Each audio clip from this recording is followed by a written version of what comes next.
Section 1. The Town at the Edge of the World. There is a road in the Pacific Northwest, winding through Oregon's thick interior forests, where the trees press in so close to the asphalt that they seem almost deliberate about it. Like they're leaning in. Like they have always been leaning in, holding their breath around something they know about but will not say. The kind of road you drive down and feel, not see, that something is different here. That the air is a slightly different texture. That the light doesn't behave quite the way light is supposed to behave. At the end of that road, through a gap in the tree line, past a crooked wooden sign that has weathered more seasons than anyone alive can account for, there is a town. The town is called Gravity Falls, Oregon. And you already know, somewhere in the back of your mind, before anyone tells you a single thing about it, that this is the kind of place where the world is a little thinner, where whatever sits on the other side of reality presses just a little closer to the surface, where if you were to reach out at the right moment, in the right spot, with the right amount of desperate curiosity, your fingers might not find air. Welcome. Pull up a chair, get comfortable. This is going to take a while. Gravity Falls is a fictional town, of course. Created by animator and writer Alex Hirsch, the show that bears its name premiered on Disney Channel on June 15, 2012, moved to Disney XD in 2014, and concluded on February 15, 2016, with a one-hour series finale. In the span of 40 episodes across 2 seasons, it became something that very few animated shows ever managed to become. A genuine cultural phenomenon, beloved equally by the children who watched it during its original run, and by the adults who discovered it later and could not stop thinking about it. It won 2 Emmy Awards, 3 Annie Awards, and a BAFTA Children's Award. Its creator's companion book, Journal 3, debuted at number 1 on the New York Times bestseller list and stayed on the list for 47 weeks. When Hirsch published the Book of Bill in July 2024, 8 years after the show ended, it immediately shot to the top of the Amazon bestseller list and reignited the fandom with the force of something that had never actually gone away, just been waiting quietly. But all of that is the story of the show. The story we are here to tell tonight is the story inside the show. The layers of mythology and mystery that Hirsch and his writers constructed with extraordinary care and patience over the course of 4 years. The history of a town built on secrets. The tragedy of 2 brothers separated for decades by pride and accident, and the particular cruelty of timing. The origin of a being so ancient and so incomprehensibly dangerous that the native people of this valley, thousands of years before a single road was cut through those trees, left warnings about him carved into cave walls. Warnings that nobody across all the centuries that followed took seriously enough. And at the center of all of it, 2 12-year-old twins from Piedmont, California, who spent one summer in a place they never asked to go and changed everything. So, let us begin properly. Let us begin at the beginning, which in Gravity Falls is not where you might expect it to be. The beginning is not the summer of 2012 when Dipper and Mabel Pines first arrived.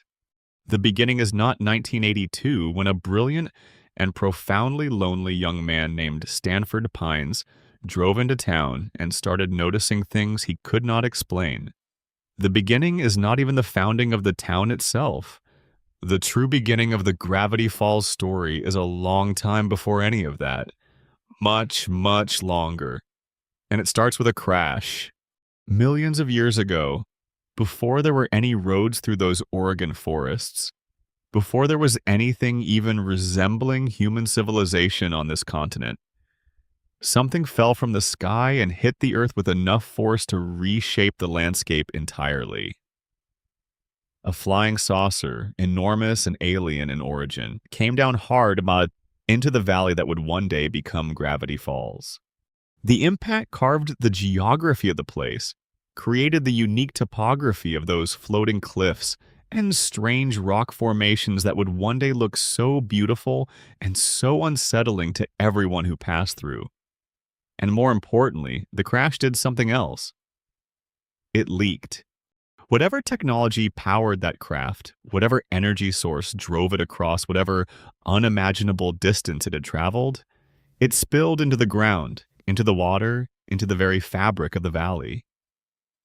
What Ford Pines would one day call weirdness radiation saturated the land.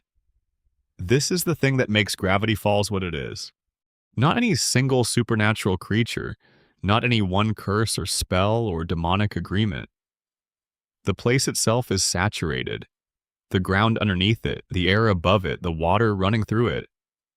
It all vibrates at a slightly different frequency than the rest of the world. It is, in the language that the show would eventually develop to describe it, a place where the membrane between this dimension and the other ones is paper thin, where strange things do not visit so much as they simply are, where the impossible is not an exception but a condition.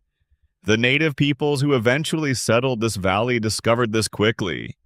They built their lives around it, developed a cosmology that accounted for it, and left records of what they knew and what they feared. Among those records, carved into stone in a cave that would not be discovered for thousands of years, were paintings describing a specific entity, a being they had encountered, a being they had made the mistake of engaging with, a being they had learned at considerable cost to avoid. The paintings described a yellow triangle with a single eye. They described what happened when this entity entered the world, and they described critically a way to stop it. A circle, 10 symbols, a prophecy. They also left an incantation, the precise words that could summon this entity from wherever it lived, in whatever dimension it called home, and invite it into a person's mind. They wrote the incantation down in stone, surrounded it with warnings, and hoped very hard that no one would ever be foolish enough to read it aloud. Several thousand years later, a man with 6 fingers on each hand and a head full of unanswered questions would find that cave, read those warnings, and then read the incantation anyway. But that is getting ahead of things. The town of Gravity Falls was formally founded according to official historical record in the 19th century. The accepted story, printed in textbooks and commemorated in statues, is that a man named Nathaniel Northwest founded the town, tamed the wilderness, and built a community out of nothing. His descendants, the Northwest family, have traded on this legacy for generations. Wealthy, influential, the most prominent family in town, the Northwests wear their ancestral history like armor. The actual story is considerably more embarrassing and considerably more interesting. The real founder of Gravity Falls was a man named Quentin Tremblay, who was for a brief period the 8th-and-a-half president of the United States. Tremblay was elected by a literal landslide, which is to say that during the election there was an actual landslide, and he simply happened to be at the top of the hill. He was then promptly impeached for what the historical record describes in the most diplomatic possible terms as rampant silliness. This included, but was almost certainly not limited to, making babies vice presidents and abolishing pants. After being impeached, Tremblay rode his horse backwards into the Oregon wilderness, fell off, and discovered the valley that would become Gravity Falls. He was captivated by it, founded the town on June 18th of that year, and was subsequently encased in a block of solid peanut brittle by the United States government, which had decided that the most efficient way to deal with him was to simply put him somewhere and forget about him. He would remain in that peanut brittle in a wall, somewhere in the Gravity Falls Town Hall for over a century, perfectly preserved. The government, having dealt with Tremblay, then needed someone to fill the role of official town founder. They picked Nathaniel Northwest essentially at random. He was, by all available accounts, a complete idiot. The government document describing their selection process notes that he was famous in the local area for standing in the park and hitting himself with a large oat until he blacked out. He communicated primarily in grunts and screams. He once declared, in what passed for a formal address, that he was going to eat an entire oak tree because he was a powerful wizard. He was, in other words, someone the government could control. A puppet with an impressive hat. Northwest was handed the credit for founding the town, was given money and status, and used both to build himself a mansion on a hill. He forced the local lumberjacks to construct the mansion under conditions so dangerous that multiple workers died during the build. In exchange for this labor, he promised the workers and their families that when the mansion was complete, they would all be invited to a great party. It would be open to everyone in the valley, a celebration of the community they had built together. When the mansion was finished, Northwest locked the gates. He looked down from his hill at the workers and their families waiting in the rain, and he laughed. He let them stand there in a flood while he watched from behind his windows, and a lumberjack named Archibald Corduroy drowned below the walls. In his final moments, Corduroy used the breath he had left to curse the Northwest family. He swore he would return every 50 years to take his revenge unless the gates of Northwest Manor were opened to the common people. The Northwests, generation after generation, kept the gates closed. They kept the curse secret, they kept the promise unkept, and they conditioned their children to obey without question and to treat the people of Gravity Falls as beneath them. Nathaniel himself wrote a warning to his descendants about Corduroy's curse, confirming that at some level he knew exactly what he had done and exactly what price they might eventually pay for it. The town that grew up in the shadow of this history was, by all outward appearances, a perfectly ordinary small American town. It had a diner called Greasy's. It had a convenience store and a gift shop, and a population of quirky, pleasant, thoroughly unremarkable people. Sheriff Blubbs and his deputy Eugene Derland kept the peace, which mostly involved ignoring things they could not explain and agreeing loudly and publicly that everything was completely normal. The local newspaper, the Gravity Falls Gossiper, ran by a man named Toby Determined, who spent most of his energy trying to convince people he was a serious journalist, managed to never once in its entire publication history run a factual story about the supernatural content of the town it was published in. This was, it turned out, not entirely accidental, but we will get to the Blind Eye Society in its proper time. The point is that Gravity Falls sits on a piece of ground that has been strange for longer than there have been people to notice the strangeness. Strange in the geological sense, strange in the dimensional sense, and strange in the accumulated weight of secrets and deceptions that the town's own history had layered on top of the original strangeness like coats of old paint. By the time two 12-year-old twins stepped off a bus there in the summer of 2012, the town was strange in ways that went from the cosmically enormous to the intimately personal. And all of those layers of strangeness were about to become relevant at once. This is the Stee, and now let us meet the players. Hey, before we go any further, if you are watching this right now wherever you are in the world, whatever time it is, drop a comment below and tell me where you are watching from and what time it is there. I genuinely love seeing where these videos reach. And if you enjoy this kind of long, slow, deep dive lore content, please consider subscribing to Uncle Guy Lore. It really does help, and there's a lot more where this came from. Section 2, The Pines Family, a dynasty of disasters. Every great story needs a family, not necessarily a good family or a happy family, but a real one. One with history. One where the things that happened a generation ago still have roots running through the present, where the weight of old mistakes press on the people living with them, now without those people always fully understanding why. The Pines family is that kind of family. They are held together by a love that is genuine and occasionally bewildering, pulled apart by pride and accident and time, and ultimately defined by the question of what a person is willing to sacrifice for the people they share blood with.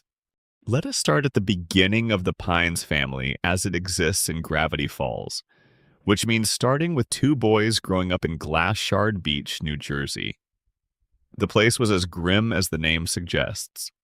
Glass Shard Beach was a working-class town with a seafront, and the Pines family lived in it the way families do when money is always a little scarce and the future feels like something you have to fight for, rather than something that simply arrives.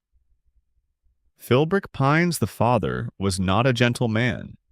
He was practical in the hard, specific way that people become practical when they have spent their whole lives in places where softness costs you something. He valued usefulness. He valued results. He was not inclined towards sentiment, and he made this clear to his sons in ways that would stay with them for decades. The two sons were twins. Stanford was the elder by 15 minutes, which sounds like almost nothing, but which would later feel like the most consequential 15 minutes in the family's history. Stanford, called Ford, was born with 6 fingers on each hand. This was not something anyone in the family made much of, beyond the practical inconvenience, but it would later turn out to matter enormously, both as a marker of his unique genetic identity and as the symbol he chose to stamp on the journals he would one day write. The other twin was Stanley. Stan. Where Ford was brilliant in the way that requires a certain amount of quiet, the kind of intelligence that needs to absorb information and sit with it and turn it over. Stan was clever in the way that requires audience. He could read a room and work it.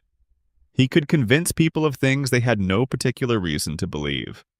He was not academic, not in the formal sense, but he was sharp in the specific way that people who grow up needing to be sharp in order to get by become sharp. He could spot an angle, spot a weakness, spot an opportunity, and he could charm his way through situations that Ford would have stood in front of and calculated his way out of. As boys, they were inseparable. They had a shared dream that they kept alive. The way shared dreams between siblings always are kept alive, with continuous elaboration and the specific kind of faith that only exists between people who have not yet been told comprehensively enough that their dream is unlikely. They were going to sail around the world. They were going to find adventure, document the unknown, and come home with stories that nobody else had.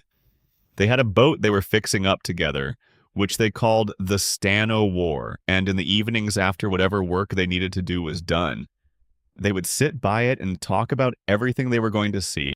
The dream began to crack, as dreams do, through a very specific and perfectly ordinary piece of bad luck.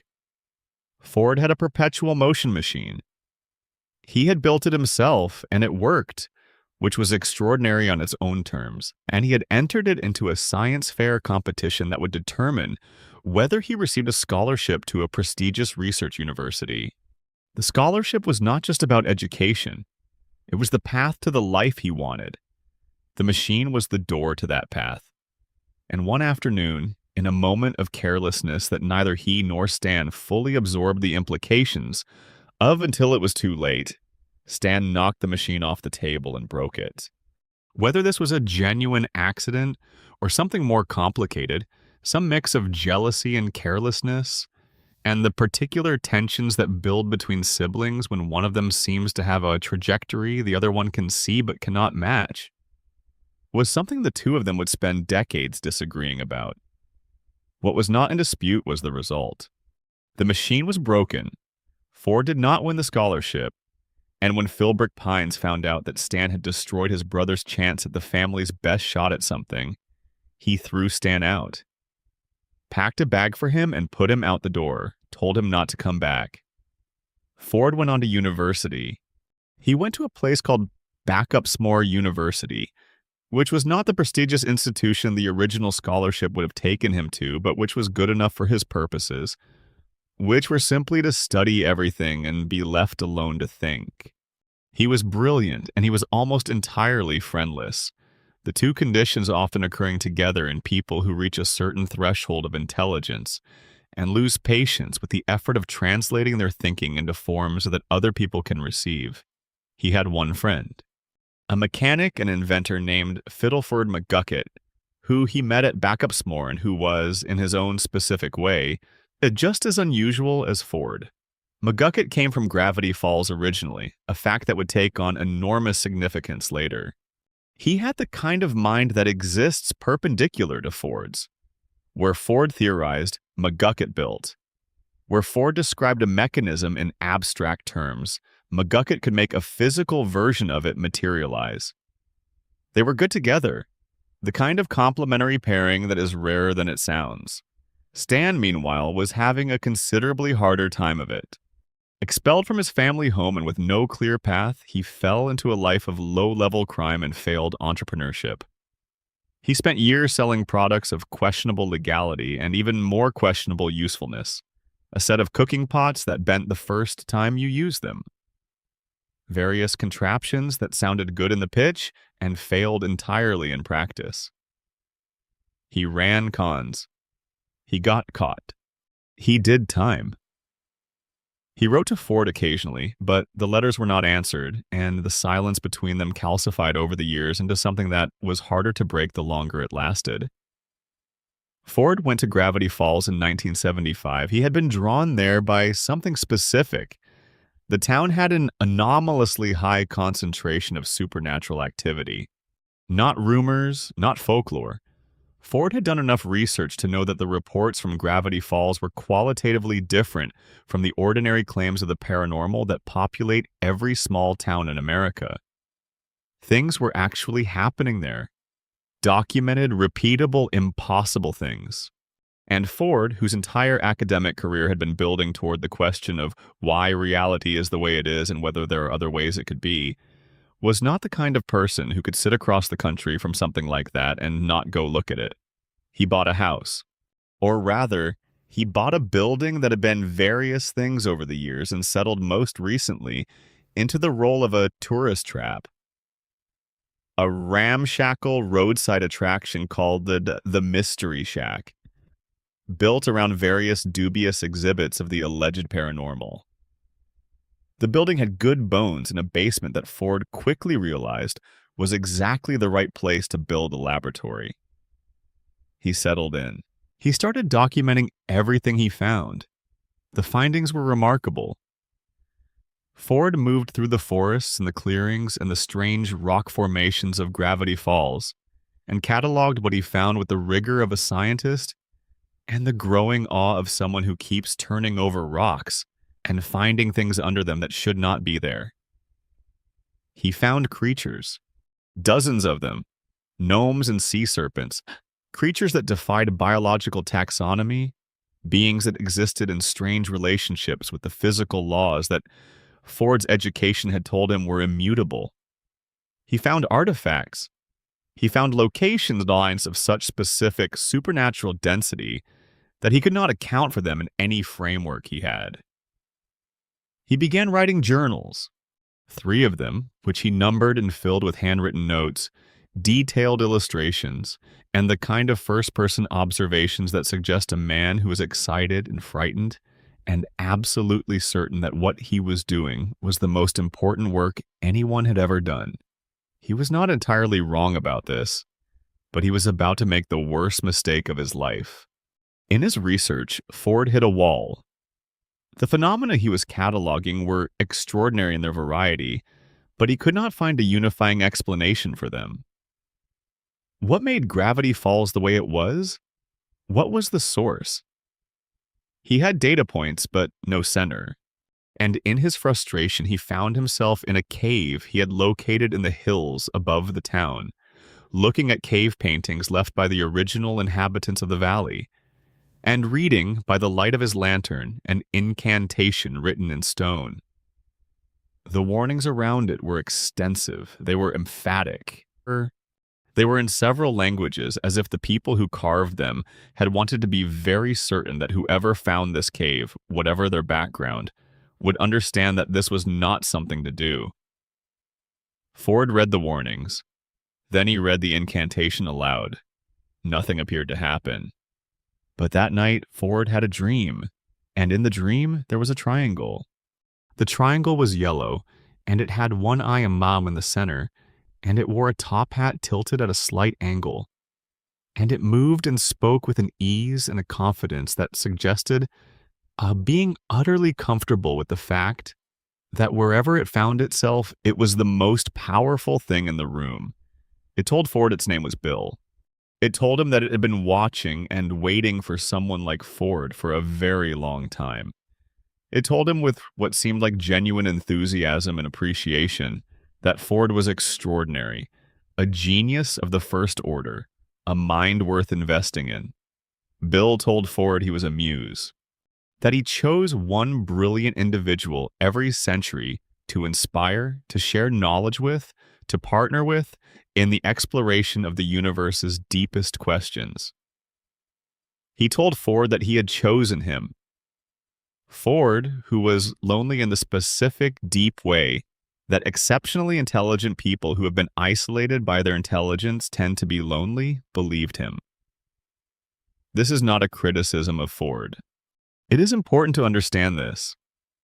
Bill Cipher is not some obvious villain who simply required a moment's skepticism to see through. He is over 1 trillion years old. He has been practicing the art of identifying and exploiting the exact specific vulnerabilities of every person he has ever interacted with for longer than our species has existed.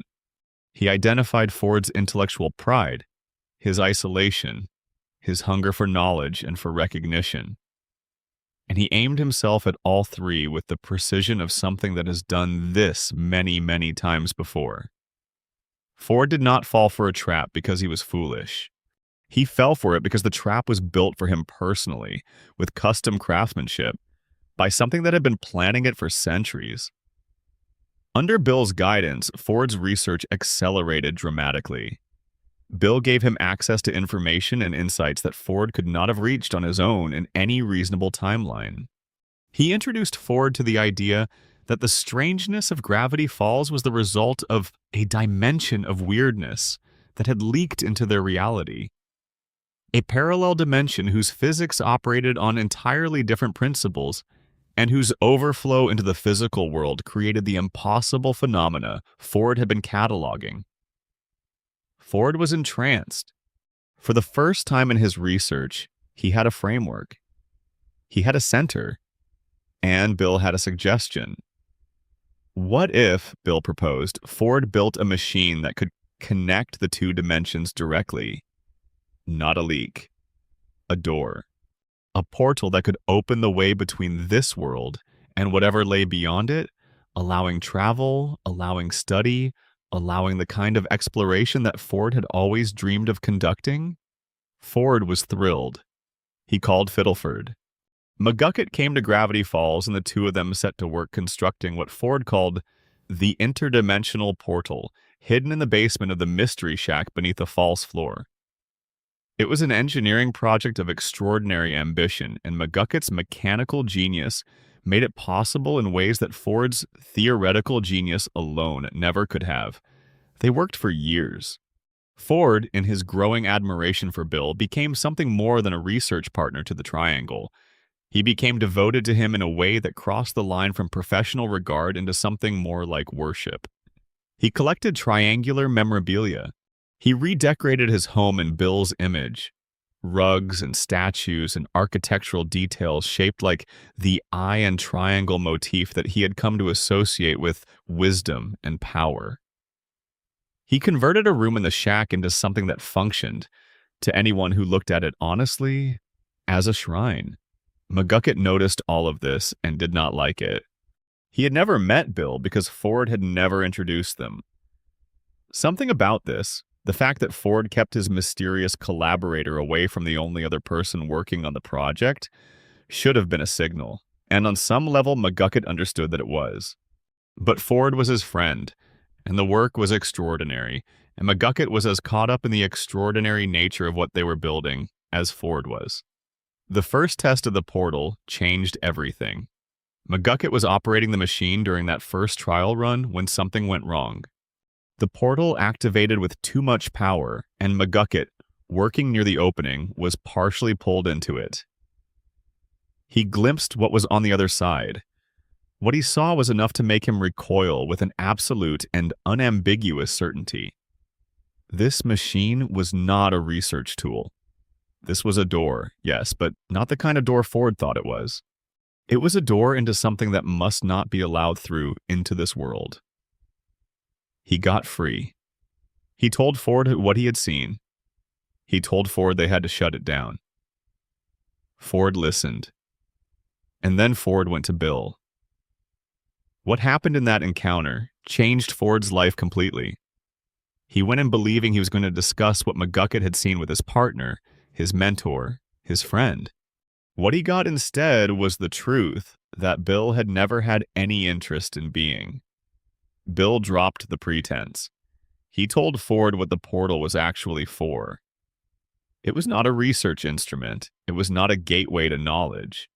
It was a mechanism to allow Bill to cross from his decaying dimension, a lawless, unstable crawl space called the Nightmare Realm, which existed between dimensions and which was slowly collapsing in on itself, into this one. Ford had been building, with great precision and enormous personal investment, the device that would end the world. Ford shut it down. He deactivated the portal and installed a metal plate in his own skull to prevent Bill from being able to possess him, which Bill had apparently been doing with some regularity. He began writing his research in invisible ink, terrified that Bill was watching everything, which Bill almost certainly was.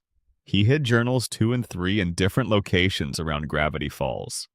And he reached out to his brother, not to reconnect, not to reconcile, to ask for help. He needed Journal 1 taken somewhere far away from Gravity Falls, somewhere Bill could not easily reach, and he needed someone he could trust to do it. He called Stan. Stan, who had spent years trying to contact Ford without response, who had built up a wall of resentment and hurt, behind which the old love for his twin still lived but could not see over clearly, showed up. He came to Gravity Falls, took in the situation, and the two brothers had the worst fight of their lives. Stan wanted to reconcile. Ford wanted Stan to take the journal and leave. The terms of the conversation deteriorated rapidly. They were in the basement near the portal, and in the struggle that followed, the machine activated, and Ford fell through. Stan stood alone in the basement with the portal in front of him and his brother gone into it, and a journal in his hand. He could have walked away. He almost certainly would have been better off if he had. But Stanley Pines was not the kind of person who walked away from his brother. So he stayed. He took over the Mystery Shack, maintained it as a going concern to cover his costs and his presence in the town, and spent 30 years quietly and systematically trying to figure out how to bring Ford back. 30 years to find the other 2 journals. To understand the technology well enough to reverse the process. To do all of this while pretending every single day to a town full of people and eventually to a pair of children he genuinely loved, that he was someone he was not. The Pines family, a dynasty of disasters as promised. A story of love that consistently failed to express itself through any mechanism other than catastrophe, and which was, underneath all of that catastrophe, still unmistakably and irreducibly love. This is the context within which the summer of 2012 occurs, within which Dipper and Mabel are sent to stay with their great uncle, within which they arrive to find a town full of impossible things, and a man full of impossible secrets, and a basement full of a machine that their uncle has been working on for 30 years without ever explaining why. It is, when you lay it out like this, an enormous amount of weight for a summer to carry. Section 3. The author of the journals. Ford Pines in his years between worlds.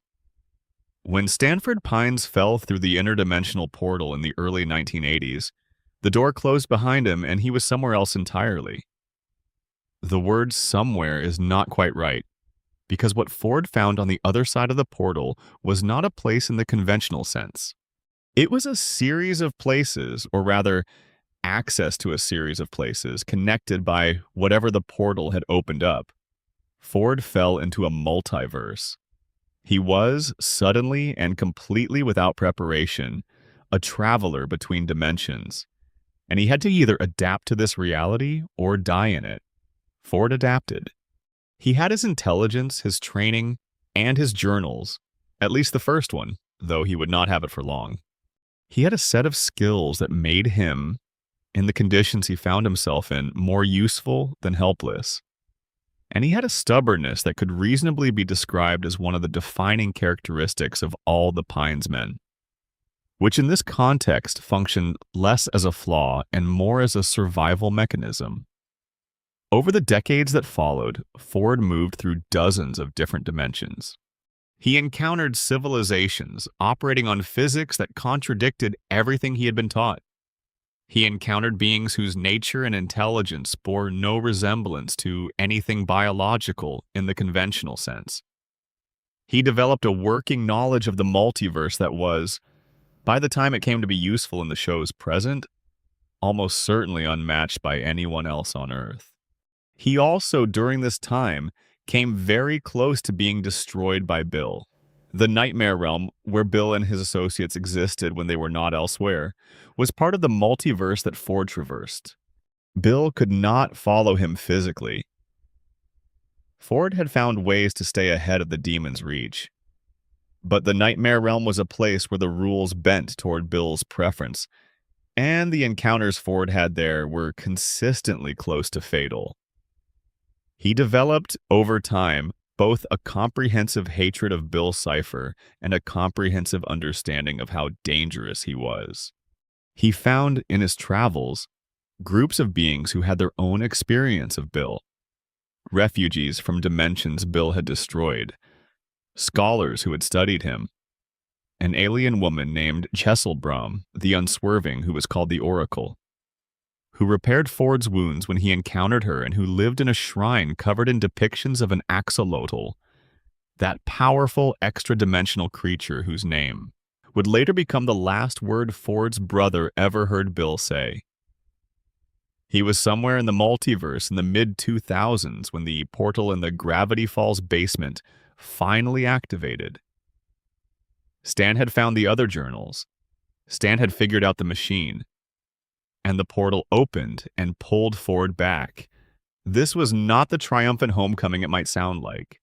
Ford had been gone for 30 years, and he came back through the portal to find that his home had been occupied by his brother, that his brother had been living as him, using Ford's name, his identity, his history, for 3 decades, and that his research and his machine had created a dimensional rift whose existence was now the most pressing threat Ford had encountered in all his years of dimension hopping.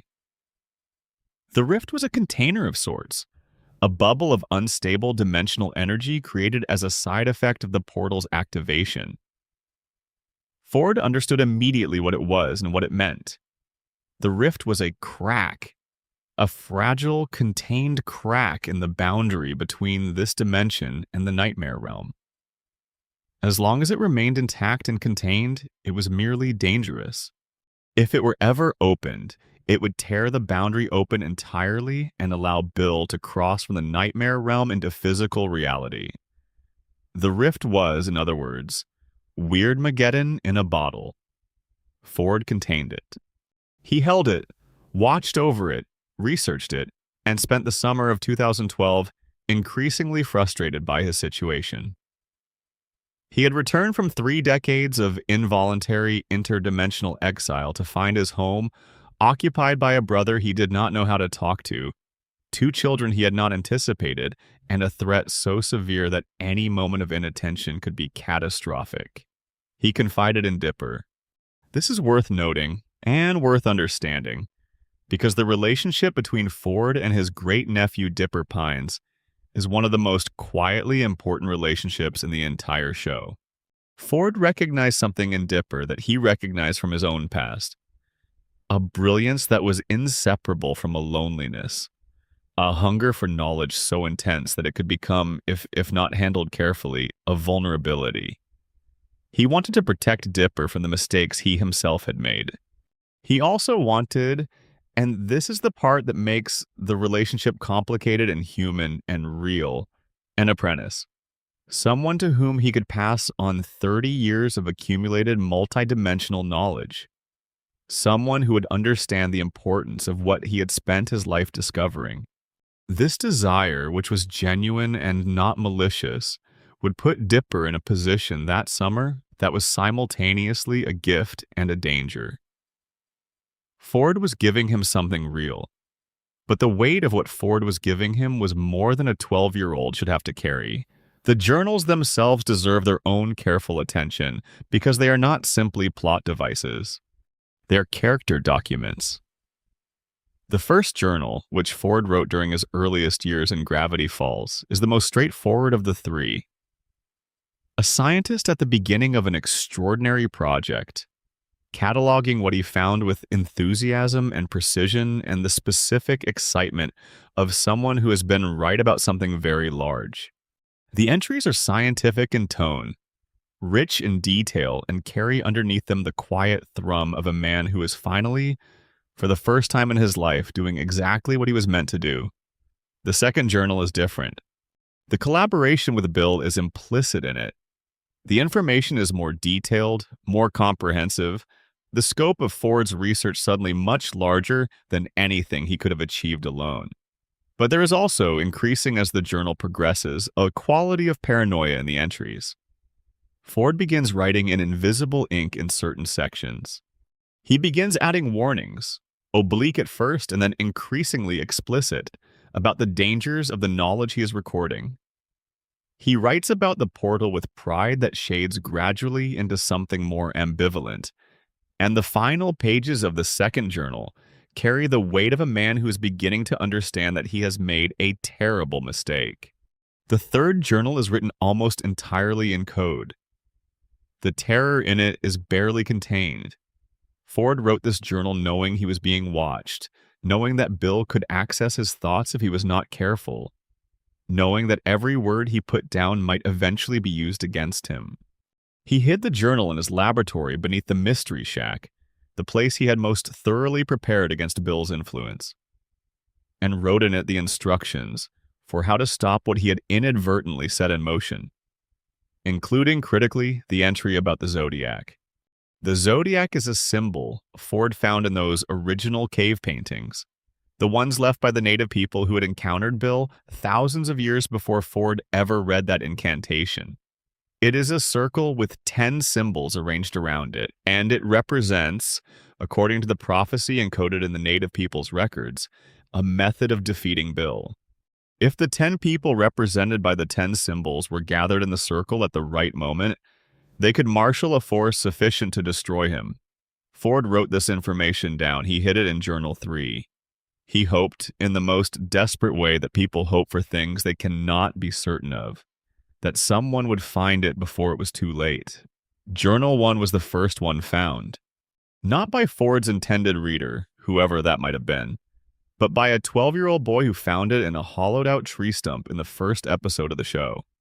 Dipper Pines, wandering in the Gravity Falls forest with nothing particular to do, reached into a hole in a tree and pulled out a book with a 6-fingered hand on the cover. He did not know when he pulled it out that this was the book that would define his entire summer. That would introduce him to creatures and mysteries and dangers that most adults never encounter. That would eventually lead him to the man who wrote it, and through that meeting, to the most important decision of his life. He opened it, and everything started. Journal 3 was found separately by Dipper in the attic of the Mystery Shack. Journal 2 had been in the possession of Gideon Gleeful, the child psychic who served as the show's primary antagonist through the first season, and was recovered after Gideon's defeat. By the end of the first season, all 3 journals were together in the Mystery Shack for the first time, in the hands of the one person who had been quietly, desperately for 30 years, waiting for exactly that moment. Stan used them to activate the portal. Ford came back, And the rift that the portal's activation created was already in play before Ford even stepped back through the door. The journals were ultimately thrown into the bottomless pit after Bill was defeated. Not destroyed. Things thrown into the bottomless pit, as the show established early on, can end up anywhere, but put somewhere out of easy reach, somewhere that the power they contained could not be so easily accessed or misused.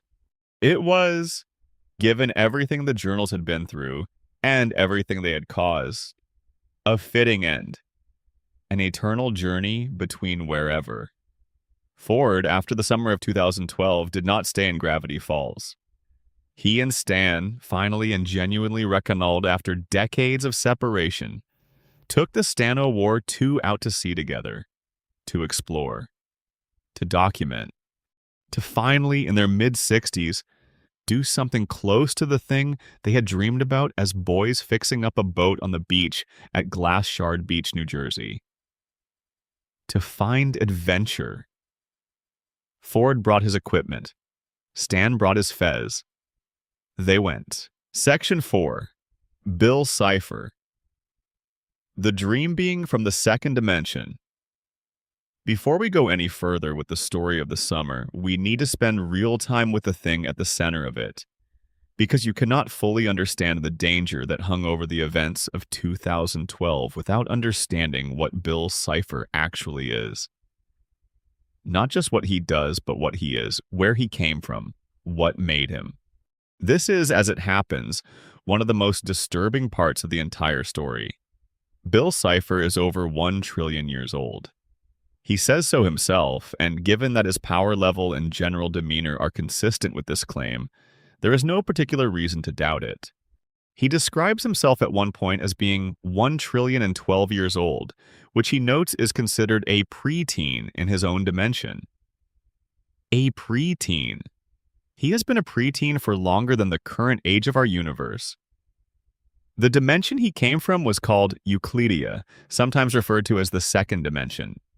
It was a two-dimensional place, a world of flat geometry and sharp angles, and Bill Cipher was a native of it. He was, in that original home, something recognizable as a living being, with a background and a family and whatever passed for ordinary life in a world made of planes and angles rather than volumes and curves. The most chilling detail about Bill's origin, the detail that the Book of Bill confirmed in 2024, and which the show had hinted at for its entire run, is what happened to the second dimension. Bill destroyed it. He destroyed his entire home dimension, killed everyone in it, including his own parents, and then left. He did this not through malice in the sense that we typically understand malice, not out of hatred or resentment or a specific grievance, but out of something harder to process than any of those things. He did it because he was bored.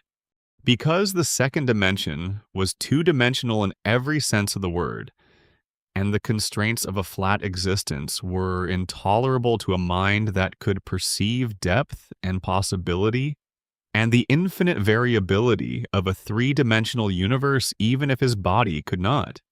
The Axolotl's poem, which we will spend more time with later, describes him as having saw his own dimension burn and misses home and can't return. The Book of Bill adds texture to this. The destruction of his home was not the clean, triumphant liberation that Bill's typical storytelling portrayed it as. It haunted him.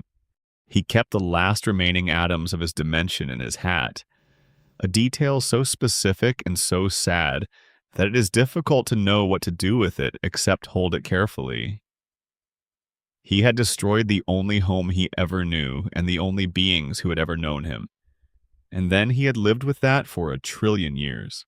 After the destruction of Euclidia, Bill moved into what he called the nightmare realm, the unstable, lawless crawl space between dimensions, a place of no consistent physics and no reliable ground, where the edges of reality frayed and the rules of cause and effect stopped making any particular sense. He gathered associates there, the henchmaniacs as they would eventually be called. 8-ball amorphous shape, Hectagon, Keyhole, Kryptos, Pacifier, Pyronica, Teeth, and Xanthar. A collection of interdimensional beings of various natures and origins, united primarily by their relationship with Bill and their shared existence in a place that was slowly dying. The Nightmare Realm was not a stable home. It was collapsing. Slowly, over vast spans of time, the edges of it were deteriorating, the physics that allowed for any consistent experience becoming more chaotic, the possibility of existing there for much longer becoming increasingly uncertain. Bill needed a way out. He needed access to a physical dimension, a stable one where he could exist with a body and with the kind of power that a physical form would give him. He needed a door. Without a physical form, Bill existed primarily in the mindscape, the dimension of thought and dream that overlaps with every physical dimension. He could enter dreams. He could walk through the conscious minds of beings in the physical world. He could manipulate, deceive, observe, and influence. But he could not touch. He could not directly alter physical reality. He needed someone with hands to build the door for him. He had tried this before. Long before Ford Pines, Bill had found his way to the native people of what would become Gravity Falls, had entered their dreams, had made himself known. The shaman Modoc the Wise, whose name appears in a cave painting alongside the first recorded mention of Bill, had been one of Bill's targets. Modoc had seen through it, seen the prophecy that surrounded Bill, and had chosen, remarkably and at great personal cost, to set himself on fire rather than become the instrument of what Bill was planning. The first attempt at the portal had been built out of twigs. It had failed. The native people had developed their warning system, their evacuation plan, and their prophecy about the Zodiac. Thousands of years later, Bill found Ford. The qualities that Bill valued in Ford were the same ones that made Ford vulnerable to him, and this is worth understanding clearly because it is one of the show's most carefully constructed points. Ford's loneliness, his hunger for recognition, his experience of being the strange, brilliant person in every room he had ever been in, these were not weaknesses in some simple moral sense. They were the byproduct of a genuinely exceptional intelligence that had never found the right context to feel at home. Bill exploited them, but they were not flaws. They were simply handles that Bill, with a trillion years of experience exploiting exactly this type of person, knew how to grip. The partnership was, for a while, genuinely extraordinary from Ford's perspective. Bill was everything he had ever wanted in a collaborator. Infinitely knowledgeable, endlessly engaged with Ford's research, apparently as excited about the expansion of human understanding as Ford himself was. Ford built his shrine. He collected his triangular decorations. He gave Bill access to his mind because Bill asked, and because Ford, who had been lonely for so long, did not have adequate defenses against the experience of feeling understood and valued by someone whose intelligence clearly exceeded his own. What Bill was actually doing during all of this was performing a calculation. Ford was the mechanism. The portal was the goal. Everything else, the camaraderie, the intellectual exchange, the apparent friendship, was scaffolding. Not fake, exactly, because Bill's interest in Ford was real, in the way that a craftsperson's interest in a particularly fine tool is real. But it was instrumental. It was never about Ford. When Ford learned the truth and shut down the portal, Bill was frustrated but not defeated. He had been planning this for a very long time, and he was patient in the way that beings of essentially infinite lifespan are patient. He maintained his access to the mindscape. He made deals and cultivated relationships. He watched and waited. He observed the arrival of the Pines twins that summer. He saw Gideon Gleeful find Journal 2 and recognized an opportunity. He watched Stan's work on the portal restart. He assessed, with the analytical precision of something that has been doing this for 1 trillion years, the situation in Gravity Falls. And in the summer of 2012, through a chain of events that he had been orchestrating for decades, he finally got what he wanted. The first time viewers of the show truly encountered Bill as something more than a background presence was in the first season episode Dreamscaperers, in which Gideon Gleeful, who had used the knowledge in Journal 2 to learn how to summon Bill, asked him to enter Stanpine's mind and steal the deed to the Mystery Shack. This plan failed, but the episode gave us Bill at full presence for the first time. And what an introduction it was. In the Mindscape, Bill is almost indescribably powerful. He can reshape the dream landscape at will, construct and destroy, impose whatever physics he prefers on whatever space he finds himself in. He moves through a conscious mind the way a person moves through their own house, with casual familiarity, with a proprietary confidence that is more disturbing than overt hostility because of how effortless it seems. He speaks in a voice that manages to be simultaneously charming and deeply wrong, like someone who learned friendliness from a textbook, rather than experience, and whose performance of it has become so polished that it almost passes for the real thing. He is genuinely funny. This is one of the most important and most unsettling things about Bill. He has a sense of humor that is completely genuine. He finds things funny. He laughs because he is amused, not because he is performing amusement for an audience. His humor is the humor of a being that has watched civilizations rise and fall for 1 trillion years, and finds the entire parade of existence simultaneously fascinating and absurd. He is not pretending to be entertained by the small creatures scrambling around trying to stop him. He actually is entertained by them. This makes him more frightening, not less, because it means there is no manipulation to see through in that specific area. His amusement is real. It is just the amusement of something for whom all of this amounts to a very engaging afternoon. In Sock Opera, a second season episode, Bill strikes a deal with Dipper's body while Dipper is asleep. This is one of the more elaborate and disturbing sequences in the show.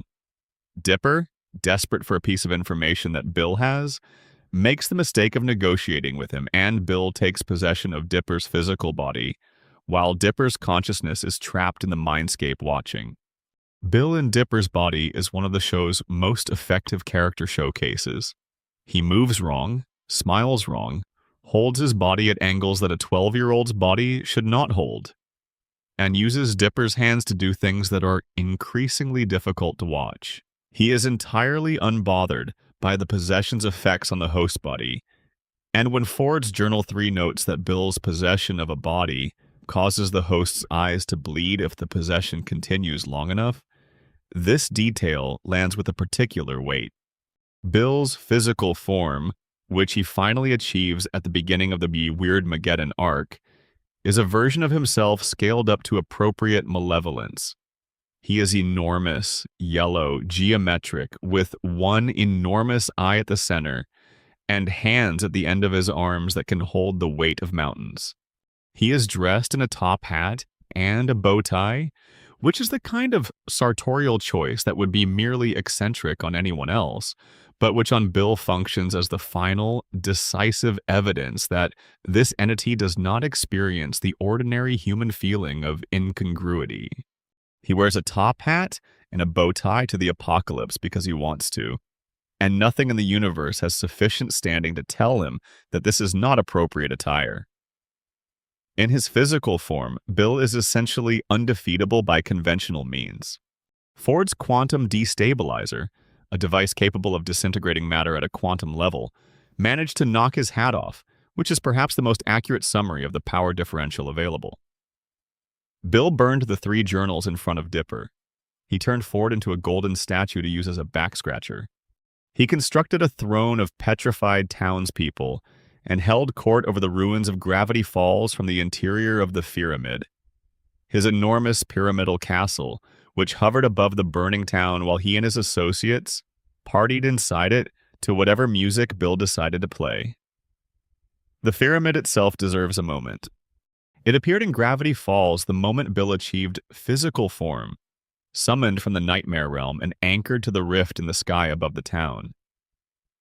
It was a structure of dark red-brown geometry, its cracks glowing orange-red from within, with the top detached and floating.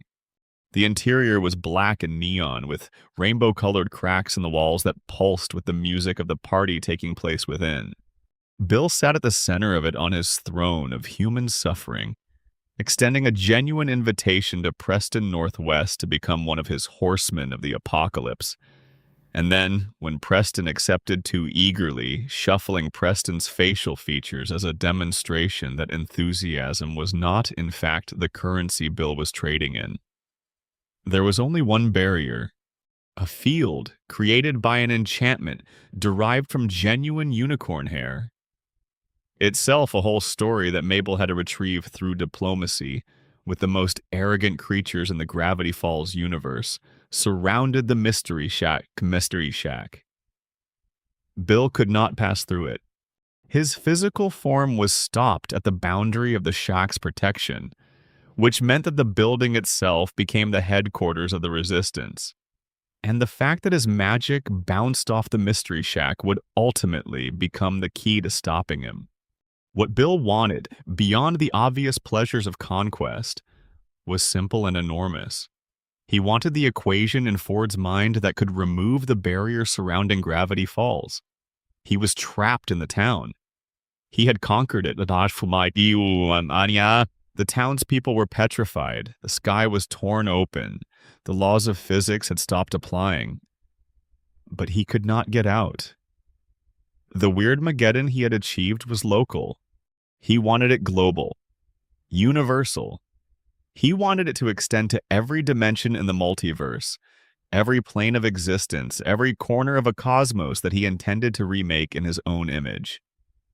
Ford had the equation. Ford refused to give it. Bill tortured him and could not make him break. And this is where the story of a crazy yellow triangle with a top hat becomes the story of a family. Because the way Bill was stopped had nothing to do with science or magic in the final analysis. It had nothing to do with the journals or the Zodiac or any of the academic research that Ford had spent his life accumulating. It had to do with two brothers who had spent 30 years unable to tell each other the truth about how much they loved each other, and one terrible moment of sacrifice that gave the whole impossible, chaotic, fractured summer its meaning. But we are getting ahead of ourselves again. First, we need to talk about everything else that happened during the summer that made the finale possible. We need to talk about Dipper and Mabel. We need to talk about the town itself, its people and its creatures and its secrets. We need to talk about the Zodiac. We need to talk about the codes and the hidden messages and the mysteries that the show embedded in every frame for the audience to find. This is a long story, and we have only just begun. Get comfortable.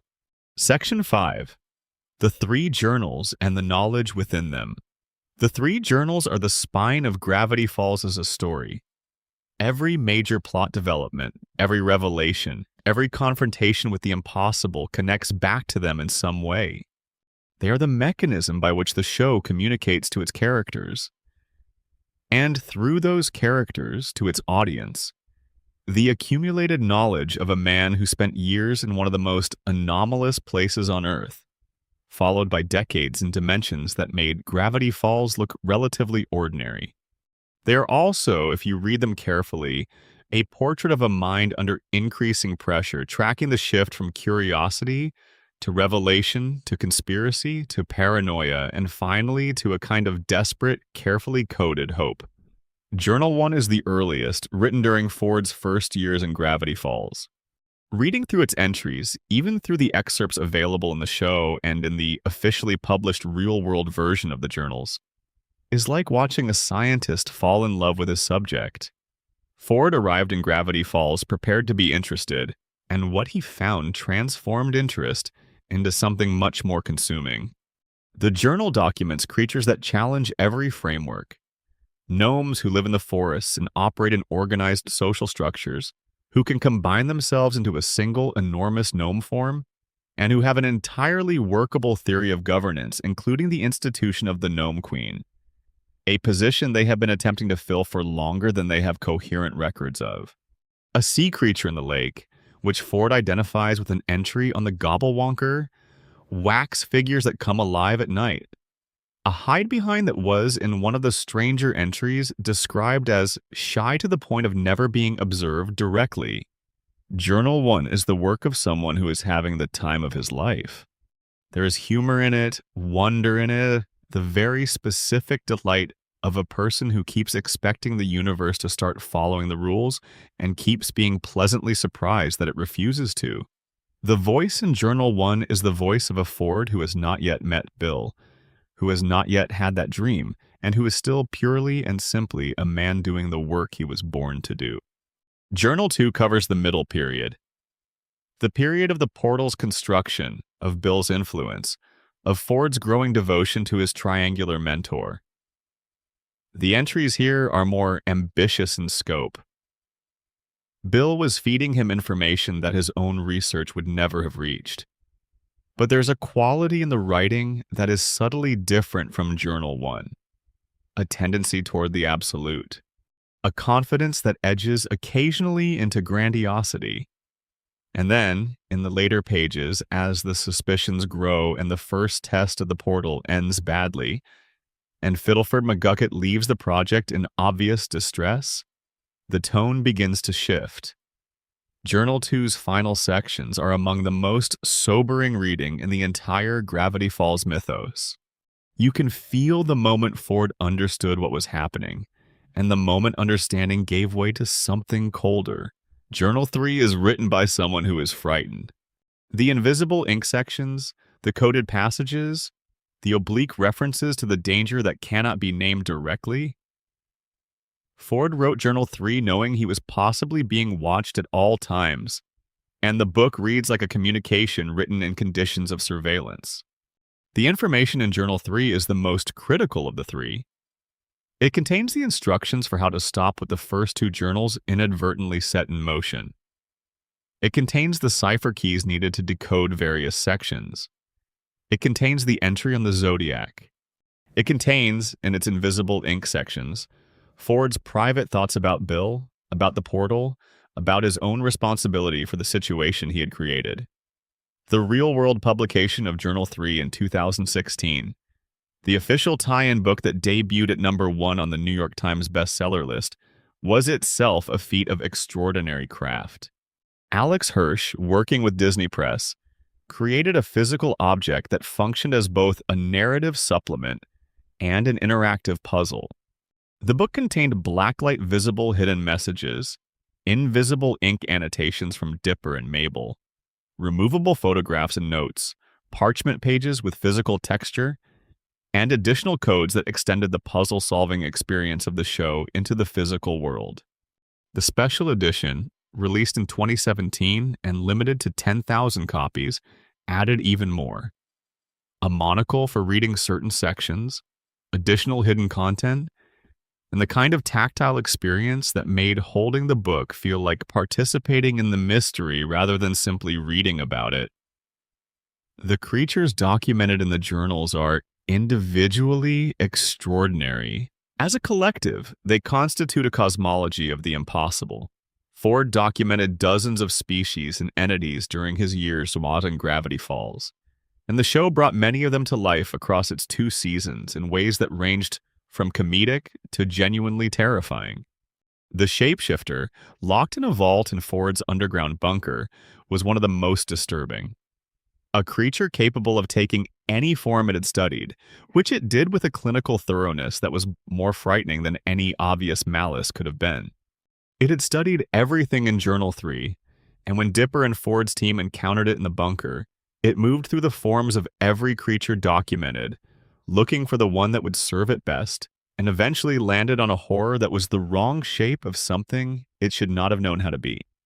The Gremloblin appeared in one of the show's funnier early episodes, and then returned in the larger story as part of the lore ecosystem, one of dozens of creatures that felt like they had depth and history beyond the 20 minutes of screen time they were given.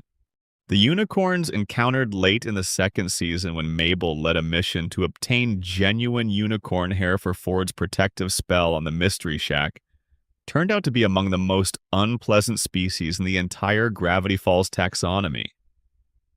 Beautiful, luminous, draped in the aesthetic of pure magic, and in person almost catastrophically arrogant, with a contempt for non-unicorns so deeply embedded in their culture that it had calcified into an almost philosophical position. The episode that dealt with them managed to be genuinely funny about this, while also making an extremely clear point about how beauty and assumed superiority tend to travel together. The gnomes deserve particular attention because they show up at the very beginning. The first episode of the show is called Tourist Trapped and introduces them as a threat to Mabel, who they want to make their queen, and because they are one of the show's most perfectly constructed pieces of absurdist world building. They're organized, hierarchical, capable of coordinating complex operations through systems of communication that are never fully explained. And their gnome confederation can form a single enormous gnome when sufficient numbers are assembled and a leader is directing them. Jeff, the lead gnome, has a personality that is somewhere between an anxious middle manager and a small-time criminal. And his pursuit of Mabel as a potential gnome queen is the show's first demonstration of the specific kind of comedy that Gravity Falls does better than almost any other animated series. Taking a premise that is inherently absurd and playing it with complete internal consistency and sincerity. The creatures of Gravity Falls, read as a group, reflect the town's nature as a place where the membrane between dimensions is thin. Most of them are not native to this world in the strict sense. Ford's research suggests that many of the species present in Gravity Falls arrived through the slow leak of the dimensional weirdness that the original crash created, filtering into the physical world from dimensions where the laws of biology and physics operate differently. They have adapted to their environment, in some cases over very long periods of time. But their origins are elsewhere, which explains both their extraordinary variety and their frequent apparent indifference to the laws of nature as understood by conventional biology. The journals, taken together, are also a record of Ford's relationships. His relationship with his research, which was the most stable relationship in his life for most of it. His relationship with Bill, whose presence in the journals is felt even when not explicitly mentioned. In the scope of the knowledge, in the sudden accelerations of insight, in the quality of the fear that pervades the third book. His relationship with Fiddleford McGucket, which lasted until the portal's first test, and whose ending Ford clearly felt the weight of based on the entries that mention it. And his relationship with the two children who found his journals and used them, with the clumsy courage of 12-year-olds to fight the monster that Ford had spent 30 years trying to contain. That the journals ended in the bottomless pit was appropriate. They had served their purpose. Everything they contained had been used, the knowledge, the warnings, the codes, the instructions for the Zodiac. Their author was alive and sailing the world with his brother. The children who had carried them through the worst summer in Gravity Falls history were going home to start the 7th grade. Whatever the journals had meant, and they had meant everything, they had been the literal mechanism by which the crisis played out, was complete. The knowledge was not gone. Ford had it in his head. Dipper had spent the summer absorbing it. What the journals knew, the people who had read them still knew. Into the pit, then. Let the impossible things have their impossible journey. It seemed right. Section 6, the town of Gravity Falls. Its people, its secrets, its strangeness. A town is not its geography, however unusual. A town is its people, and the stories those people carry, and the ways those stories interact with the ground the town is built on. Gravity Falls is, in this respect, one of the richest fictional towns ever created. Every character in it, down to the most apparently peripheral, has a specific texture, a history, a relationship to the strangeness of the place they live in that tells you something about who they are. Let us start with the people who occupied the foreground of the summer's events before moving outward. Soos Ramirez, Jesus Alzamirano Ramirez, 22 years old, handyman of the Mystery Shack, is in the show's moral geometry something like its conscience. Not in the overt, preachy sense, but in the quieter sense of being the character whose emotional responses to events are almost always right, and whose rightness comes not from cleverness or power, but from a fundamental quality of openness that the show presents as something genuinely valuable rather than naive. Seuss grew up without a father. His father left and sent birthday cards that arrived later and later until they stopped altogether. And his relationship with Grunkle Stan filled some portion of that absence, creating a loyalty to the old con man that persisted even when Stan was clearly in the wrong.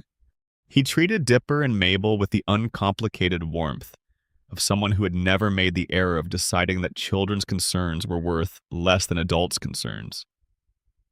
He was the person who could be counted on to show up when things got terrible, not because he was brave in any strategic sense, but because it never really occurred to him not to show up. His symbol on the Zodiac is the question mark, his t-shirt logo. And this is thematically precise. Seuss's defining quality is his genuine, unperformative uncertainty about the world, his willingness to not know and to remain curious about what he does not know. He is a question mark as a person, perpetually open, perpetually interested, never resolved into a period. By the end of the show, Seuss had become the manager of the Mystery Shack, a position Stan handed to him before leaving for the sea with his brother. It was a gesture that meant more than a job title. Stan, who was not a sentimental man in the conventional sense, was telling Seuss something specific with that transfer.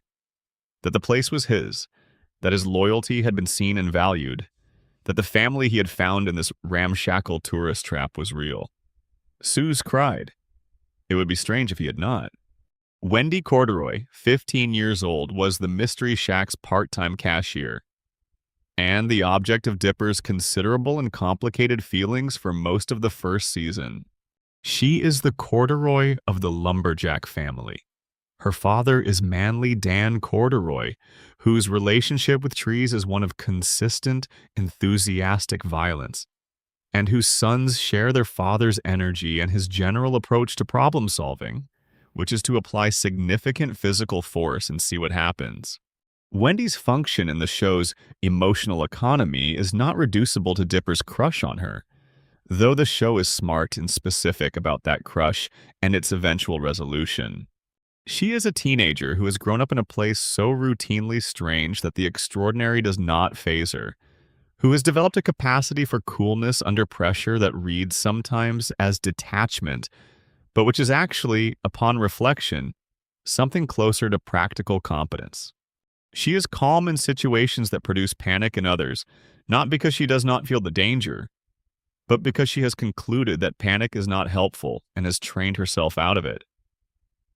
Her symbol on the Zodiac is the ice bag, representing her ability to stay cool under pressure, which is both a character description and a pun that the show is clearly quite pleased with.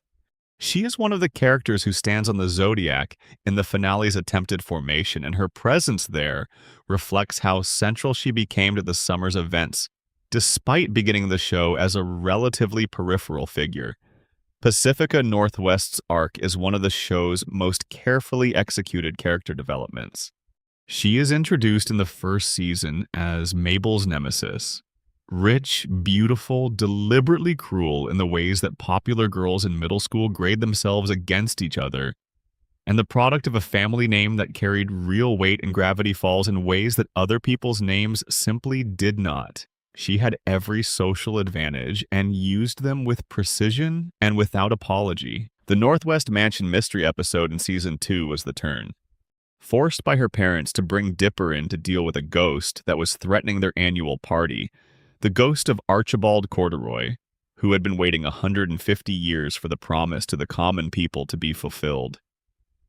Pacifica encountered both the real history of her family's founding myth and a 12-year-old boy who told her the truth about it without softening it.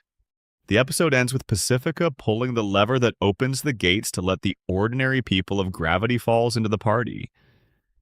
It is one of the show's most genuine emotional moments, made more genuine by the fact that it was not easy for Pacifica and was not presented as easy. She had been conditioned her entire life to believe that her family's status was inherent rather than constructed, that the people on the other side of the gate were genuinely lesser, and that breaking the family rule of exclusion was an act of weakness rather than decency. She did it anyway.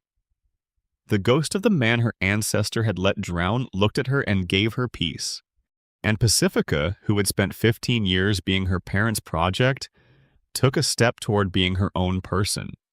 Gideon Gleeful, the child psychic of the Tent of Telepathy, is the show's first season antagonist and one of its most precisely drawn characters.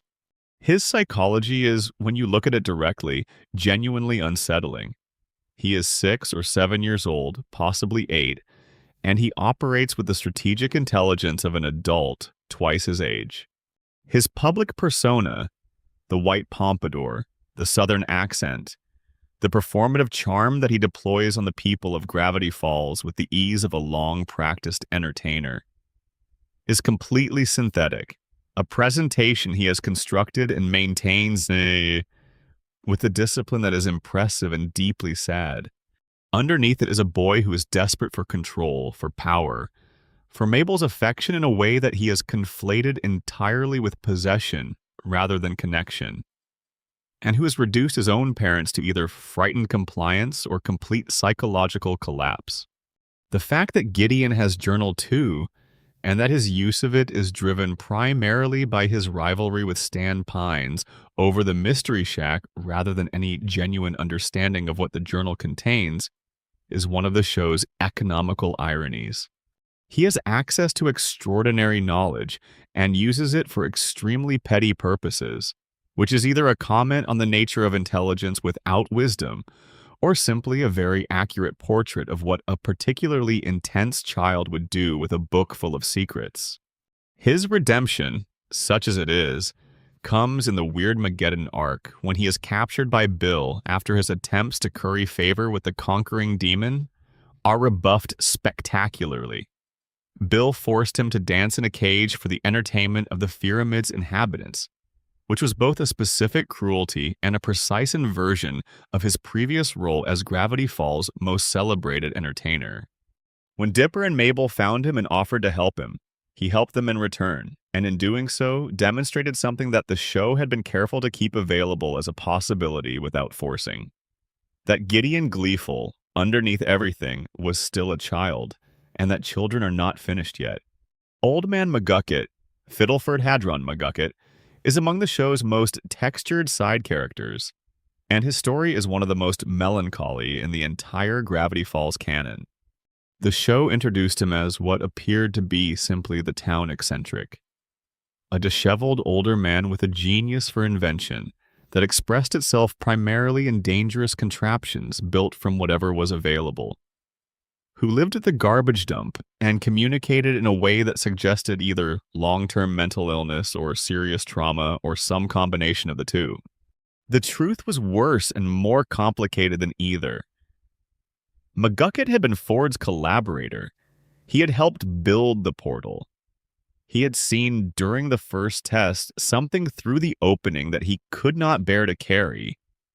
A glimpse of the nightmare realm, of what was on the other side, of what the machine he had helped create was actually for. He had left the project, confronted Ford, and then done something that made terrible sense in the context of what he had seen. He had invented the memory gun and used it on himself to erase his memory of the experience. Once then again because the edges of the memory kept surfacing. Then again, and again, and again, until by the time the Pines twins met him in 2012, the self-inflicted memory erasure had accumulated over 3 decades and had done extensive and irreversible damage to his capacity to form coherent thoughts. He had also founded the Blind Eye Society, originally as a way to offer other people the same relief he had sought for himself, a place where painful memories of the supernatural could be removed, where people who had seen things they could not make sense of could simply not have seen them. And the society had, under the more cynical leadership that followed him, become something much darker. When the twins helped McGucket recover some of his memories, the memories that were stored in the Hall of the Forgotten in the Society's underground headquarters beneath the Museum of History, he did not get everything back. He could not. Some of what he had erased was gone for good. But he got enough to understand who he had been and what he had done and why, and the process of reconstructing himself from the available fragments was its own kind of quiet courage. By the finale, McGucket had recovered sufficiently to be one of the key minds in the plan to fight Bill. It was his engineering genius that allowed the conversion of the Mystery Shack into the Shacktron, the giant robot that stormed the pyramid. He had gone from the garbage dump to the center of the battle that saved the world, which is the kind of arc that only works if the groundwork for it has been laid carefully over multiple seasons, and which in Gravity Falls it had been. After Weirdmageddon, he bought the Northwest Mansion. Preston Northwest, who had tried to ally himself with Bill and had instead had his face rearranged for his trouble, was forced to sell the property to cover his losses. The fact that the mansion, built on the labor of lumberjacks whose descendant had haunted it for 150 years seeking justice, ended up owned by the town hillbilly who everyone had dismissed and underestimated for decades, is the kind of conclusion that does not feel unearned, because the show had spent its entire run earning it. The Society of the Blind Eye operated beneath the town for 30 years. In a building that most of Gravity Falls walked past on a regular basis, the Museum of History, there was a fireplace, and behind the fireplace there was a room, and in the room there was a pneumatic tube system that fed into a larger underground chamber. The Hall of the Forgotten, as the Society called it, contained rows and rows of glass tubes, each one holding a memory that had been extracted from a resident of Gravity Falls. Memories of gnomes stealing things, memories of monsters in the lake, memories of strange lights and stranger sounds in the forest. Everything that the town's residents had witnessed and been unable to explain had been cataloged and stored here. In the darkness, by men in hoods who chanted Novus Ordo Seclorum, a new order of the ages, before pointing the memory gun at someone and taking away the thing they had seen. The intent was originally mercy. McGucket's original society really was motivated by the idea that the people of Gravity Falls deserved to be relieved of the burden of knowing what their town truly was. That is debatable as a philosophy, and the show does not endorse it, but it was at least coherent. What the society became under Blind Ivan's leadership was something more expedient and more sinister. An organization dedicated to preserving the town's ignorance because ignorance was easier to manage than awareness. The members of the society included several of the town's most prominent residents, a fact that, when revealed, did much to explain the particular quality of carefully managed obliviousness that characterized Gravity Falls' public life. The town itself, stripped of its secrets and its hidden societies and its supernatural content, was still a place of extraordinary specific character. Greasy's Diner, run by Lazy Susan, with a cheerful efficiency that accommodated the occasional supernatural incident, without much adjustment to the menu. The Mystery Shack, which was always a con even before it became something more. A tourist trap built on fake exhibits, selling fake history, with a very real interdimensional portal in the basement. The mayor's office, which changed occupants across the show's run, as Gravity Falls' civic life lurched through various crises and election scandals. The Tent of Telepathy, Gideon's operation, which was a genuine competitor to the Mystery Shack, and which was powered, for a time, by the telekinetic abilities that Journal 2's instructions gave him access to. The citizens of Gravity Falls are not, mostly, extraordinary people. They are ordinary people living in an extraordinary place, doing what ordinary people do in extraordinary places, adapting, ignoring what they can, dealing with what they have to, and finding ways to continue their ordinary lives amid the continuously extraordinary circumstances of their town. By the end of the show's run, they had been collectively petrified and used as furniture in a demon's throne room, and subsequently restored. At which point their mayor, Tyler Cutebiker, passed something called the Never Mind All That Act, requiring that any questions about what had just happened be answered with the phrase, "Never mind all that," under penalty of taser. Gravity Falls was, as it had always been, adapting. Section 7, Weirdmageddon, the end that almost was.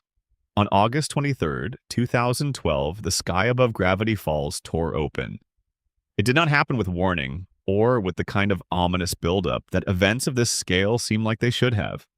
It happened because a girl who had been crying alone in the woods, missing her summer, missing the moment just before everything changed, was approached by a time traveler she recognized who offered her a deal she could not see clearly enough to refuse.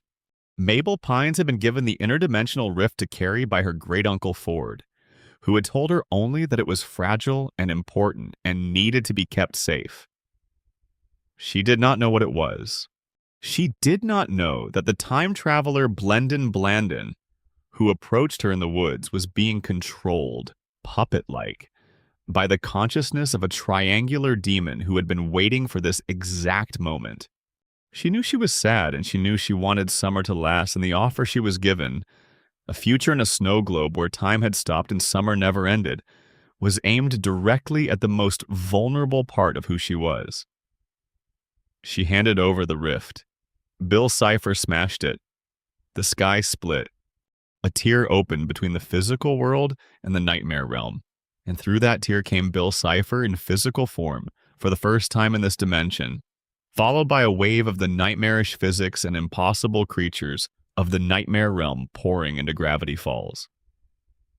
In moments, literally in moments, the town was unrecognizable.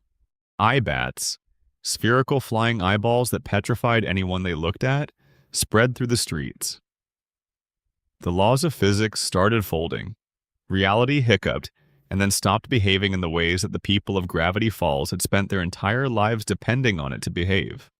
Bill descended through the tier wearing his physical form like a crown, enormous and yellow and absolutely delighted with himself, and announced to the town of Gravity Falls that it now belonged to him. That reality was his plaything, that the things they thought they knew, physics, time, cause and effect, no longer applied and had not actually been terribly binding even when they had. He petrified the people who tried to resist and collected their stone forms for his throne. He invited his henchmaniacs to come through from the nightmare realm and begin decorating. The pyramid summoned itself from nothing above the rift and became the seat of whatever passed for governance during Weirdmageddon. Bill held court there with his associates, each of them a being of significant power in their own right, with personalities that ranged from the menacing to the grotesque to the inexplicably theatrical, and launched what he called Phase 2 of his plan, which was to extend Weirdmageddon beyond the boundaries of Gravity Falls and eventually beyond the planet and the dimension and into every corner of the multiverse. Phase 2 met an unexpected obstacle. Ford's protective enchantment on the Mystery Shack, the spell derived from genuine unicorn hair placed at the building's boundaries, was not just a barrier against Bill entering the building. It had created a field that Bill's weirdness magic could not penetrate. And the barrier's radius, while not enormous, was enough to provide shelter for the people who made it inside. Stan, recognizing a strategic asset when he saw one, had quietly been gathering survivors in the shack. Not just the human residents of Gravity Falls, but also the supernatural creatures of the town, the gnomes and the Manotaurs and the Lilliputians and the others who had been displaced by the arrival of Bill's chaos. This was characteristic of Stan. He did not theorize and plan in advance in the academic way that Ford did. He looked at what was available and figured out how to use it. The Mystery Shack was available and could not be destroyed by Bill. So it became a fortress. Stan did not know how to reverse what was happening. He did not have the knowledge to fight Bill directly. But he could hold a perimeter, and he could make sure that when the people who did have the knowledge were ready to fight, there was somewhere safe to fight from. The people who had the knowledge to fight were Dipper and Mabel, who were not in the shack when Weirdmageddon began. Mabel had been placed inside one of the reality bubbles that Bill's magic created. Zones where the physics reflected the internal logic of the bubble rather than the external world. Places that were beautiful and comfortable and entirely disconnected from anything real. Mabel's bubble was designed specifically for her. A world of endless summer, puppies, glitter, boys who liked her. A version of the future that asked nothing from her and demanded no loss. It was almost perfect. The almost was that it was a prison, and that nothing in it was real. And that the summer she was living in the bubble was not the actual summer she was losing. Dipper, Wendy, and Gideon Gleeful, who turned out to be useful company in an apocalypse partly because Gideon's familiarity with the supernatural gave him relevant knowledge, and partly because his imprisonment by Bill had thoroughly recalibrated his priorities, made their way through the chaotic ruins of Gravity Falls toward the Pyramid. The journey through Weirdmageddon's landscape was one of the show's most visually inventive sequences. The weirdness bubbles that drifted through the town altered the art style of whatever they touch, shifting reality between animation styles, between mediums, between visual modes that made the environment feel genuinely unstable in a way that is difficult to achieve in animation. They found Mabel.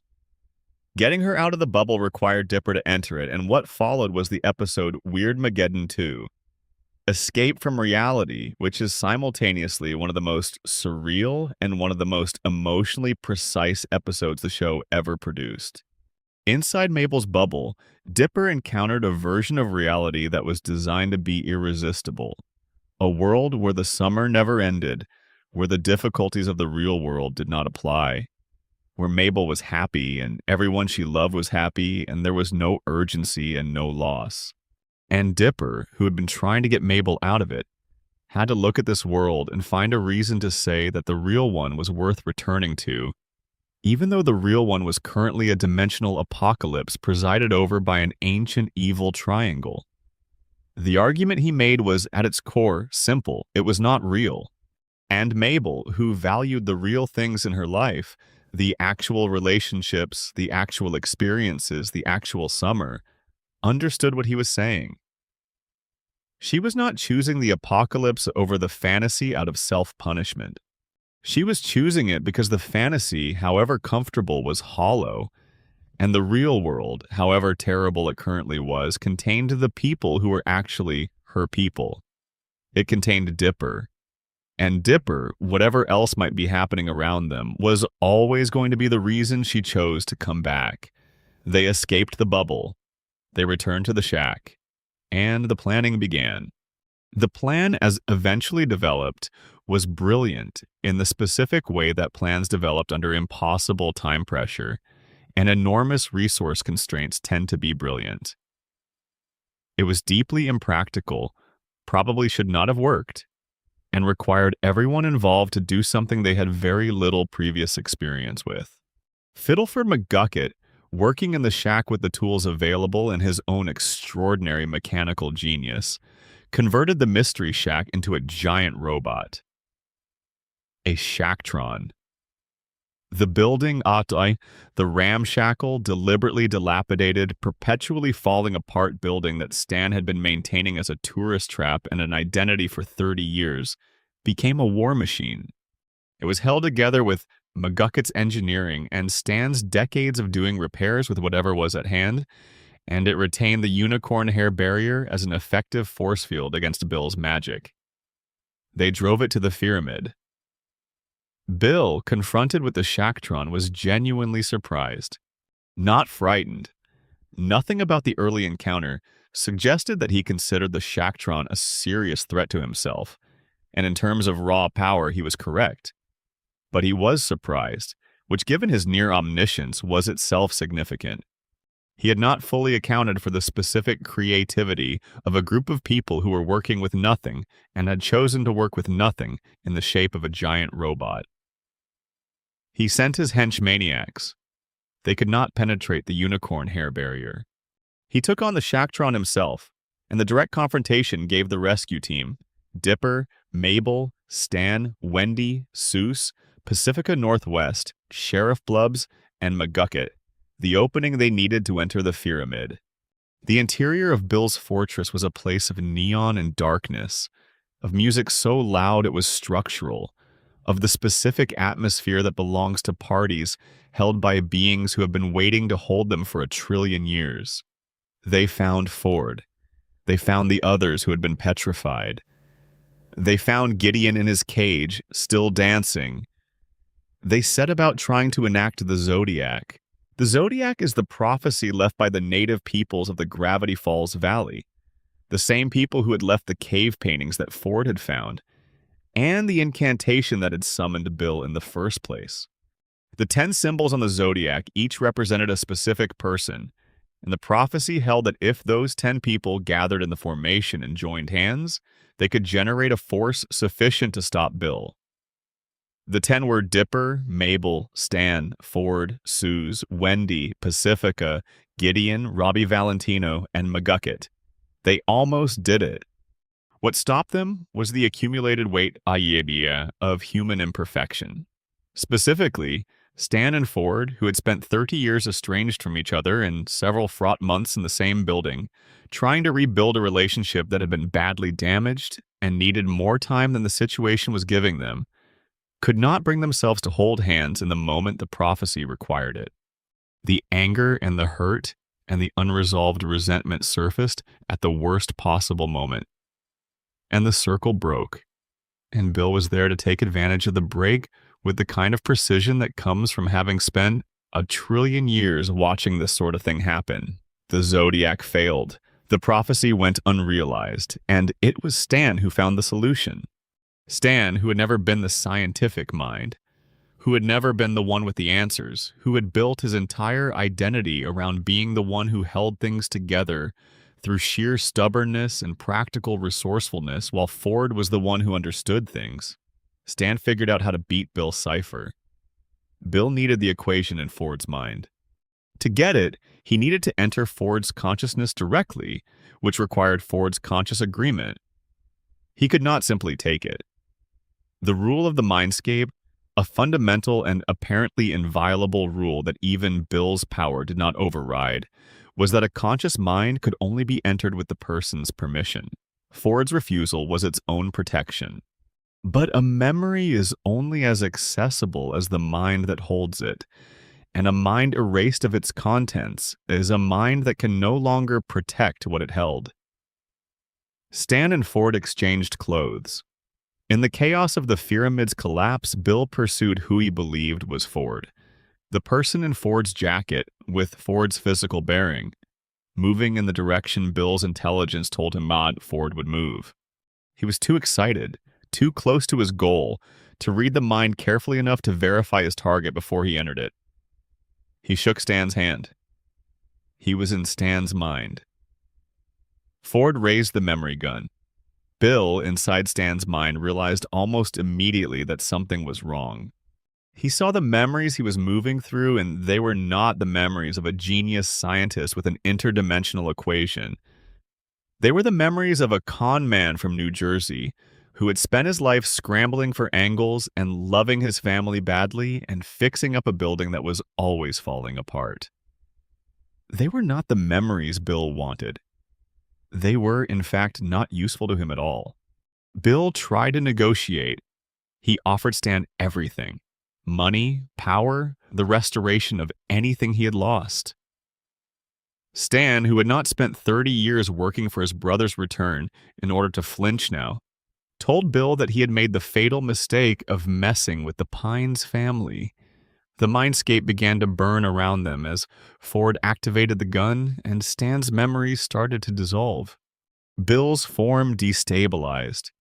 He began to glitch, to fragment, to flicker between shapes as the scaffold of the mind he had been standing in began to disappear around him. He said things in his last moments that were played backwards in the audio, and when reversed, those final words were an invocation. IXOLOTL, my time has come to burn. I invoke the ancient power that I may return. And then Stan punched him.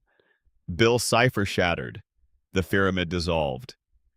The hench maniacs were sucked back into the rift, which sealed itself with a great shockwave that spread across Gravity Falls and restored everything Bill had broken. The petrified townspeople became themselves again. The sky above Gravity Falls closed. The eye-bats were gone. The weirdness bubbles collapsed. The rules came back. In the forest, Bill's physical form remained, a stone statue, the permanent residue of a body abandoned by its occupant. Yellow and geometric and wearing its top hat and bow tie, frozen in whatever expression it wore at the moment of dissolution. A gravestone for something that might not have been entirely dead. Stan woke up with no memories. The gun had done its work completely, erasing everything, not just the contents of his mind in the moment Bill was there, but everything before it as well. He looked at Ford, who was embracing him and saying his name, and felt nothing. He looked at Dipper and Mabel, who he had watched and protected and genuinely loved all summer, and felt nothing. He held Waddles in his lap because the pig jumped there and he called the pig by his name involuntarily, and that small involuntary recall was the thread that Mabel pulled to unravel the rest. She showed him her scrapbook, the physical record of the summer, picture by picture, story by story. And Stan's memories came back the way memories come back sometimes. Not all at once in a rush, but gradually. One image unlocking another, until the man who had spent his life pretending to be someone else was, for the first time in a very long time, unambiguously himself. Grunkle Stan, the man who had stayed when he could have left, who had held the thing together for 30 years with nothing but the specific, untheoretical love of a brother who was not very good at saying the word. The final day of summer came. Dipper and Mabel turned 13. Stan promoted Seuss to manager of the Mystery Shack. He and Ford loaded the Stan-O War II, named for the boat they had dreamed about as boys on Glass Shard Beach, and headed for the open ocean. The farewell was everything it needed to be, and Gravity Falls went back to being Gravity Falls. Mostly. Section 8. Dipper and Mabel. Growth, choice, and the heart of the story. Gravity Falls is, at its foundation, a story about growing up. Not in the surface sense of puberty and social complications, though those are present, but in the deeper sense of what it means to cross from one version of yourself to another version of yourself, and what you have to give up to make that crossing, and whether what you gain on the other side is worth what you paid. This is a question the show handles with unusual honesty, particularly for a piece of work aimed primarily at children and teenagers. Most children's media about growing up either treats the process as unambiguously desirable, you become more capable, more autonomous, more yourself, or treats it as loss, a fall from an innocent state into a more complicated and more painful one. Gravity Falls holds both of these true simultaneously and refuses to resolve the tension between them, because the tension is the truth. Dipper Pines is 12 years old at the start of the show and 13 at the end. His real name is never given in the show itself, a deliberate choice by Alex Hirsch that the show is aware of and occasionally references. Dipper is a nickname derived from a birthmark in the shape of the Big Dipper constellation on his forehead, and the name he goes by rather than his given name, which for the purposes of the show belongs to him and only him. He is based, Hirsch has said explicitly, on Hirsch's own memory of what it felt like to be a child. The specific mix of neurotic intelligence and desperate desire to be taken seriously, the carrying around of too many thoughts for the container, the intensity of caring about everything. Dipper wants to grow up. This is his central character note, established early and maintained throughout. He wants to be older than he is, smarter than he is, more capable than he is. He wants to be the person who has the answers. He wants Wendy Corduroy to see him as something other than a kid. He wants Ford to see him as something other than a nephew who needs protecting. He carries the journal everywhere. He researches obsessively. He documents, analyzes, theorizes. He is, in the most precise sense, doing what his great-great-uncle Ford did at 12, pouring his considerable intelligence into the project of understanding as a way of managing the fundamental uncertainty of being a person in a world that does not always behave predictably. The irony that the show builds toward with Dipper is that the thing he wants most, to be taken seriously by Ford, to be Ford's apprentice, to stay in Gravity Falls and study the extraordinary, is precisely the thing that would cost him the most essential thing he has. Ford offers Dipper the apprenticeship at the end of the second season with genuine respect and genuine regard. He sees Dipper's potential with the clarity of someone who recognizes a younger version of himself.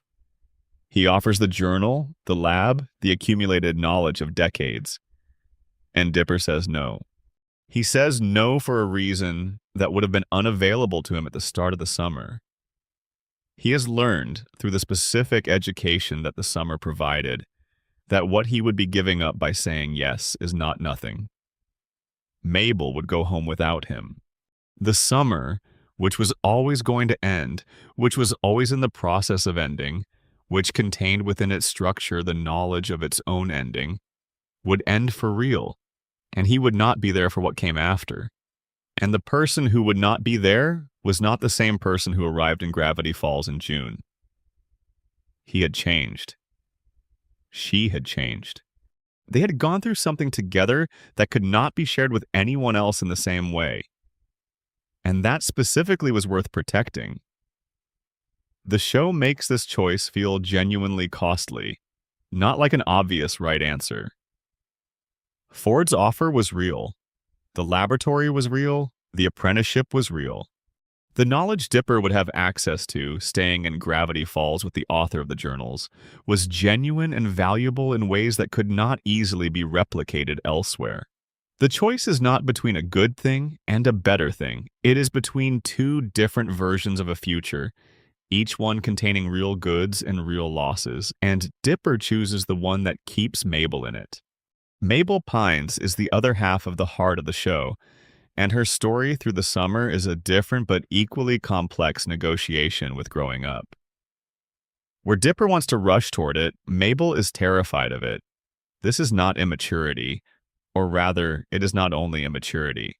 It is the entirely reasonable fear of a 12-year-old girl who can see that the version of herself that exists on the other side of adolescence will be different from the version that exists now, and is not certain that different means better. Mabel's joy is one of the show's most carefully protected values. She is genuinely, continuously, overwhelmingly enthusiastic about the world in a way that the show never mocks and never undermines.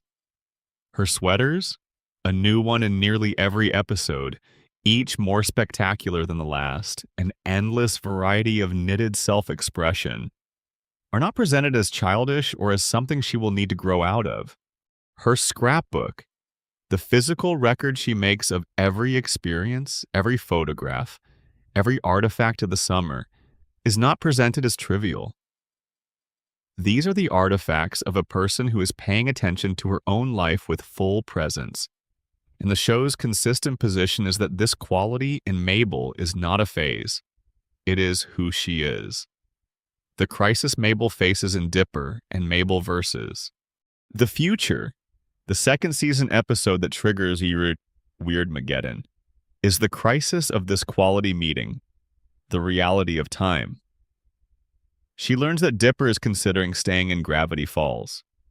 She learns that the summer is about to end, and that the twin she is inseparable from is being offered something that would separate them. She responds to this information by running away into the woods, crying, and eventually allowing herself to be deceived by Bill because the offer he made, the snow globe, the eternal summer, was aimed precisely at the part of her that most needed what it promised. This is not a character flaw.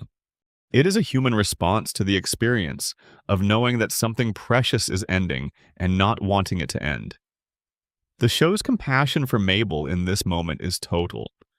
She is not presented as weak for wanting Summer to stay. She is presented as someone who loves good things and does not want to lose them, which is the most ordinary and most understandable feeling in the world.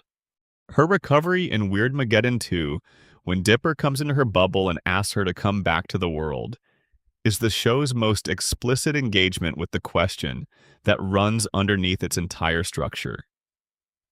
Is the real world, with all its losses and its endings and its inevitable transitions, worth more than the perfect world where nothing changes and nothing hurts? And Mabel's answer, which she gives not as a philosophical proposition, but as a gut feeling, as the recognition that the fantasy is hollow without the real person who came to find her, is yes. The relationship between Dipper and Mabel is the thing the show is most carefully and most consistently about. Alex Hirsch's rule, established for his writers before the first episode was produced, was that the kids liked each other. No matter what happened, no matter how badly they got on each other's nerves, no matter what the plot required of them individually, the underlying fact of their affection was not in question. It was the constant. Everything else was variable.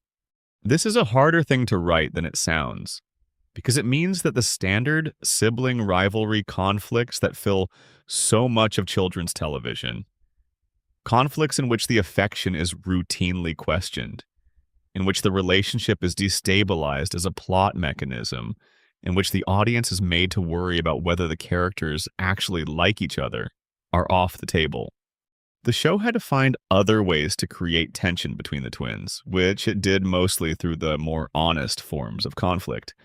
Competing needs, different visions of the future, the experience of discovering that someone you love is also a separate person with their own separate interiority and their own separate claims on the world.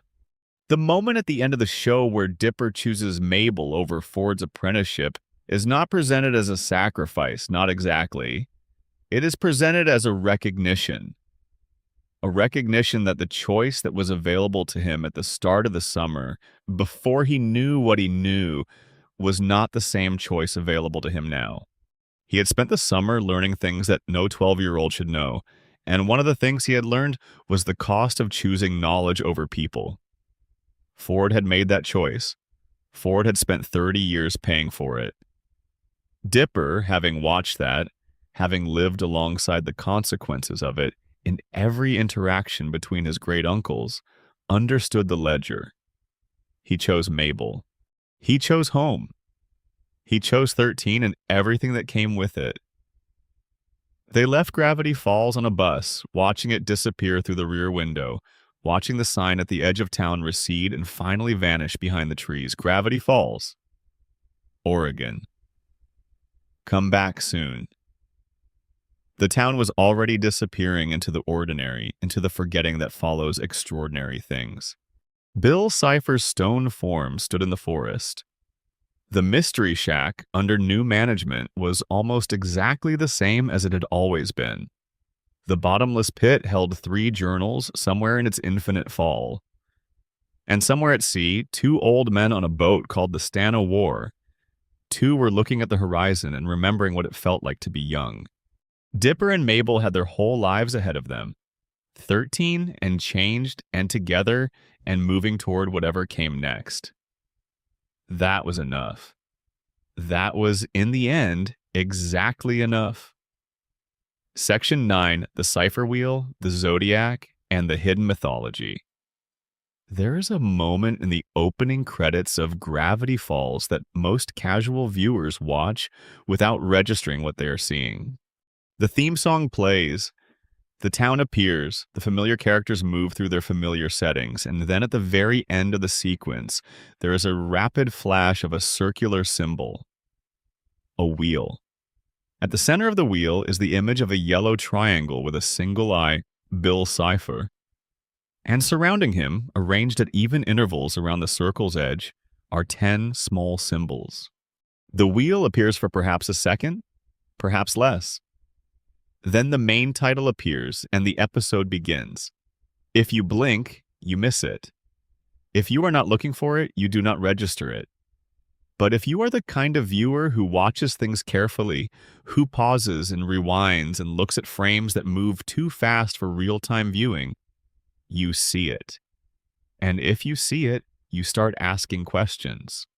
The 10 symbols around the wheel are a question mark, a bag of ice, a crescent shape, a pine tree, a pentagram with an eye at its center, a six-fingered hand, a llama, a shooting star, a stitched heart, and a pair of glasses.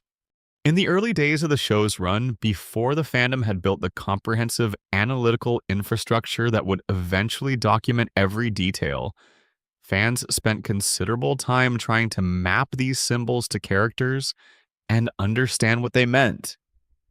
The pine tree was Dipper. It matched the logo on his hat. The shooting star was Mabel. It matched the logo on her sweater. The question mark was Seuss, whose t-shirt bore the same symbol. The six-fingered hand, it became clear over time, represented whoever had written the journals, the mysterious author whose identity was the central mystery of the first half of the show. These were the early deductions. But who was the llama? What did the crescent mean? And what was the significance of the arrangement? The zodiac, as Ford eventually explains in the finale, is an artifact of ancient knowledge. The native people who inhabited the Gravity Falls Valley before its founding had encountered Bill Cipher and had developed, over generations of contact and catastrophic experience, the only reliable method they could identify for defeating him. They encoded this knowledge in a circular symbol with 10 markers, representing 10 specific individuals who, if gathered in the circle and joined hands, could marshal enough collective force to stop the demon. They left this symbol in their cave paintings, surrounded it with context and warning, and then evacuated the valley, leaving it for whoever came next to find and hopefully understand. Ford found it. He dismissed it as superstition. This is a characteristically human response to things that challenge the frameworks we already have. Ford was a scientist, and the idea of a prophetic circle as a mechanism for defeating a transdimensional demon did not fit comfortably into any scientific framework he had developed. He was wrong to dismiss it, as he was wrong about Bill in the first place, wrong in the specific way that brilliant people who have insufficient humility sometimes are. But the wrongness was understandable. It is worth sitting with the complete list of who the symbols represent, because each correspondence is specific enough to function as a portrait. The pine tree is Dipper Pines. Obvious in retrospect, the pine tree is his symbol in every sense, the logo on his hat, the name of his family. But there is also a symbolic resonance. A pine tree is evergreen, persistent, unchanged by seasons that strip other trees bare. Dipper's constancy, his loyalty, his refusal to give up on the people he loves are pine tree qualities. The shooting star is Mabel, a star in motion, brilliant and brief, covering enormous ground in a moment. Mabel moves through the world with exactly that quality. She arrives, she illuminates, she has been there, and there is light in the place. She was in ways that persist after she has moved on. The question mark is Seuss, a symbol that defines itself by the question it embodies. What does this mean? What happens next? What is around this corner? Seuss's curiosity, his openness, his perpetual quality of genuine not knowing are all contained in that symbol. The ice bag is windy, cool under pressure. the ability to stay functional in situations that generate heat and crisis in everyone around her. This is the quality the symbol marks, and it is one of Wendy's most defining qualities. The crescent, which evolved across the show's run, starting as a crescent and eventually becoming something that resembles a fez, is Stan. The fez is Stan's most recognizable visual identifier. The accessory that the show eventually revealed was not merely a piece of clothing, but a prop in the performance of the character he had built over 30 years of pretending to be someone he was not. The crescent fez connects Stan to the moon, which is itself a symbol of things that are not quite what they appear. A body that reflects light rather than generating it, that has a visible face and a hidden face that looks completely different depending on when you observe it. The pentagram with the eye is Gideon. His tent of telepathy used the all-seeing eye as its symbol, the imagery of mystical sight and arcane knowledge. That Gideon's symbol is the same type of symbol as Bill's, both feature eyes within geometric shapes, is not coincidence. Gideon was the one who summoned Bill in the first place, who provided the initial mechanism for the demon's entry into the summer's events. Their fates were entangled from the beginning.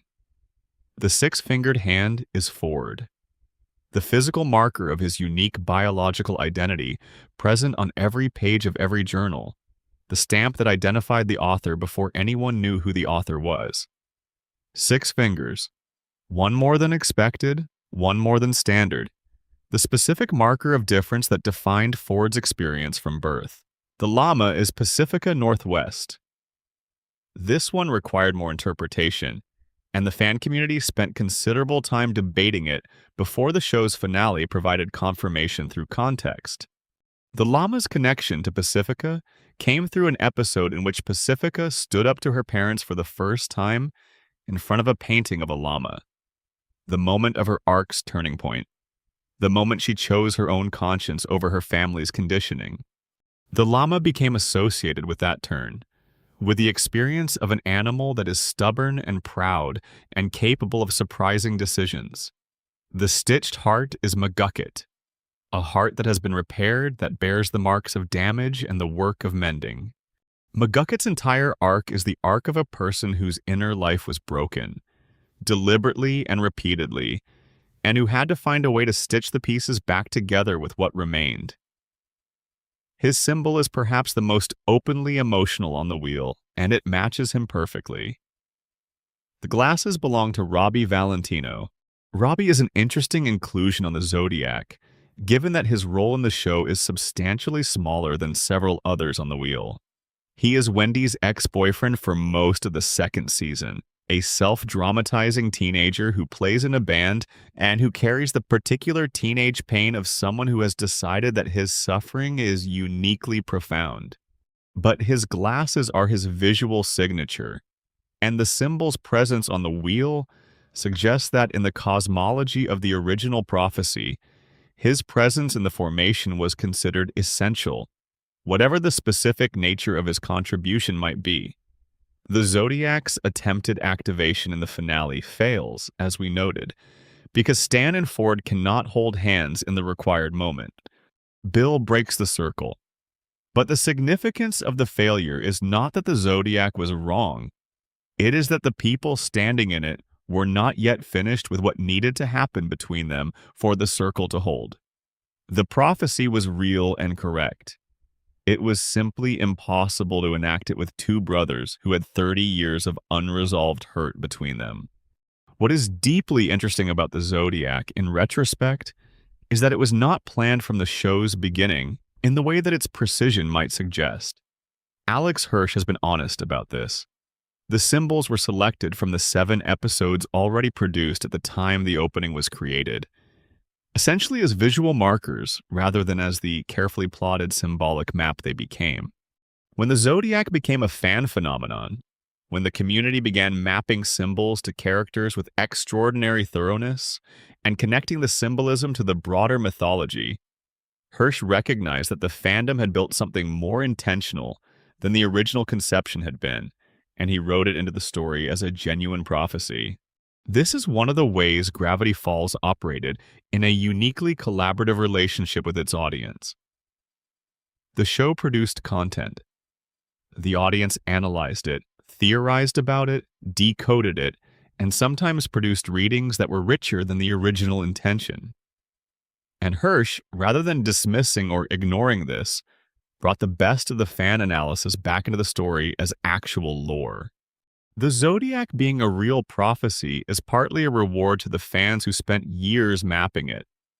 The hidden codes in the credits being solved to reveal foreshadowing is partly a reward to the fans who solved them. The show and its community were in an ongoing conversation, and both were changed by it. The mythology of Gravity Falls extends beyond the Zodiac. There is the mythology of the Nightmare Realm itself, the lawless dimension between dimensions where Bill and his associates existed before Weirdmageddon.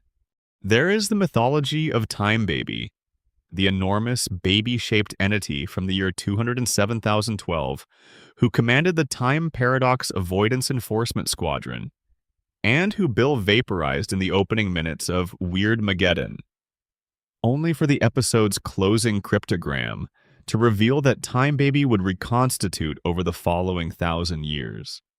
There is the mythology of the Axolotl, the vast and ancient being above Bill in the hierarchy of cosmic power, who appears in the show only as a reference, but whose poem in the Choose Your Own Adventure book revealed an entire layer of Bill's story that the show's finale had only hinted at. The Axolotl's poem, 60 Degrees That Come in Threes, watches from within birch trees, saw his own dimension burned, misses home and can't return, says he's happy, he's a liar, blame the arson for the fire. If he wants to shirk the blame, he'll have to invoke my name. One way to absolve his crime, a different form, a different time. This poem, decoded, contains the complete summary of Bill's situation and his potential fate. He destroyed his home and cannot go back to it. He claims to be fine about this. He is lying. If he wants any kind of redemption or continuation, he will need the Axolotl's intervention. And the Axolotl offers a specific mechanism, a different form, a different time. Reincarnation, essentially. A new beginning in a body and a time that are not his current ones. The Book of Bill in 2024 confirmed and elaborated all of this. Bill, after his defeat in Stan's mind, was taken to the Axolotl, who offered him a deal. Join a therapeutic program called the Theraprism. Genuinely confront his past and his crimes, and earn the possibility of a new life. Bill, being Bill, agreed to the deal while planning to trick his way through it. He was sent to a neutral zone in dimension 5150 and placed in the Theraprism, a facility that is essentially the universe's most aggressively wholesome therapy program, designed to make beings of Bill's type actually reckon with what they have done and who they have been. The joke and the darkness of the Book of Bill is that Bill, who has spent 1 trillion years doing exactly what he wanted with the universe's permission or lack thereof, subjected to enforced self-reflection, and this is presented as something genuinely worse than physical destruction. He has to feel things. He has to acknowledge things. The facility is designed specifically to be impervious to his tricks, because it was built with the understanding that Bill would try to trick it. And the Axolotl is not something that can be tricked. Whether Bill ultimately makes it through the Theraprism and into a new form, and what that form might be, and when a different time might be, these are the questions that the Book of Bill raises and does not fully answer.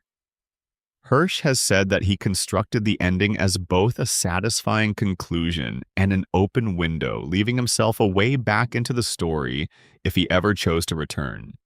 The mythology of Gravity Falls is designed ultimately to be incomplete. Not carelessly, not because Hirsch ran out of ideas, but deliberately. There are threads that remain hanging, not because they were forgotten, but because their hanging is the point.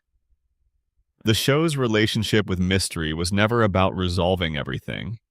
It was about establishing that the universe contains more than can be explained, and that this is not a problem, but a condition of existence.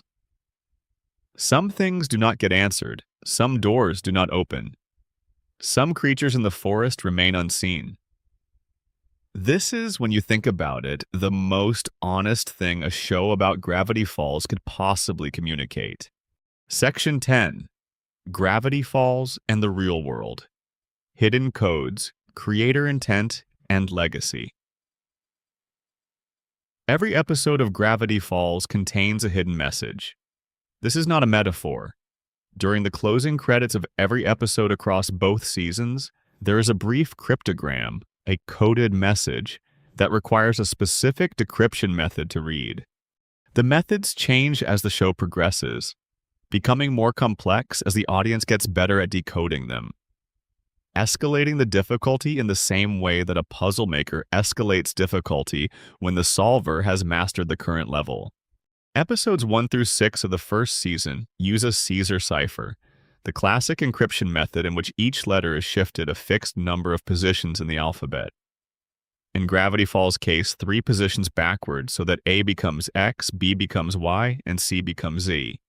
If you are watching the opening credits and paying attention to the whisper at the end of the theme song, you will hear it say 3 letters back in reverse, which is both a decryption key and a test. Are you the kind of viewer who notices these things? Are you the kind of viewer the show is designed to reward? Episodes 7 through 13 use an Atbash cipher, in which the alphabet is reversed entirely. A becomes Z, B becomes Y, C becomes X. The whisper at the end of the credits changes to switch A with Z in reverse. Episodes 14 through 19 use A1Z26, in which each letter is replaced by its number in the alphabet. 1 for A, 2 for B, 26 for Z. The whisper says 26 letters in reverse. Then, in Season 2, the Visionaire cipher arrives. The Visionaire cipher is a polyalphabetic substitution method that uses a keyword to determine how many positions each letter is shifted. It cannot be solved without knowing the keyword, and the keyword is hidden somewhere in each episode, written on a prop, visible in the background, embedded in something that requires close attention to find. For the episode Into the Bunker, the keyword is shed. For Society of the Blind-Eye, it is Wanch. For A Tale of Two Stands, it is Pines.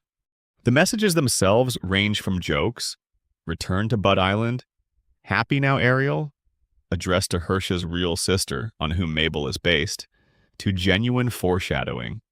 The first time the show's title appears in the opening credits, a cryptogram reads, "Stan is not what he seems." This is, of course, the central revelation of the entire first season, delivered in code in the title sequence of the first episode. Visible to anyone who thought to look for it and could decrypt it. It was the show's way of telling its audience, we are hiding things. We are hiding them in plain sight. Find them. The audience found them. Gravity Falls developed, during its original run and afterward, one of the most analytically sophisticated fan communities in the history of animated television. Reddit, Tumblr, and dedicated wikis became the infrastructure for a collective effort that decoded every cryptogram, mapped every symbol, traced every background detail, and built a comprehensive understanding of the show's mythology that in some cases exceeded what was explicit on screen.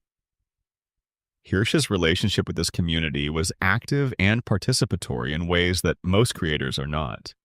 He held Reddit AMA sessions, including one famously conducted in character as Bill Cipher in April 2015, during which he answered questions as the Demon, giving hints and misdirections in Bill's voice while occasionally letting genuine canonical information through. He responded to fan theories on social media. He acknowledged when fans had gotten things right. He occasionally planted deliberate misinformation, leaking a fake twist to one person in confidence, knowing that if it spread, he would know the source, to protect genuine surprises. The Cypher Hunt, which he organized and ran himself beginning on July 20th, 2016, was perhaps the most ambitious engagement with the fan community of any creator of a children's animated series. It was an international scavenger hunt whose goal was to find a real-life statue of Bill Cipher that he had commissioned, built, and hidden somewhere in the world.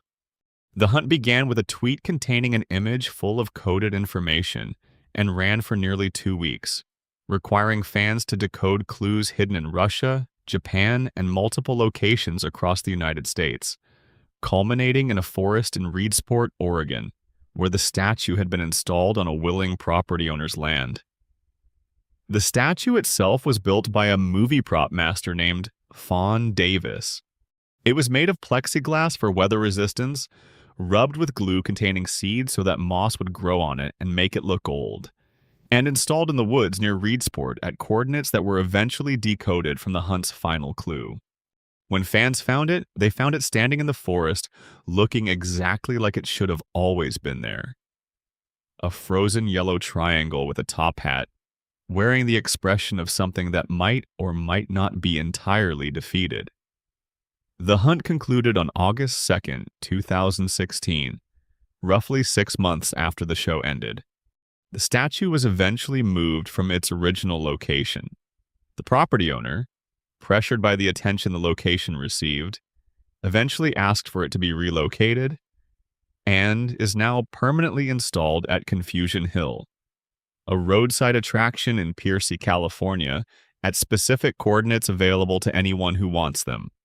It is possible to go and stand in front of Bill Cipher's statue in the physical world, which is the kind of experience that blurs the line between a story and the world it exists in a way that most stories do not manage. The Journal 3 publication was another layer of this real-world extension. The book functioned as a physical artifact from within the show's universe, a hardcover production that included exact replicas of pages from the journals as they appeared in the show, annotated by Dipper and Mabel in their own voices, with additional content that extended the lore without being required to understand the show. The special edition added a level that standard edition readers did not get: blacklight visible messages, invisible ink sections, physical extras that required the reader to interact with the book physically rather than simply reading it. The book sold over 1.3 million copies as of 2024, a number that reflects both the size and the dedication of the Gravity Falls fandom. The Book of Bill, published in July 2024, was the most recent and most ambitious of the real-world extensions. Written from Bill's perspective, it incorporated interactive puzzles, encoded messages, missing pages from the journals, and new canonical information about both Bill's origin and his fate after the show's ending.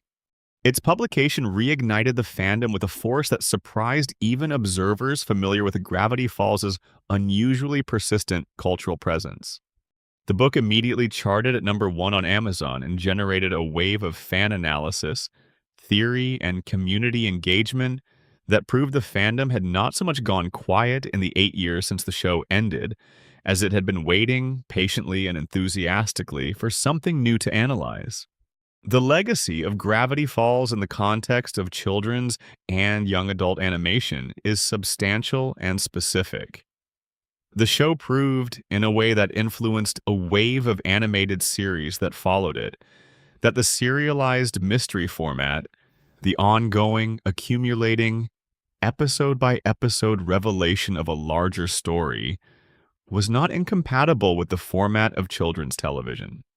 Before Gravity Falls, the received wisdom was that children's animated shows needed to be largely episodic, with minimal continuity, so that viewers could tune in at any point without needing context. Gravity Falls demonstrated that this was not just a technical constraint, but a creative choice, and that children were entirely capable of and enthusiastic about following a complex, serialized narrative that rewarded sustained attention. The shows that followed, Over the Garden Wall, Steven Universe, Starverses, The Forces of Evil, The Owl House, Amphibia, all operated in the space that Gravity Falls helped open up. Series with ongoing mysteries, character arcs that developed over seasons, emotional consequences that persisted from episode to episode. The influence was not always direct, but it was pervasive.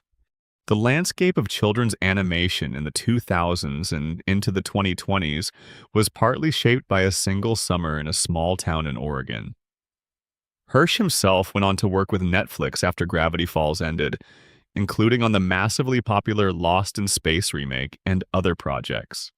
He remained connected to the Gravity Falls universe through the publications, the Cypher Hunt, and various public engagements with the community. The question of whether Gravity Falls would ever return, whether there would be a season 3, a film, a continuation of any kind, was addressed and readdressed in interviews over the years. As of 2024, Disney had opened discussions with Hirsch about the possibility of a continuation, with the company's vice president of television noting that never say never. Hirsch himself had expressed interest in a video game format that could expand the lore and in a film that could answer some of the remaining questions. The answer to the question of what comes next remains, as of this telling, the same as the answer to most of Gravity Falls' deepest questions. Unknown, possibly coded, worth watching for. Section 11. Unsolved mysteries and the theories that hold up. There are questions in Gravity Falls that were never answered on screen, some of them intentionally, some of them because the show ended before it could address them, and some of them because the answer existed in the creator's mind as a back pocket option rather than a planned revelation. These are the ones worth spending time with. The most enduring mystery, and the one with the largest body of fan theorizing attached to it, is the question of what happens next with Bill. The Book of Bill confirmed that he survived in the Theraprism, sent there by the Axolotl as the price of a deal, and that his continued existence there is the result of an invocation of cosmic-level power, rather than a simple escape from destruction. But the Axolotl's poem promised a different form, a different time, which means that Bill's story is not finished. He will return in some shape, not the yellow triangle, not the top hat, not the bow tie, but something. And the question of when and what and how is deliberately left open. One persistent fan theory, mentioned in the research for this video, connects Bill to Time Baby through the mechanism of the Axolotl's promise. Time Baby is from the year 207,012, which the closing cryptogram of the Weirdmageddon episode places as the year of his reconstitution following his vaporization by Bill. The theory suggests that Bill's different form, a different time, is Time Baby himself, a ruling dictator from a future time, which is certainly a different form and a different time. It is a theory with a specific elegance. The entity Bill most hated and most feared, becoming the form he was reborn into, unable to access his own powers in that form because they belong to a different identity. Hirsch has not confirmed or denied this, characteristically. A related question concerns the nature of the Axolotl and its relationship to the larger cosmology of the Gravity Falls universe. The creature, which appears only as a reference in the show itself, glimpsed in a tank in Ford's laboratory and eventually named by Bill in his final reverse message, is described in the Choose Your Own Adventure book as a being whose power exceeds that of both Time Baby and Bill Cipher. This places the Axolotl at the top of a cosmic hierarchy that the show gestures toward but never maps completely. The Oracle, the alien woman Ford meets during his dimension-hopping years who lives in an axolotl shrine, suggests that the creature has worshippers across the multiverse, which implies a mythology around it that we have seen only the edges of. Dipper's real name is another deliberate mystery that the show tangled with, and then left unresolved. It is clearly a name he does not use. Dipper is a nickname. The show confirms this, and the assumption of the show's community was always that his given name would eventually be revealed. Perhaps as a character beat, perhaps as a joke, perhaps as the thing that explains why he so thoroughly prefers the nickname. It was never revealed. Hirsch has suggested it might remain forever a secret, which is consistent with the show's general practice of preserving certain mysteries rather than resolving them. The true nature of Gravity Falls' founding and the extent to which the U.S. government is aware of the town's supernatural nature is another thread that was raised and never fully pulled. Agents Powers and Trigger, the government investigators who appeared periodically in Season 2, were ultimately tricked into closing their case on Gravity Falls by Ford's memory gun. But the implication that a government agency was aware enough of the town's anomalous nature to have agents investigating it, and was close enough to the portal's activation to make arrests, suggests an institutional awareness that goes beyond what any two investigators could have developed independently. There is somewhere in the Gravity Falls universe a government file, possibly a whole department. What they know and what they have done with that knowledge is never explored. The bottomless pit is technically a mystery as well, more of a running gag in practice, but one with genuine metaphysical implications, given that things thrown into it genuinely can end up anywhere. The journals thrown in at the end of the show are somewhere in that pit or at whatever their endpoint might be. A Journal 3 thrown into a bottomless pit in 2012 might surface in 1893, or on the moon of a gas giant 3 dimensions over, or in the bedroom of a child who needed it. The bottomless pit is the show's mechanism for keeping its loose ends mobile rather than resolved, which is philosophically consistent with everything else the show believes about the relationship between endings and ongoing. The question of Gompers the goat deserves more attention than it typically gets in discussions of the show's mysteries. Gompers is a goat. He lives at the Mystery Shack. He eats things he should not eat, and he is given a specific and continuing attention in the show that suggests he might be more than a goat. His survival of Weirdmageddon is notable. Bill enlarged him during the chaos, which implies a specific awareness of the creature. And Gompers is seen during the Weirdmageddon arc with an intensity that has been interpreted by some viewers as deliberate.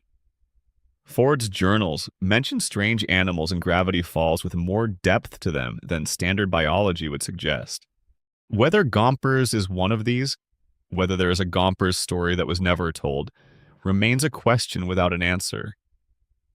The best fan theories in Gravity Falls are, characteristically, the ones that fit the show's existing logic without requiring you to strain it. The theory that the different dimension Ford visits during his years of interdimensional travel, the one described in the Real World Journal 3 is, a dimension where everything went right for Ford and Bill was never a threat, is not an alternate timeline, but a window into what the show might have been, or what the show could become if Hirsch chose to continue it, is one of the genuinely haunting ones. Ford saw a version of his own life where the worst thing did not happen. He came back to the version where it did.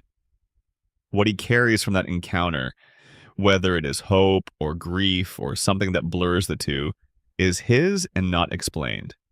The broader theory about the show's central concern with twins, not just Dipper and Mabel, not just Stan and Ford, but the presence of twinness as a motif throughout, connects to the axolotl's mythological background in Aztec culture.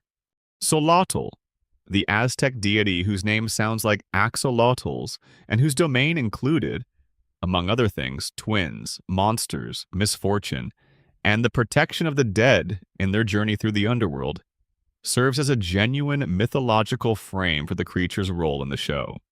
Twins everywhere. The show is saturated with them, doubling as a structural principle. As if the universe of Gravity Falls operates on a logic of reflection and duplication that the axolotl, as the master of this motif, presides over. Whether or not Hirsch intended all of this as a consistent mythological framework, or whether the resonances are partly accidental and partly the product of a community that was very good at finding patterns, the result is a show that rewards the kind of attention that treats every detail as potentially meaningful. This was, of course, always the promise of Gravity Falls, that if you paid attention, you were part of the story. Section 12. The aftermath, the continuation, and what was left unsaid. The summer ended on a Tuesday. Gravity Falls. Take Back the Falls, the series finale, aired on February 15th, 2016, as an hour-long special.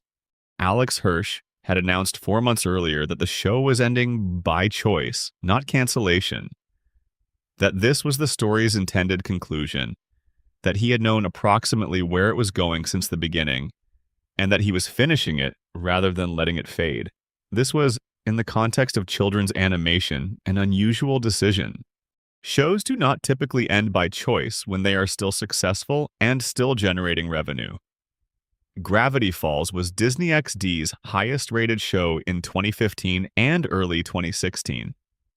It could have continued. Hirsch's position was consistent with the show's values. Gravity Falls was always about a specific summer, a specific moment in time, a specific experience that was defined partly by the fact that it was going to end. To extend it indefinitely would be to undermine the very thing that gave it its meaning. The show was about, among other things, the impossibility and the necessity of letting things end. Hirsch understood that continuing the show past its natural conclusion would be the specific type of mistake that the show itself had been warning against all along. The finale gave every major character a proper ending. Stan got his memories back and his brother. Ford got his brother and the ocean. Suze got the mystery shack and the acknowledgement of his place in the family it housed. McGucket got his memories, his dignity, and a mansion. Pacifica got the beginnings of an independent identity. Gideon got the first day of the rest of his life. Wendy got a summer she would tell stories about for the rest of her own life. And Dipper and Mabel got 13 and the bus ride home and everything that came with both. The Gravity Falls, Lost Legends, graphic novel, published in 2018, continued 4 stories in the show's universe. These were short, self-contained adventures rather than extensions of the main narrative, but they demonstrated that the world had a room for exploration beyond the events of the summer. And they added specific canonical details about what happened to some of the supporting characters after the main story ended. McGucket's story in particular received additional attention, and the gnomes, always good value, got an adventure of their own. The Book of Bill in 2024 was the largest single canonical expansion of the Gravity Falls universe since the show ended. Its existence reignited the conversation about whether Gravity Falls had truly ended or whether it was simply between transmissions. The book's structural conceit that it is Bill's own therapeutic journal sent to Earth against the Theraprism's rules, a document of self-reflection that is also inevitably a document of continued self-justification and manipulation, is both a perfect expression of Bill's character and a mechanism for including the kind of background lore and historical detail that the show's format never had. Room for. Among the most significant revelations in the Book of Bill, the destruction of Bill's home dimension was not the cold, triumphant act that his self-mythology portrayed it as. He has carried it. He keeps the last atoms of his dimension in his hat. He chose to present his origin as liberation, because the alternative, admitting that he destroyed the only home he had ever known and had been running from that act for 1 trillion years, was not compatible with the identity he had built around his own power and independence. The Book of Bill presents, without endorsing the possibility of Bill Cipher as a figure deserving at minimum of understanding, if not of sympathy, a being who did an unforgivable thing for reasons that were at least comprehensible, and who has been managing the consequences of that act ever since. This is not a redemption arc. The show and its continuation materials are careful not to offer Bill a redemption that would undermine the clarity of what he actually did and what it cost. But the Book of Bill does complicate the picture in ways that the show's necessarily simplified portrayal of him, as the pure antagonist, could not. and the complication is consistent with the show's general belief that the universe is more layered than surface presentations suggest. The question of Gravity Falls continuation, Season 3, a film, a new format, remains open as of this telling. Hirsch's interviews over the years have consistently described him as being emotionally open to returning to the universe, while being clear that he would not do it without a story worth telling. The Disney executive's 2024 comment that discussions were happening, that "never say never" was the operative phrase, was the most encouraging signal yet that some version of a continuation might eventually materialize. Whatever form it might take would face a significant challenge. The specific magic of the original show was tied intimately to the specific moment it occupied. Dipper and Mabel's story was about a summer, and the summer is over. A continuation would need to find a new story with the same emotional honesty and the same willingness to let things be complicated and incomplete. And it would need to do this while handling the nostalgia that surrounds the original with care rather than exploitation. Hirsch would know this. He always knew, better than the audience even, what the show's actual story was about, and he has proved in everything he has done since that he is not a person who produces work carelessly. If Gravity Falls returns in some form, it will be because there is something true to say that cannot be said any other way. And if it does not return, then the summer of 2012 stands complete. 40 episodes, 100 mysteries, 2 children who went somewhere strange and came back changed, a family that nearly destroyed itself and then chose not to, and a triangle in the forest that might not be entirely done. The pine trees press in close to the road. The light doesn't quite behave the way light is supposed to behave. There is a town back there, just past the tree line, past the sign that has weathered more seasons than anyone alive can count. It is still there. Gravity Falls does not stop being Gravity Falls just because the summer is over. It goes on. It keeps its secrets. It keeps its strangeness. And somewhere in its woods, in a specific clearing, on a piece of ground that has been strange for longer than there have been people to notice the strangeness, a yellow stone stands in the trees. Frozen. Patient. Wearing its top hat. Waiting. Thank you for spending these hours in Gravity Falls with me. If you made it this far, you have genuinely earned the right to call yourself a certified Gravity Falls lore enthusiast. If you enjoyed this deep dive, please leave a like and subscribe to Uncle Guy Lore. It makes a real difference and helps the channel continue producing content exactly like this. Drop a comment below with your favorite moment from Gravity Falls, the theory that has stuck with you the longest, or just to say where you are watching this from. I read every single one. Sweet dreams, everyone. Just make sure they stay yours. End of script section 13. The summer's episodes. A journey through Gravity Falls week by week. There's a particular pleasure in walking through the individual episodes of Gravity Falls, not as plot summaries, but as artifacts, as the specific moments where the show's accumulated mythology intersected with whatever the story needed from them in that week. Each episode is its own contained thing, and also part of the larger structure. And when you look at the series this way, as a long journey that happened to have distinct rest stops, you notice things you might have missed when you were simply living inside it. The first episode, Tourist Trapped, is one of the most carefully constructed pilot episodes in animated television history. It introduces every major character, establishes the show's tone, demonstrates its visual grammar, and delivers a genuinely surprising ending. The revelation that Mabel's new boyfriend is a gnome, or rather, a collection of gnomes in a trench coat, all in under 23 minutes. But what the pilot is really doing, underneath the plot mechanics, is setting up the show's fundamental question. Who is this boy? What is this journal? And what does this summer mean? Dipper's narration at the beginning of Tourist Trapped establishes the show's voice immediately. He is the kind of person who keeps a journal about the summer's events, who records and documents as a way of making sense of experience, who treats the adventure he's about to have with the seriousness of someone who understands that it is important before he fully understands why. The narration has a quality of retrospection, Dipper telling us about the summer as someone who's already lived it, which creates a dramatic irony from the very first moments. He already knows how it ends. We are catching up to him. The gnomes, as the first creature encounter, are a perfect calibration of the show's register. They are funny. Jeff's desperate romantic overtures to Mabel, the mechanics of the gnome formation, the leaf blower solution. But they are also genuinely disturbing in the right light.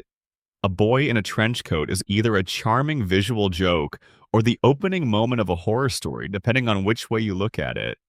And Gravity Falls always made sure you could see both angles simultaneously. This is the show's central aesthetic achievement.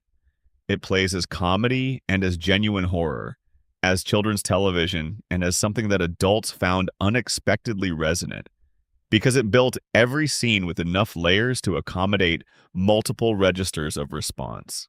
The Legend of the Gobblewonker, the second episode, is a family episode disguised as a monster episode. Stan's plan to take the twins fishing for his birthday is constantly derailed by their pursuit of a Loch Ness-style monster in Lake Gravity Falls. And the episode ends with the realization that the monster is a robot built by Old Man McGucket, who wanted attention and believed that a genuine sea monster would attract photographers from the tabloid papers he loved. What the episode is actually about is Stan's quiet need for connection with his grandchildren, which he cannot express directly because expressing it directly is not a thing Stan Pines does, and the specific loss of a morning that could have been spent together being replaced by the pursuit of something flashier. The lesson is not that monsters do not exist. The lesson is that the things worth paying attention to sometimes do not come with fins. This is a distinction the show will return to across both seasons. Headhunters is the first episode that suggests the show has a genuine mystery arc, rather than just a Monster of the Week structure. It features wax figures, a new exhibit at the Mystery Shack, that come to life at night, and it introduces the theme of hidden history that will run through the show's entire mythology. The wax figures include Abraham Lincoln, Genghis Khan, Sherlock Holmes, and others, and their murder mystery arc is resolved in a comedic way that nonetheless plants seeds. This town has layers. The things in it have pasts. Nothing is simply what it appears to be on the surface. The hand that rocks the Mabel gives us our first real encounter with Gideon Gleeful, and it is worth noting how carefully Gideon is introduced. He is introduced sympathetically, a lonely child who connects genuinely with Mabel, who has feelings for her that read as real even though they are attached to a possessiveness that will become his defining flaw. The show is honest about this from the beginning. Gideon's feelings are real, his manipulation is also real, and these two things coexist in the same person without resolving into either pure villainy or pure pathos. He is one of the more psychologically complex characters in children's animation, and the show does not simplify him. The Inconveniencing is the show's first genuine horror episode and one of its best. Dipper accompanies Wendy and her friends to an abandoned convenience store and encounters the spirits of two elderly store owners who have been haunting it since the 1970s. The horror is played straight.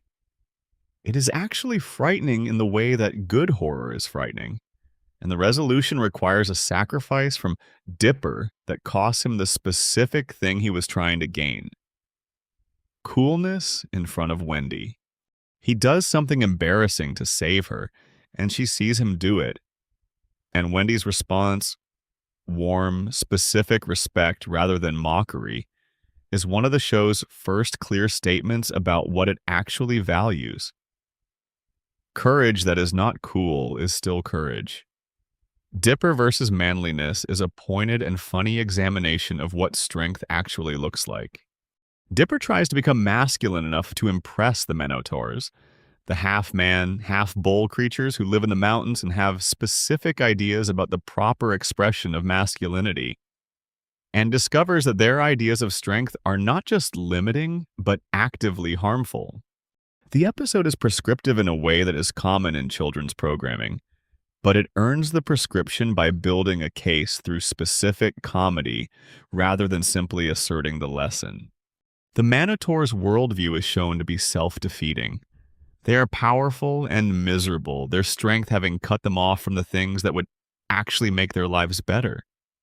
And Dipper's eventual choice to play his flute rather than fight demonstrates not weakness, but the specific courage of being yourself in a context that punishes it.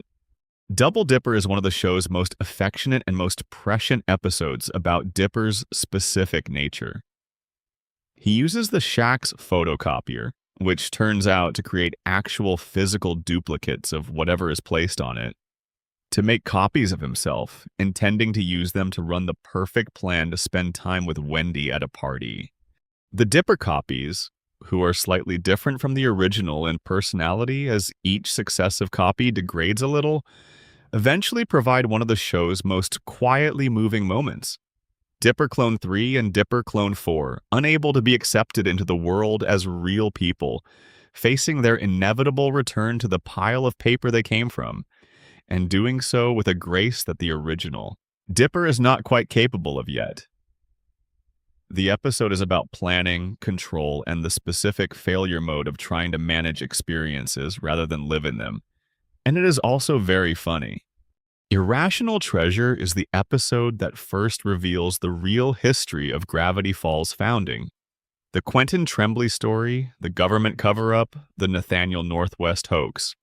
And it does so in the context of Pioneer Day, the town's annual celebration of its founding myth.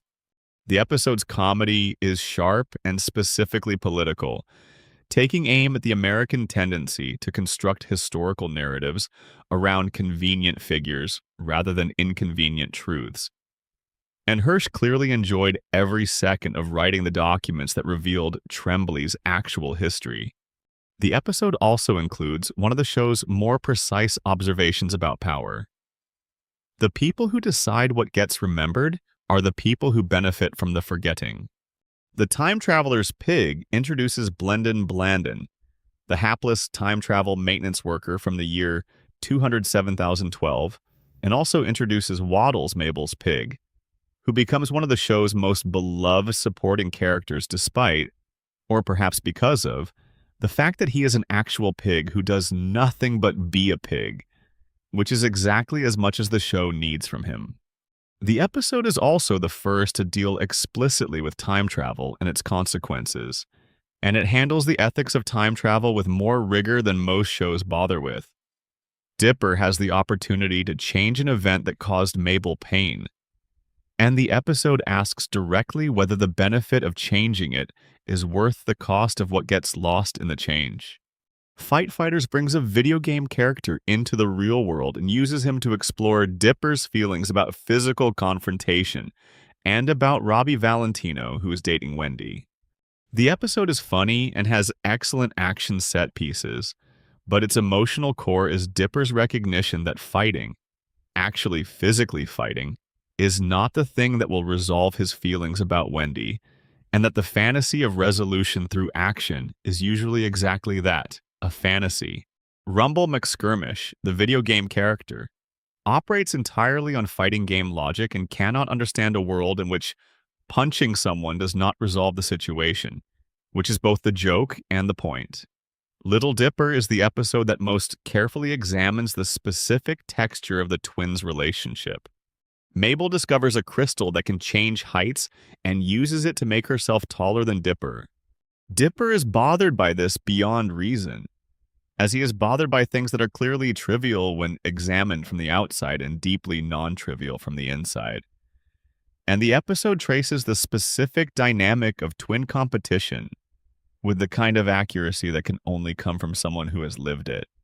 Hirsch wrote Twins always, from the experience of being a twin, and the episodes that deal most directly with Dipper and Mabel's relationship have a precision to them that is felt even by viewers who are not twins.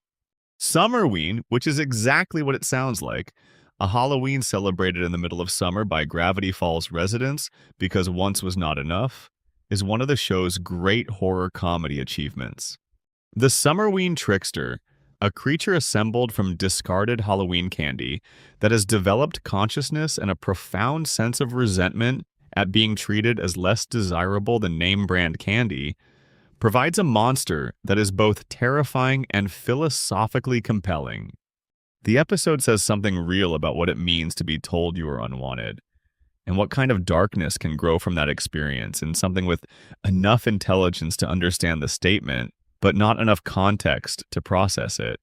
Boss Mabel is the episode that tests Stan's leadership most directly and gives Mabel the specific experience of discovering that responsibility is heavier than it looks from the outside. She bets Stan that she can run the Mystery Shack more profitably than he does, and discovers quickly that her approach, kindness, flexibility, enthusiasm for the customer's experience, does not produce the results she expected, partly because the customers she encounters that week are specifically difficult, and partly because managing a business requires types of pragmatism that her natural warmth resists. She loses the bet. Stan wins. But the episode's conclusion is more nuanced than a simple vindication of Stan's cynical management style. Mabel's failure was partly situational, and Stan's success was partly luck. And the show is honest enough to leave this in rather than resolving it into a clean lesson. Bottomless Pit is the show's anthology episode, framed by the characters falling into the bottomless pit and telling stories to pass the time. It is lighter in tone than most episodes, explicitly experimental.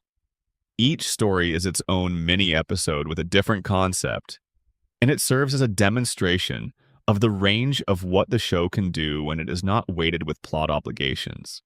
Seuss's story about his voice is genuinely funny and does something unusual with Seuss as a character. It gives him a character arc, however compressed, in which he discovers something true about himself. Stan's story about the truth-telling teeth is a perfect miniature dark comedy. The frame story, in which the characters fall indefinitely, is one of the show's most effective uses of physics as comedy and metaphysics simultaneously. The Deep End is a Mabel-focused episode about a summer romance, this one with a merman named Mermando, who lives in the town's swimming pool. The episode is warm and funny and carries a specific pathos. Mermando genuinely has to leave, because he is a merman and his proper home is the ocean. And the parting is genuinely sad in the way that summer romances always are. Mabel, who approaches the world with full presence and full feeling, does not guard herself against this sadness. She experiences it completely and then moves on from it completely. This is presented as a strength, not a flaw. Carpet Diem is the body swap episode, and it does something unusual with the body swap premise. It takes the comedy of the situation seriously enough to let it reveal something real. Dipper in Mabel's body discovers the specific exhaustion of managing the social expectations placed on her. The maintenance of friendships, the active work of being perceived as the cheerful one. The particular kind of emotional labor that is invisible until you are the one doing it.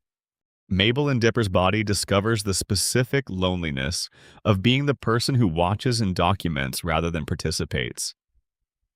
Each one learns something about the other that they could not have accessed any other way. And the episode ends not with a lesson stated, but with a moment of genuine, renewed understanding between them. Boys Crazy is the episode about boy bands, and specifically about the show's understanding of what fandom does to people. Mabel becomes obsessed with the boy band several times, who are revealed to be actual boys who have been genetically engineered by a record label for exactly the purpose of being consumed by fandom. They are freed and released into the wild. A forest, specifically, where several Temez must learn to survive in an ecosystem they were not built for. While the episode also follows Dipper's growing jealousy and possessiveness about Wendy, which the episode handles with unusual directness. Dipper's behavior toward Wendy in this episode is shown to be wrong, Not monstrous, not irredeemable, but wrong. His attempt to control who she spends time with is not presented as romantic, but as a flaw, and the episode requires him to recognize it as one. Land Before Swine is a Stan episode, in ways the show does not always signal clearly from the beginning. It involves dinosaurs in a cave system beneath the falls, and the main action involves Stan and Dipper working together with more genuine partnership than they usually manage. But the episode's real content is Stan's relationship with Waddles, who is abducted by a pterodactyl, and the specific revelation that Stan has a genuine and tender fondness for the pig that he would normally never admit to.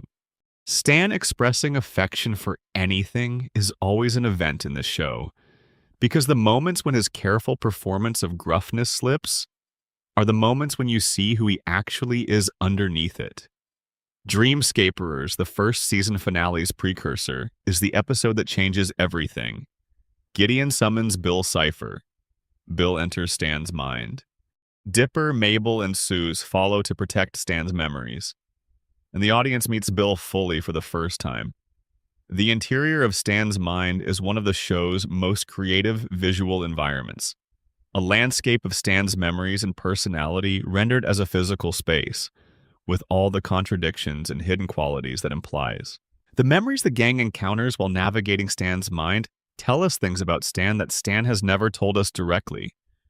Glimpses of a life that was harder and more painful and also more loving than his public presentation suggests. The relationship with his brother. The things he wanted and could not have. The specific depth of his feeling for his great niece and nephew, which he has been hiding under gruffness for the entire summer. The episode ends with Bill defeated and the twins having protected Stan. But the post-credit cryptogram, decoded by fans within days of the episode airing, reads, "Search for the blind eye," which is not a resolution, but a direction. The show was telling the audience, you found what was here. Now look for what is hidden. Gideon Rises, the first season finale proper, gives us the satisfaction of Gideon's defeat and the wonder of the season's final reveal. Stan in the basement of the Mystery Shack, having obtained all 3 journals, activating the portal. The machine lights up, the monitor screen shows countdown numbers. And the audience, who has been wondering all season what is in that basement, what Stan has been working on, what the portal is for, finally sees it in motion. Then the episode ends. It is one of the more effective season-ending cliffhangers in the history of children's animation. And it works because every element of it has been earned. The portal is not a surprise in the sense of being random. Everything that led to that moment was in the show all along, for anyone paying close enough attention to see it. Season 2 began with Scary Oak, a confident premiere that picked up the thread of the portal mystery while also delivering one of the show's best action sequences, the zombie karaoke battle, and introducing the government agents who would periodically complicate the summer's events. The episode worked as both a standalone experience for casual viewers and as the opening move in the season's large story for dedicated ones. Into the Bunker was the episode that resolved the Dipper and Wendy emotional subplot in the most honest way the show could have managed. With Dipper confessing his feelings, Wendy responding with genuine kindness and the specific honesty of a 15-year-old who understands the situation clearly, and the relationship recalibrating into something real rather than remaining suspended in a fantasy. The shapeshifter of the episode's plot was terrifying, but the emotional scene between Dipper and Wendy in the bunker was the beating heart of it. The Gulf War is the episode that first shows Mabel and Pacifica in conflict on genuinely equal terms, rather than as a simple antagonist-protagonist dynamic. Both want to win the mini-golf tournament. The Lilliputians, tiny golf ball people who live in the mini-golf course and are willing to commit murder on behalf of whoever promises them interesting new stories, provide the show's most inventive monster of the week since the Gnomes. The episode ends not with Mabel's victory, but with a détente, a recognition that they are more evenly matched than either of them wants to admit. Sock Opera was the Mabel-focused episode that gave us the most sustained and disturbing look at Bill possessing a human body. Mabel's elaborate sock puppet show, but Tobias, she had been writing a musical for a boy she liked, of course she had, becomes the backdrop for a story about sacrifice and about what you are willing to give up for the people you love. Mabel gives up her show, the thing she had been working on and caring about, to save her brother. The fact that she does this without hesitation and with minimal complaint is characteristic of who she is, and it is presented as the exceptional quality it actually is. Soos and the Real Girl is the episode about video game artificial intelligence and real human connection. And it is also the episode about Soos's loneliness in a form that had not been addressed directly before. Gif Faney, the sentient program from a dating simulator who falls in love with Soos and will not accept the idea that she is not real, is the show's best villain of the week in the second season. She is scary, she is funny, and she says something true about the difference between the controlled experience of a relationship with a program and the unpredictable experience of a relationship with an actual person. Soos chooses the actual person. It costs him something. It was worth it. Little Gift Shop of Horrors was the show's anthology episode for Season 2, framed by Stan's attempts to sell tourist junk to an audience. It has 3 stories, about Stan's golden watch, about the time Dipper wanted to be smarter, and about a Halloween special within the Halloween special. And like the first anthology, it is lighter in tone and more experimental in form. The episode is charming but not essential to the mythology. Society of the Blind Eye was essential. This was the episode that revealed the organization beneath the town, that gave us McGucket's true history, that showed the Hall of the Forgotten with its rows of extracted memories, and gave the whole summer's events a new context.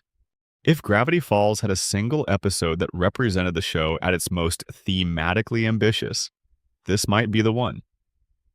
It is a story about the deliberate choice not to know, about the ways communities manage collective trauma by collectively agreeing to forget it, and about what you lose when you remove the difficult parts of your own experience. Blendin's Game brought back the time traveler and told us Soos's backstory through a time travel competition that Soos and Blending had to fight through together. The backstory. Soos's complicated relationship with his absent father, the birthday cards that came later and later until they stopped, was handled with more compassion and less sentimentality than you might expect from a show aimed at children. The father does not return. The reconciliation does not happen. What happens instead is that Soos finds his people, the ones who actually showed up, and learns to invest his love in those relationships rather than the one that was always going to disappoint him. The Love God was a minor episode that served primarily to resolve the Robbie and Wendy situation and to introduce a literal embodiment of romantic love as a creature who appears from time to time in Gravity Falls. It is pleasant without being essential, and it contains one of the show's better visual jokes. The Love God's potions affecting the monsters and creatures of Gravity Falls alongside the townspeople, creating a brief interlude of extremely unlikely interspecies romance. Northwest Mansion Mystery was the episode about Pacifica, the lumberjack ghost, the history of the Northwest family, and the specific courage it takes to defy the people who raised you when what they raised you to do is wrong. It was also, for many fans, the moment when the show revealed its full ambition as a piece of work that cared about all of its characters rather than just its main ones. Pacifica was, before this episode, a recognizable type. After it, she was a person. Not What He Seems was the episode. The episode where everything changed. Stan is arrested. The portal activates. The countdown runs. Ford comes back. Dipper and Mabel have to decide whether to trust the man who has been keeping secrets from them all summer. And they make different decisions. And the tension between those decisions is one of the most emotionally precise sequences the show ever produced. Dipper, who wants answers, pushes the button that could shut down the portal. Mabel, who trusts Stan despite everything, holds his hand and tells him she believes in him. The portal activates. Ford steps through. Nothing is the same. A Tale of Two Stans gave us everything we had been waiting for and made it hurt more than we expected. Ford and Stan's backstory, finally told in full, was a tragedy of timing and communication failures and pride, and the specific cruelty of a situation where both people were right and both people were also wrong, and neither could see through their own pain long enough to see the others. The episode is beautifully constructed, moving between flashback and present, with a fluency that confirms the show's writers at their best. And it ends not with resolution, but with the tentative, damaged possibility of one. Dungeons, Dungeons, and More Dungeons was a palate cleanser after the intensity of the 2 episodes preceding it, and it worked as exactly that. A funny, light episode about Ford and Dipper bonding over the most complicated tabletop game in existence, with a subplot about Mabel and Stan also bonding over television in their own separate idiom. The episode said something important, simply by existing in the position it did, that even in the most intense narrative, there are moments of ordinary life, and those moments are worth having. The Stanchurian candidate involved Stan running for mayor of Gravity Falls under the influence of a mind-control tie that Ford invented and then regretted. It is one of the funnier episodes of the season and does not carry significant mythological weight. But it does something useful.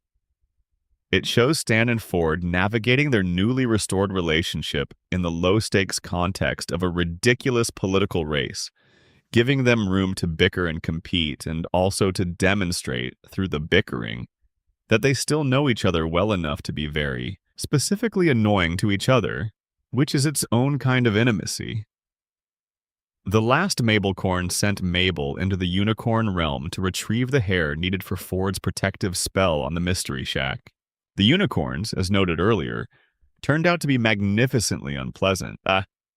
They required a pure heart to receive their hair, and their tests for pure-heartedness were arbitrary and demeaning, and Mabel, who is among the most genuinely good-hearted characters in the show, failed their tests repeatedly.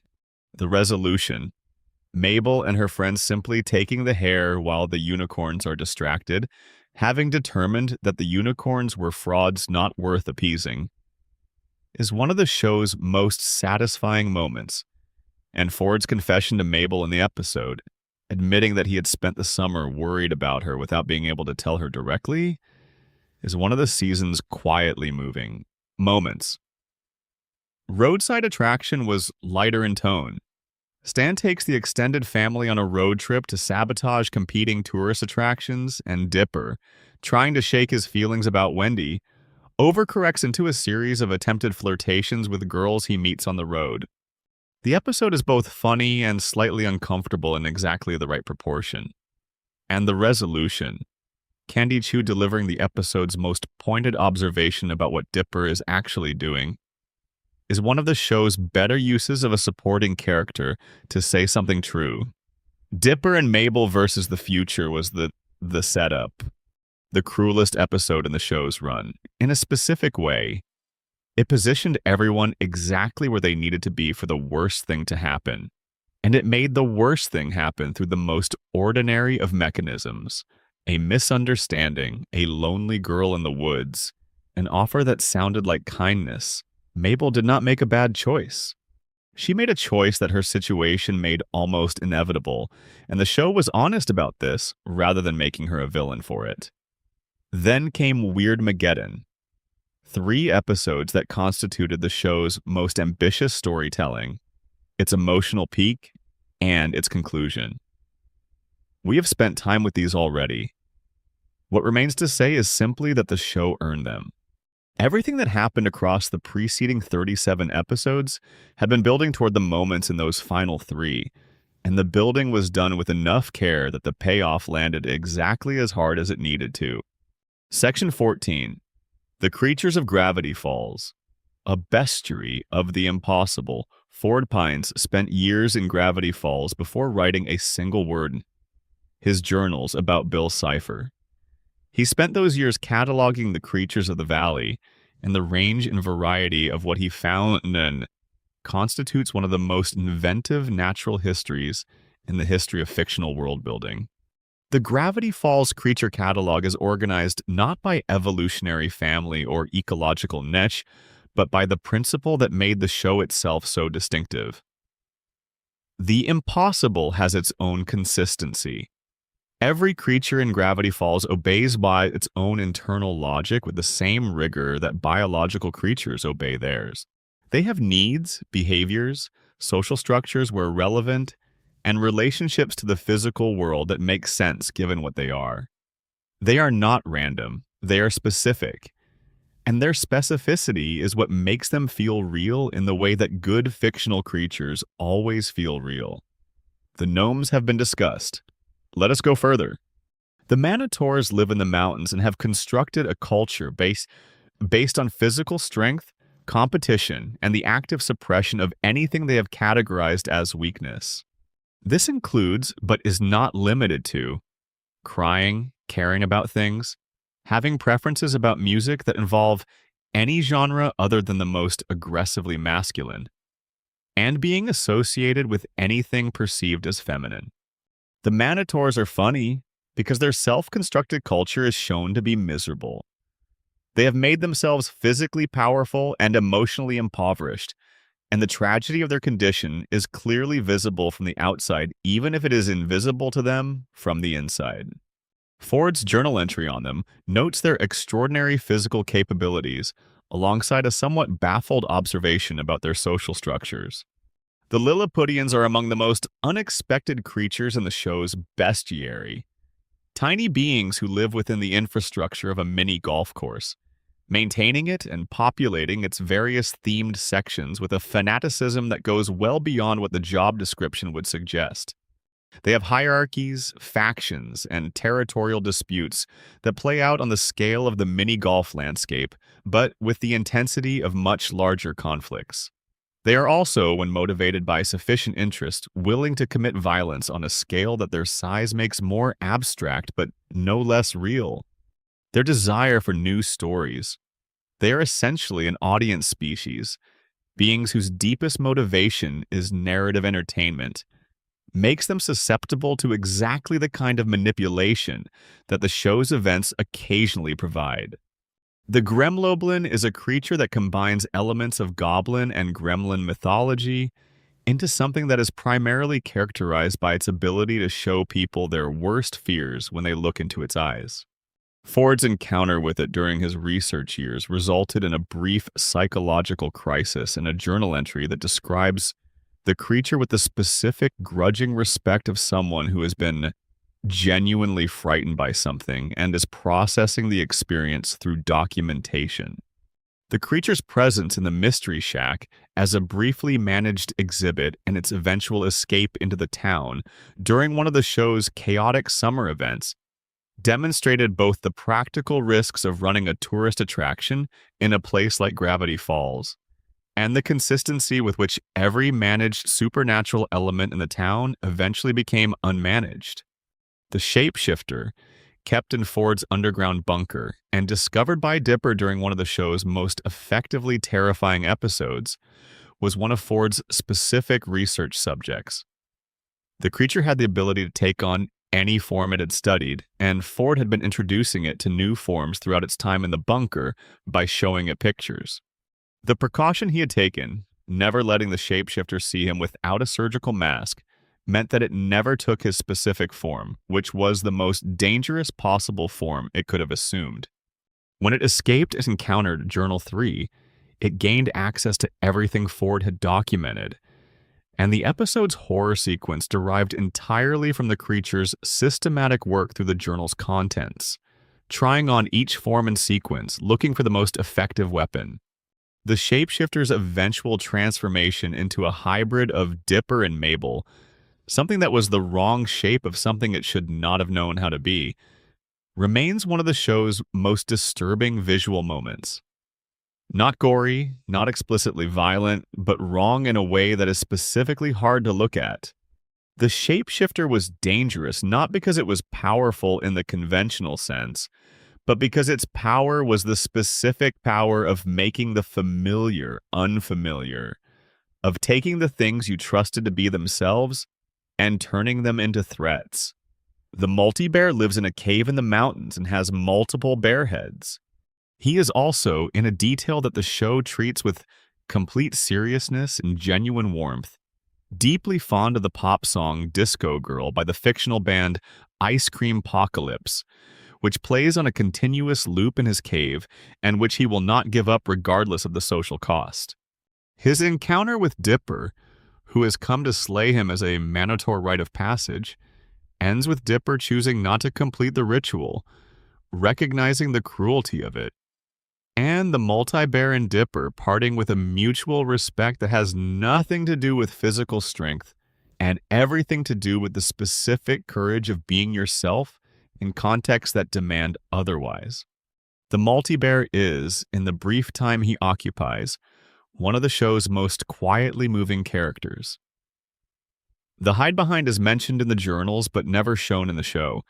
It is, by definition, a creature that hides whenever it is about to be observed, which means that its existence is documented only through evidence and implication rather than direct encounter. Ford's journal entry on it is one of his more frustrated pieces of writing. He knows the creature is there, he can see the evidence of its presence, but he cannot get it to hold still long enough to document it. The hide-behind is the show's mascot for the experience of trying to study something that actively resists being studied. The wax figures that come alive at night are among the show's more creative uses of haunted object mythology. Stan acquired them from a garage sale without knowing their nature, and their behavior once activated is consistent with who they were in life. Abraham Lincoln remains statesmanlike even in murderous pursuit of the people who destroyed one of their number. Genghis Khan remains conquest-focused. The wax Larry King simply wants to continue his show. The episode that features them is one of the show's more purely comedic outings, but the detail of the wax figures' behavior staying consistent with their historical originals is the kind of specificity that distinguishes good world-building from generic. The merfolk of Gravity Falls, represented by Mermondo the merman who lives in the public pool, have a hidden population in the lake and surrounding waterways. Mermondo's story, born to a merman father and a human mother, uncomfortable in both worlds, hiding in the pool because it is the closest he can get to a normal human life without being detected, is an elegant, small-scale version of the show's larger theme about belonging and the cost of hiding what you are. The unicorns, in their full presentation, are one of the show's most pointed satirical targets. The mythological creature most associated with purity, grace, and benevolence turns out to be arrogant, self-interested, and running a scam. They tell anyone who approaches that they need to prove pure-heartedness to receive their hair, then create tests specifically designed to find faults and manufacture failure, maintaining the fiction of their own superiority by ensuring that no one can ever demonstrate they deserve what the unicorns have. This is not subtle, and it is not meant to be. The episode is about gatekeeping and the ways that imagined superiority gets protected by moving the goalposts, and it delivers this theme through one of the most straightforwardly funny sequences the show produced.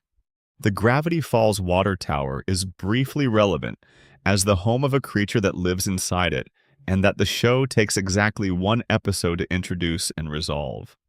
The pattern of creatures having specific habitats and behavioral patterns tied to those habitats is consistent throughout the show and gives Gravity Falls its quality as an actual ecological system, rather than a simple monster gallery.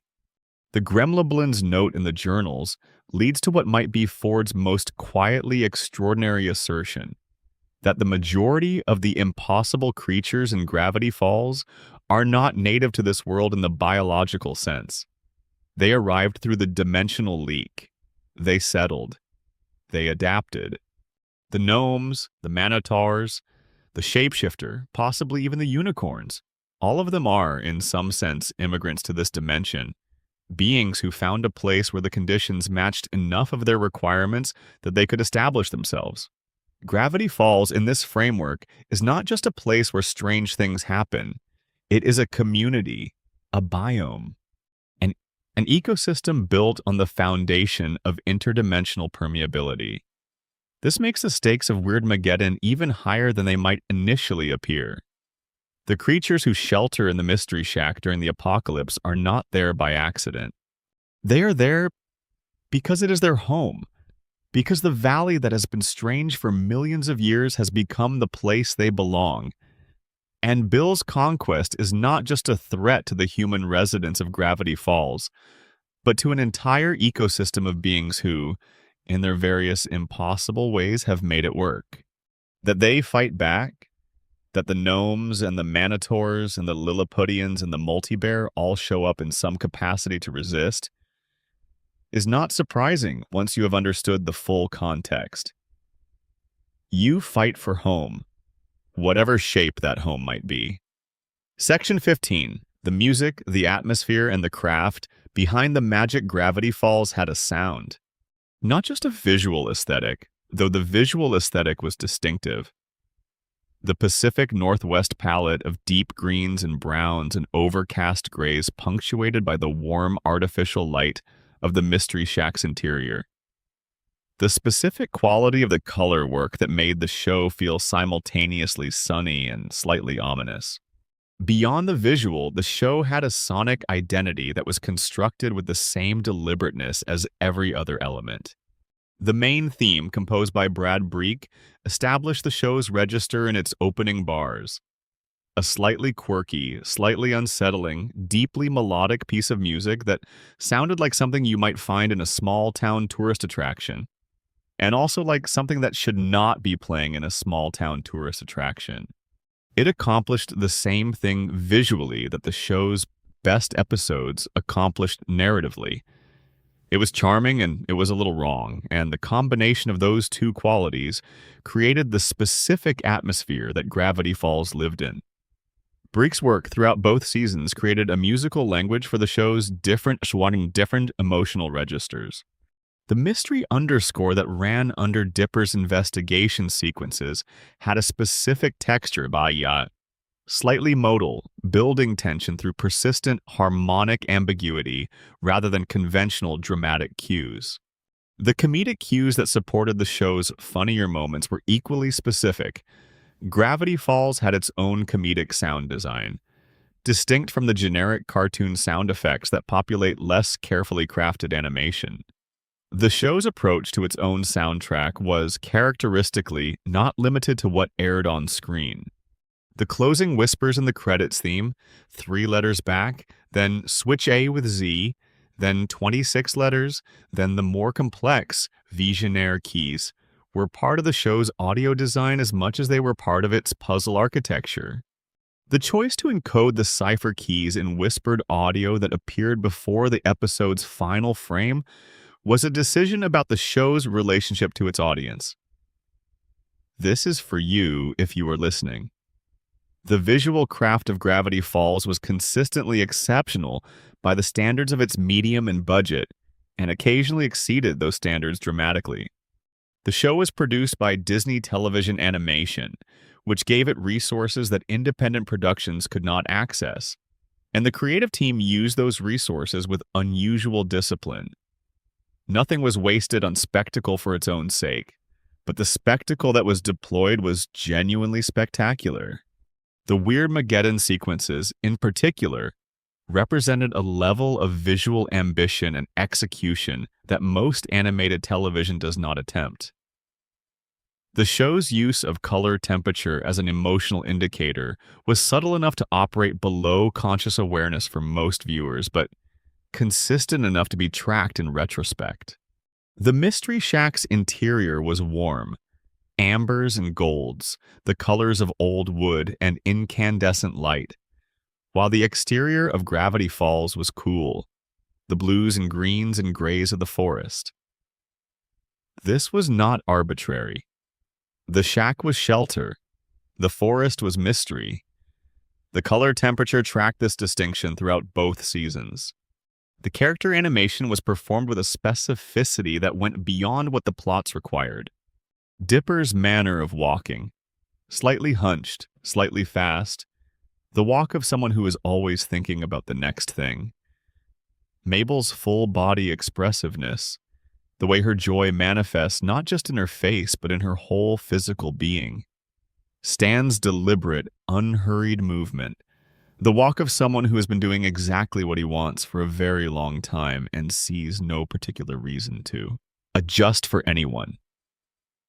These were choices made by animators who understood the characters well enough to give them physical grammar, and the cumulative effect of those choices over 2 seasons was that the characters felt inhabited in a way that is rare.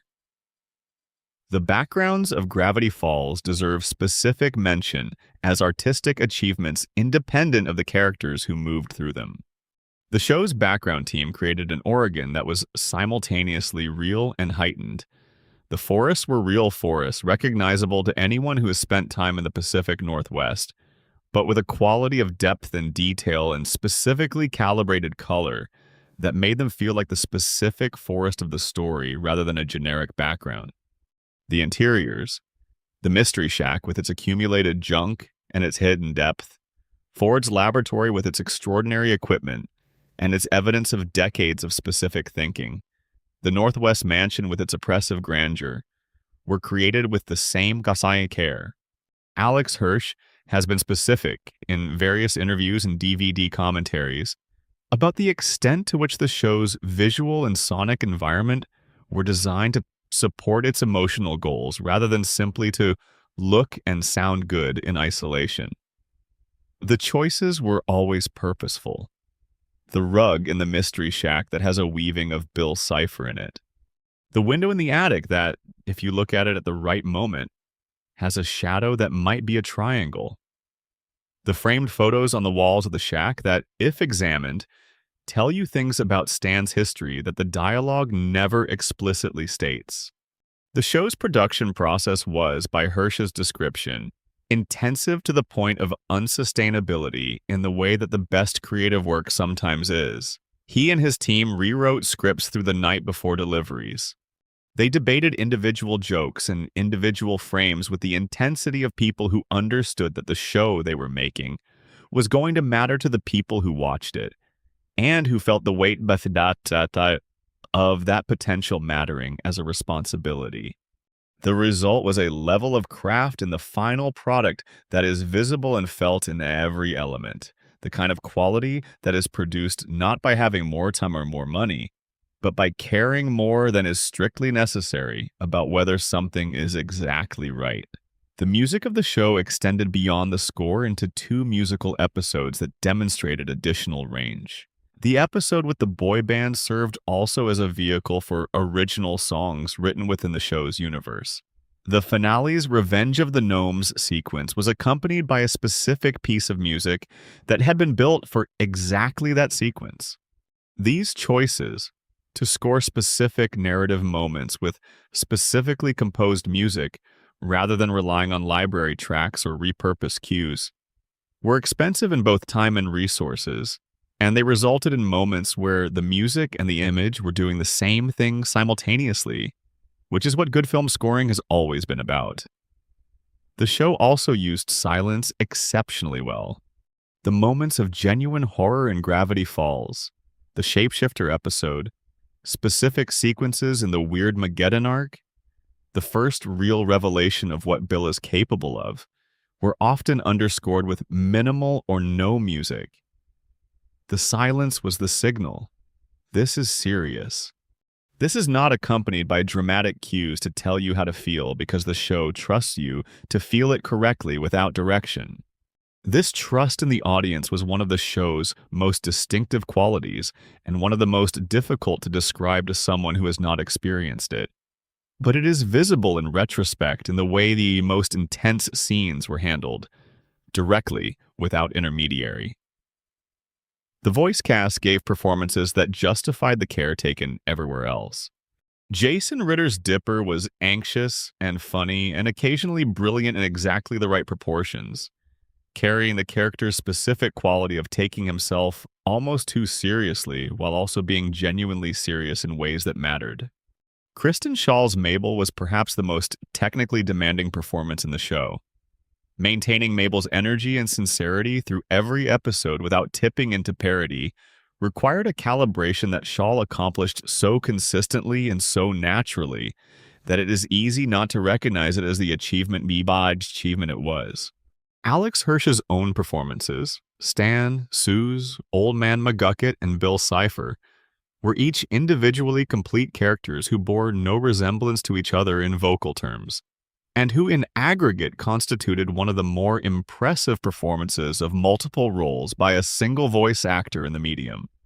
His Bill Cipher, in particular, became one of the most recognizable villain voices in animation, partly because the character was so specifically written, and partly because Hirsch performed him with such absolute commitment to the character's specific personality.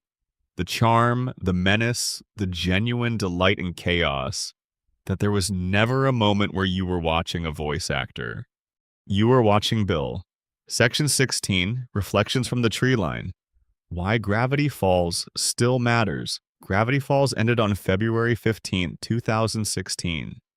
It has now been more than 9 years since the last new episode aired, and the show continues to attract new viewers, generate active fan community engagement, and produce cultural artifacts. The Book of Bill, ongoing fan art, theory discussions, the persistent question of whether it will return, at a rate that is extraordinary for a piece of television that lasted only 2 seasons. The question worth sitting with, especially in the quiet late hours when we have time to actually sit with things, is why. What is it about this show that persists in the way it does? Part of the answer is craft. Gravity Falls was made with unusual care, and that care is visible in every element, and people respond to care. When something has been made by people who cared about getting it right, the audience can feel that, even when they cannot articulate exactly what they are feeling. The show had the particular quality of work done in good faith, which is rarer than it should be, and which creates a loyalty in its audience that ordinary entertainment does not. Part of the answer is the specific emotional content of what the show was about. Growing up is universal. The experience of summer as a suspended moment between childhood and whatever comes next, a pocket of time that is defined partly by the knowledge that it will end, is universal.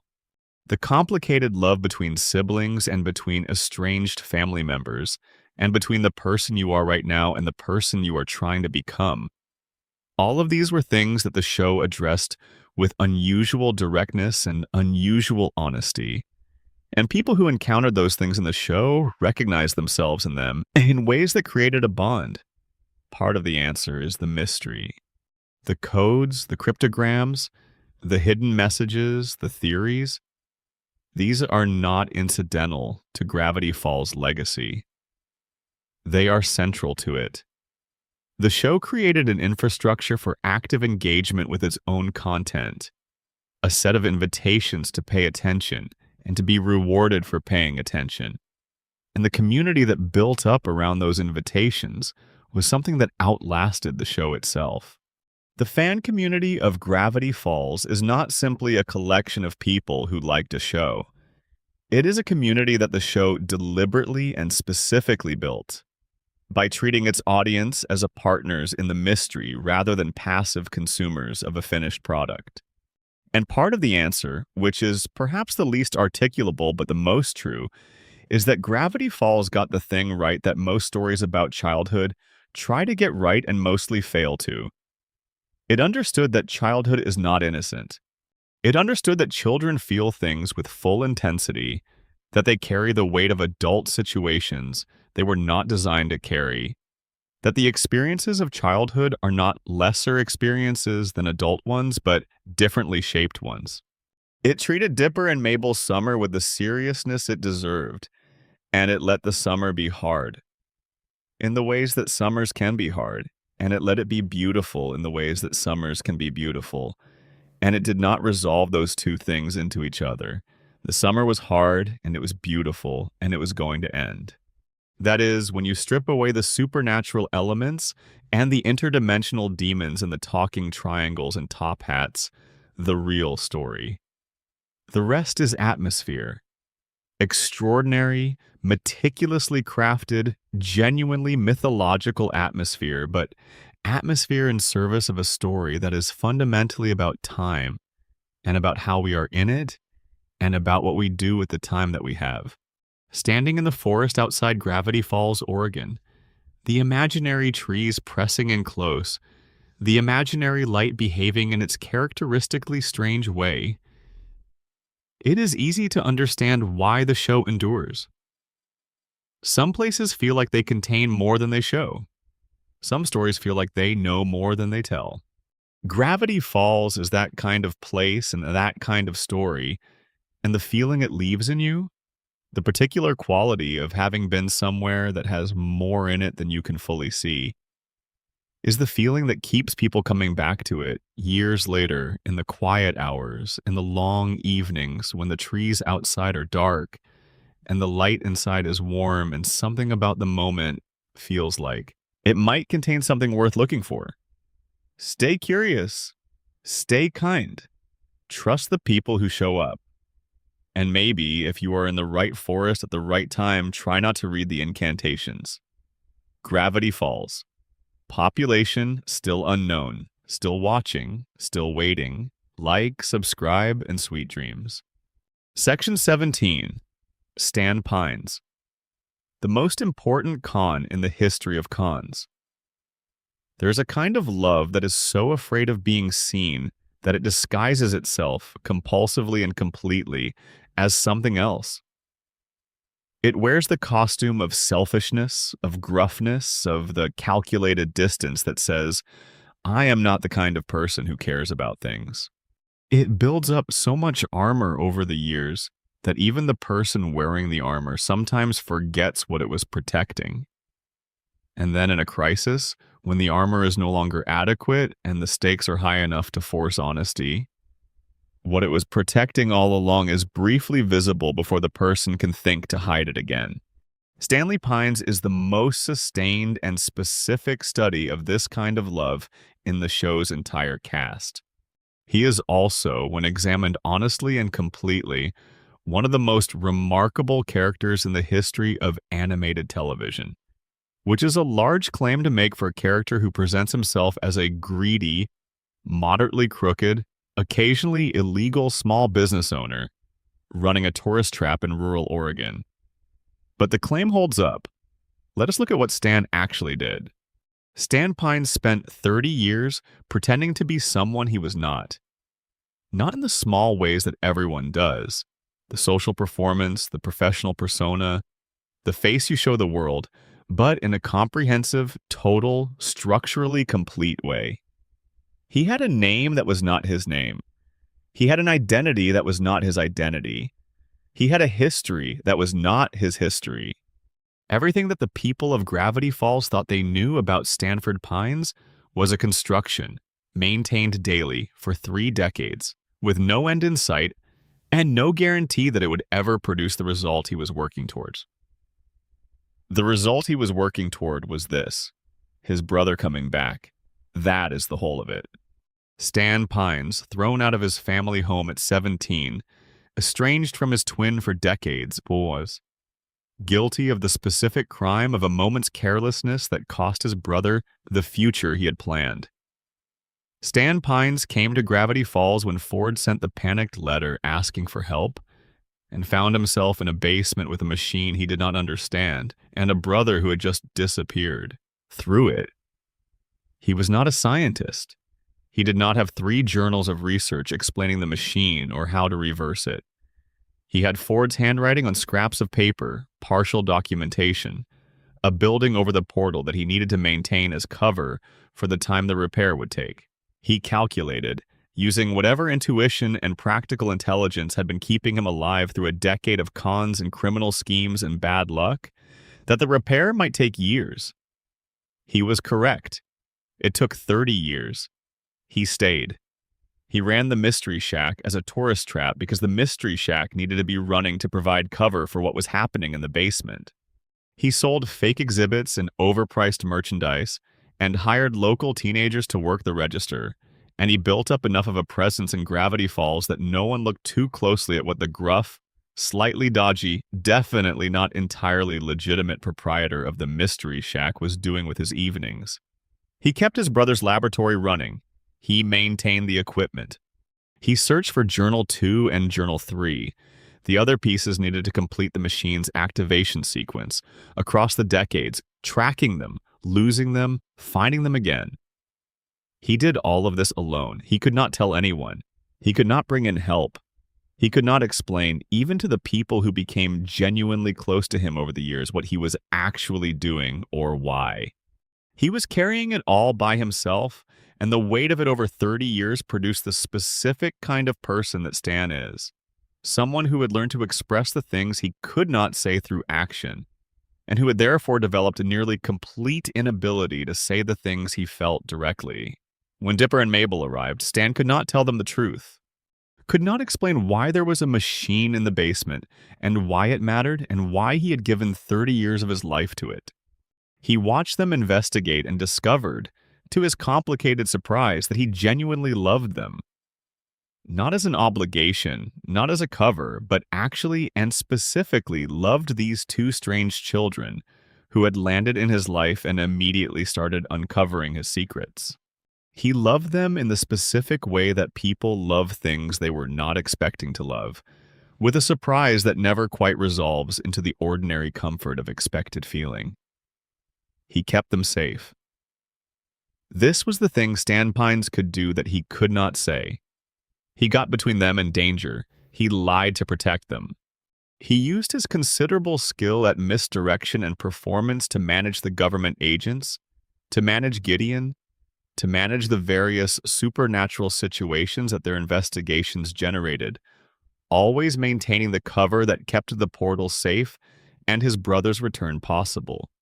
When the portal activated and Ford came back and the truth came out, the twins' response, Dipper's hurt at being deceived, Mabel's immediate and full forgiveness, the specific way each of their responses reflected who they were, was the moment where the weight of what Stan had been carrying became fully visible.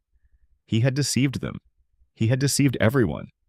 And the cost of the deception, which he had always known he would have to pay when it came due, was this. The people he loved most looked at him and saw, for a moment, someone they did not fully know. What redeemed it was not an explanation, not a justification. What redeemed it was the 30 years of work. You do not spend 30 years of your life working on something in secret, at the cost of your own name and your own history and your own ability to be fully known by anyone, for reasons that are ultimately selfish. The scale of the sacrifice was its own evidence. Stan was not a good man in the simple sense of having always made ethical choices. He was a good man in the more complicated sense of having loved something so completely and so persistently that 30 years of sacrifice seemed to him like the obviously necessary price. When Bill was defeated and the memory gun had done its work, and Stan woke up with nothing, no memory of the summer, no memory of the children, no memory of the brother he had spent his adult life trying to recover, and Mabel got his memories back with a scrapbook and the involuntary name of a pig, the relief of that moment was earned by everything that had come before it. The show had built toward it for 2 full seasons, and it delivered. Stan's closing arc, the Stan-O-War II, the sea, Ford beside him, was exactly the right ending for exactly this character. He spent 30 years looking inward, working in a basement, maintaining a secret. He spent the rest of his life looking outward, at the ocean, at the horizon, at whatever was next. He had done what he set out to do. He had brought Ford back. He had nothing left to prove to anyone, including himself. He went to sea. Section 18, Fiddleford McGucket and the Price of Forgetting. There is a conversation worth having about Fiddleford McGucket that the show mostly has quietly, in the spaces between its more explicit character moments, and which becomes clearer when you look at the whole of his arc from beginning to end. McGucket is the show's most sustained meditation on what happens to a person who decides that forgetting is better than remembering. He is also a demonstration of what intelligence looks like when it has been turned against itself, used as a weapon by a person against their own capacity to know things, and what the repair process looks like when it is undertaken from almost nothing. He arrived in Gravity Falls as Ford's friend and collaborator, a mechanical genius from the town itself, a coincidence, or possibly not a coincidence, given how many things in Gravity Falls turn out to be not entirely coincidental. Who helped build the portal with the same enthusiasm and dedication that Ford brought to the project's theoretical side? When the portal's first test showed him what it was actually for, and when Ford refused to destroy the machine despite everything McGucket had seen, McGucket left. He could not leave the memory. He had seen the nightmare realm, or the edge of it, or enough of it to understand in a fundamental, physical way that it must never be allowed through. This knowledge was not something he could process in any ordinary therapeutic sense. There was no framework available to him for living with the knowledge of what he had glimpsed. The experience sat in him like a foreign object, incompatible with ordinary functioning, impossible to metabolize. He built the memory gun. He used it on himself. The first time, deliberately. The second time, because the edges of the memory kept resurfacing. The third and fourth and 50th times, because each use made the next use easier. And each use also made everything else slightly harder, slightly less coherent, slightly less himself. He was performing surgery on his own mind with the only instrument available, and the instrument was not precise, and the damage accumulated. By the time the show's events begin, 30 years after he left Ford's project, McGucket is not the person he was. He lives at the dump. He speaks in ways that suggest profoundly disrupted cognitive function. He builds devices that are dangerous and often pointless. He has a relationship with the other residents of Gravity Falls that is affectionate and amused and completely disrespectful in the specific way that people who have written someone off as harmless eccentric are affectionate. They like him, and they do not take him seriously. And these two things coexist without contradiction because his status as town kook makes him unthreatening and therefore available for a kind of easy fondness. The moment in Society of the Blind Eye when his memories begin to come back, when Dipper and Mabel and the others help him recover some portion of what had been taken, is structured carefully. The show does not give him everything back. It cannot give him everything back.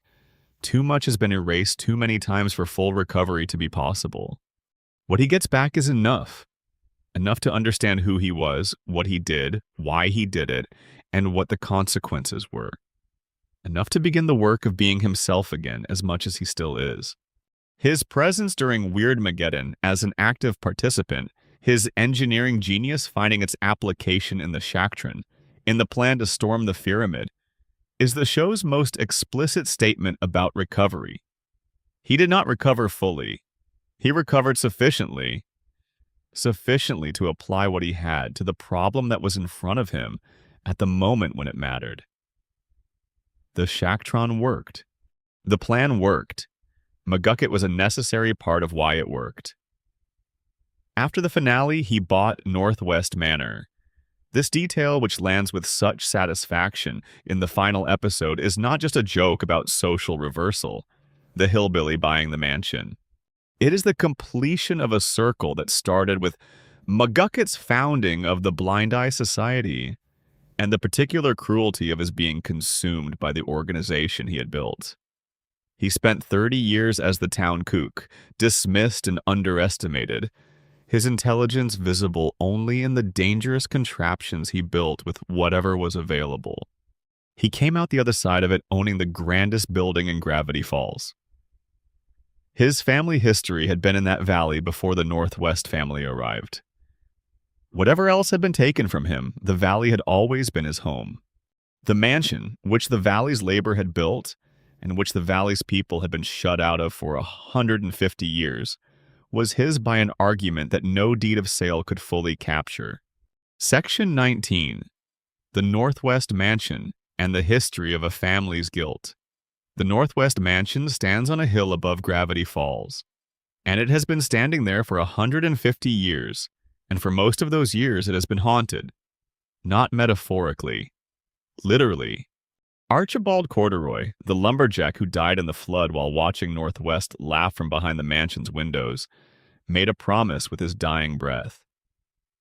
He would return every 50 years to take his revenge, and the only thing that could stop him was the fulfillment of the original promise, the opening of the gates to the common people of Gravity Falls. He would come back, and he would keep coming back, until the debt was paid. The Northwests, generation after generation, refused to pay it. They kept the curse secret from everyone outside the family, acknowledging its reality in private while maintaining publicly the fiction of Nathaniel Northwest as the town's benevolent founder. They conditioned their children with bells and punishments and the specific tools of behavioral conditioning to obey without questioning and to internalize the family's values as their own. Pacifica Northwest was born into this. She did not choose it. She did not choose the bell that her parents rang when she said something they did not want her to say, or the expectations that were imposed on her before she was old enough to consent to them, or the particular kind of love that her parents offered, which was conditional on her being exactly the person they needed her to be. The episode Northwest Mansion Mystery is the show at its most cinematically ambitious. The design of the mansion, the quality of the horror in the ghost sequences, the rain outside and the party inside, and the growing menace of the lumberjack's return, all of it is executed with a craft that puts the episode in a specific category, but the craft serves the character. Everything in the episode exists to get Pacifica to the moment where she must decide. Open the gates or keep them closed. Dipper tells her the truth about her family's history. He does not soften it, because he is Dipper, and he is not particularly skilled at softening things, but also because the episode understands that Pacifica needs to hear the truth undiluted in order to make the choice that will matter. She cannot make a real choice if she is working from a filtered version of what her family actually did. She pulls the lever. The gates open. The people of Gravity Falls come in out of the rain. Archibald Corduroy's ghost looks at her with something that takes a long time to identify because it is not what you expect from someone who has spent 50 years at a time returning to haunt the people who wronged him. It is relief. The debt is paid. He can rest. Pacifica cannot undo what her ancestors did. She cannot give back the lives lost in the mansion's construction, or return the decades of exclusion, or repair the specific damage that the Northwest family's contempt for the ordinary people of Gravity Falls has done over generations. What she can do is stop. She can be the one who stops. And this is presented as something worth doing, something that has genuine value, even though it cannot correct the past. The show's treatment of generational guilt is thoughtful in ways that are unusual for children's programming. It does not pretend that Pacifica's change of heart fixes everything. It acknowledges that she benefited from her family's wrongdoing, even as she is the one making reparations for it. But it also does not present her guilty inheritance as something that makes her irredeemably complicit in the acts that produced it. She did not choose her family. She can choose what she does with what she has. By the finale, Pacifica has become someone who shows up when it matters. She fights during Weirdmageddon. She helps with the rescue mission. She holds the hand of the man she had previously regarded as beneath her worth, because the hand needs to be held and because she is no longer the person who would have refused. The bell is silent. The gates, wherever they lead, are open. Section 20. What Gravity Falls says about curiosity and its costs. There is an argument running through the entire mythology of Gravity Falls, visible in the shape of the story, if not always in its explicit dialogue, about what curiosity mateo. It is an argument not against curiosity. The show loves its curious characters, celebrates their curiosity, was built on the proposition that wanting to know things is a virtue, but an argument for curiosity that is coupled with something else. For knowing that comes with caring. For the understanding that knowledge is not neutral, and that what you do with it matters at least as much as whether you have it. Ford Pines is the show's most explicit argument. He was the most brilliant scientist in the show's universe, possibly the most brilliant scientist in the show's fictional world, full stop. His intellect was extraordinary and genuine. His contributions to knowledge were real.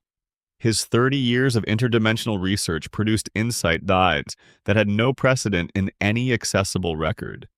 He was also the person who built the machine that almost ended the world, and he built it because his desire to know and his pride in being the person who knew made him vulnerable to exactly the manipulation that Bill Cipher used to build the world's most dangerous device.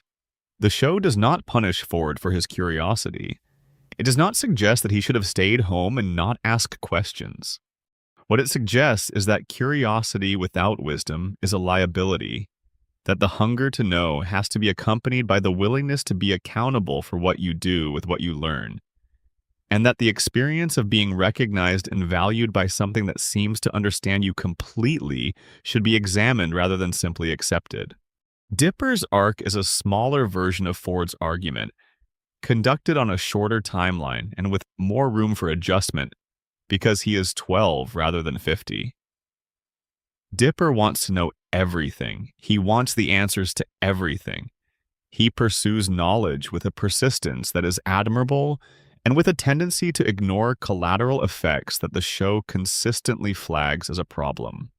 His friendship with Ford is partly wonderful and partly dangerous, precisely because Ford validates Dipper's appetite for knowledge in ways that remove the friction that might otherwise slow it down. The moment at the end of the summer when Dipper turns down the apprenticeship is the moment when his relationship with curiosity becomes complete rather than merely intense. He chooses, over the chance to know more, the relationship that makes the knowing meaningful. He keeps the curiosity. It will be part of him for the rest of his life. It was part of him from the beginning.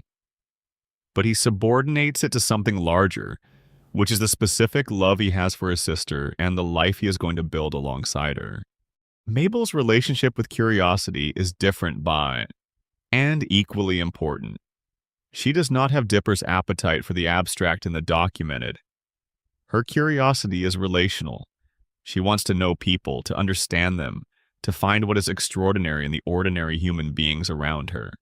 This form of curiosity makes her the person who can reach Pacifica Northwest, while everyone else sees only the rich girl who is mean.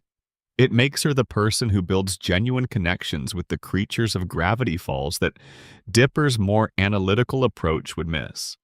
She is curious in the direction of people, and this form of curiosity is treated by the show as just as essential and just as valuable as the scientific curiosity that drives the plot.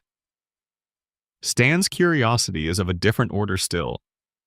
It is the practical curiosity of someone who needs to understand how things work in order to use them.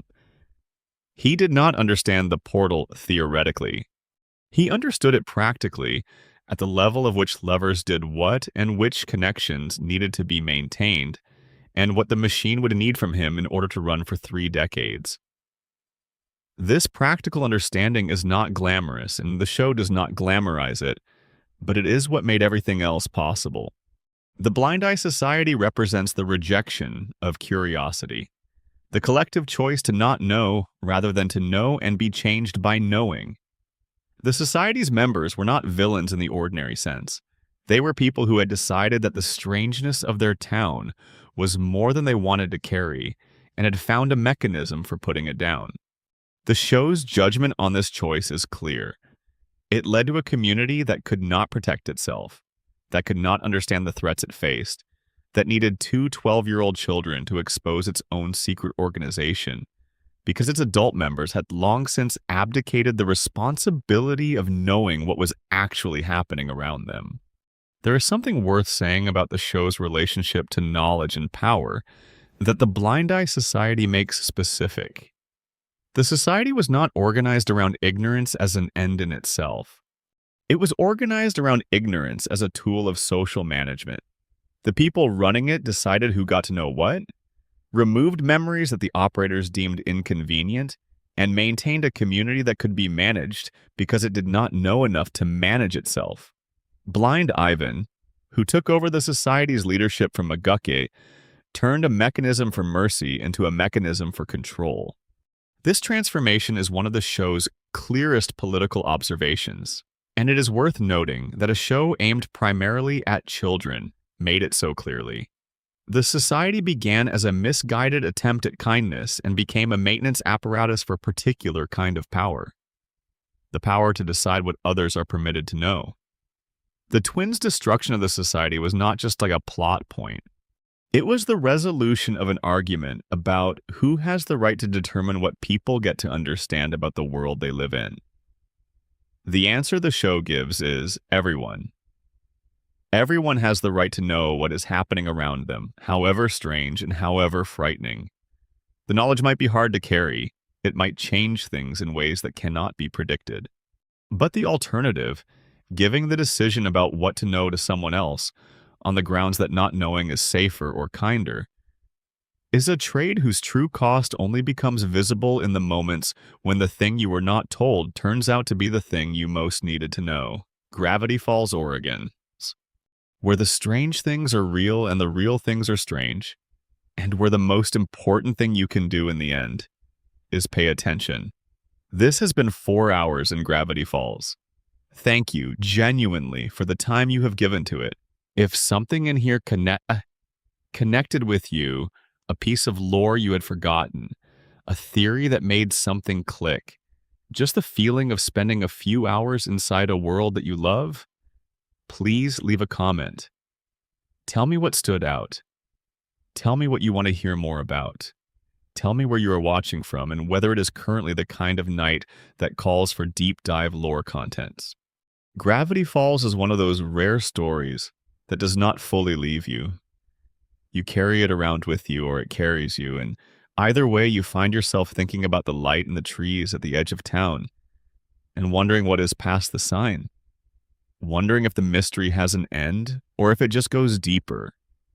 I think it just goes deeper. That feels right for this place.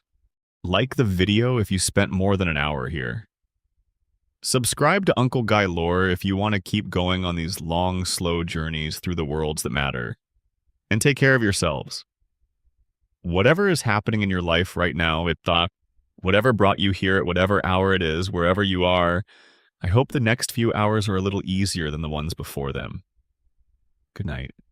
End of script supplementary section. The show within the show. Recurring motifs, repeated images, and the language of foreshadowing. One of the pleasures of returning to Gravity Falls after you have seen it completely, after you know how everything ends, who everyone is, what everything means, is the experience of watching the show speak in a language you could not yet read the first time through. The show was designed to be watched twice, not in the cynical sense of hiding twists that retroactively justify the second viewing, but in the more generous sense of placing information and imagery throughout its run that rewards the kind of attention most shows do not earn, and this one did. The foreshadowing in Gravity Falls is not the mechanical kind where a detail is planted early and then paid off later as a reveal. It is the atmospheric kind, where images and motifs and patterns of behavior create a consistent visual and thematic language that makes the whole show feel unified rather than episodic. The triangle is everywhere. From the very first episode, Bill Cipher's symbol is present in the fabric of the show's world, woven into the rug of the Mystery Shack's living room, visible in the window of the attic where Dipper and Mabel sleep. It appears in the background of shots that seem to have nothing to do with Bill, in decorative objects, in the architecture of the buildings of Gravity Falls. in places so numerous and so casual that even when you know what you are looking for, it takes multiple viewings to find all of them. The triangle is a promise. It says, "He was here before you arrived, and he will be here when you think the danger has passed." Ford's six-fingered hand appears in the same way before Ford himself does. The symbol on the journals is recognizable from the first episode, and it appears in other contexts throughout the first season that a careful viewer could decode in retrospect. A painting in the Mystery Shack's background, a carving on a building in town, a detail in the cave paintings that Dipper investigates. The hand is Ford's signature, his specific mark on the world, and the show tracks its appearance as a way of tracking his invisible presence throughout the events that precede his actual arrival. The cleft chin is one of the most precise pieces of foreshadowing in the show's run. Ford and Stan are identical twins, but they are not completely indistinguishable from each other. Ford has a cleft chin that Stan does not have. In the episode The Time Traveler's Pig, during a time travel sequence in which the kids move through different periods in Gravity Falls history, a figure steps out of the past Mystery Shack. The camera shows only his back, and a viewer watching for the first time would have no reason to look further. A viewer watching for the second time would notice that the figure, seen from behind in a brief shot, has a silhouette that is slightly different from Stan's. He has a cleft chin. This moment, if you catch it, tells you everything about the Season 2 mystery before the season has even revealed the shape of it. The show's use of Stan's tattoo is another example of this visual language. Stan has a tattoo on his back that is briefly visible in an early episode, rendered through a Caesar cipher that decodes to lies. The tattoo is connected to his concealed identity. He is not Stanford Pines, he is Stanley Pines, and everything about the persona he has maintained for 30 years is a lie in the service of a love that he cannot say directly. The tattoo is the show giving you the answer before you have the question. The relationship between the ending of each episode and the cryptogram in its credits is another layer of this language. The cryptograms are not always about the episode they close. Some of them are about the episode that will follow. Some of them are about events much later in the season. They operate as a running commentary that runs alongside the show's timeline rather than simply parallel to it, giving the audience who is willing to decode them a slightly different perspective on the events they are watching. They say, there is more here than the surface. There is always more. The imagery of pairs and mirrors runs through the entire show as a visual motif that supports the narrative theme of twins and duality. Dipper and Mabel are mirrored in Stan and Ford, two pairs of siblings, separated by a generation, navigating similar dynamics with different tools. The Mystery Shack and the Northwest Mansion are mirrors of each other in the show's visual vocabulary. Both are large buildings with secrets in their foundations. Both are maintained by people who are performing a version of themselves for the public. The journals are a set of 3, but they function as a pair, 1 and 2, which Ford wrote before and during the Bill partnership, and a singleton, 3, which he wrote after. The portal is symmetrical in form, a pair of arcs that together create the aperture of the door. Bill's cipher and the axolotl are the show's ultimate mirror pair. One a being of chaos and destruction, one a being of order and redemption, both of them ancient beyond human comprehension, both of them operating at a level of power that makes human concerns seem abstract. Their relationship is never fully explored in the show, but is implicit in the structure of the mythology. Wherever Bill has been, the axolotl's influence has preceded or followed him. The worshippers Ford encounters during his interdimensional travels, the shrine with the axolotl imagery, the poem that knows exactly what Bill has done and exactly what might be done about it. The show also uses time and timing as a visual motif. Every episode of Gravity Falls takes place during the same summer, which means that the show is always, except in flashbacks, a story of the same 90 days, seen from different angles and different distances. The summer is always in the process of ending. This gives the show a quality of accumulated weight that builds as the seasons progress. The later episodes have a quality of late summer about them, the golden hour light, and the specific quality of air that belongs to the last weeks before autumn that makes everything feel simultaneously more beautiful and more precarious. The bottomless pit, as both a literal location in Gravity Falls and as a metaphorical one, recurs as an image across the show's run. Things fall into it. Things disappear into it. Things return from it unexpectedly. It is the show's emblem of the fact that some things do not have destinations, that some journeys do not resolve into arrivals, that the universe contains holes you can throw things into and then simply not know what happens to them. The journals end up there. This is appropriate. The knowledge they contained is still going somewhere. No one can say where. The Mystery Shack's sign changes across the show's run in ways that are subtle and only visible if you are looking for them. The name of the attraction, Mystery Shack, is consistent, but the supplementary text, the details of the attraction's description, shift in ways that occasionally comment on whatever is happening in the episode or the season. This is one of the show's more playful pieces of environmental storytelling, and it demonstrates the depth of the production team's commitment to making the show work as a visual language rather than simply as a sequence of images.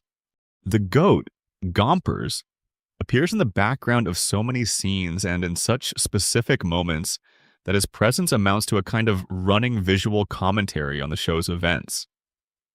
He is never explained. He eats things he should not be able to eat.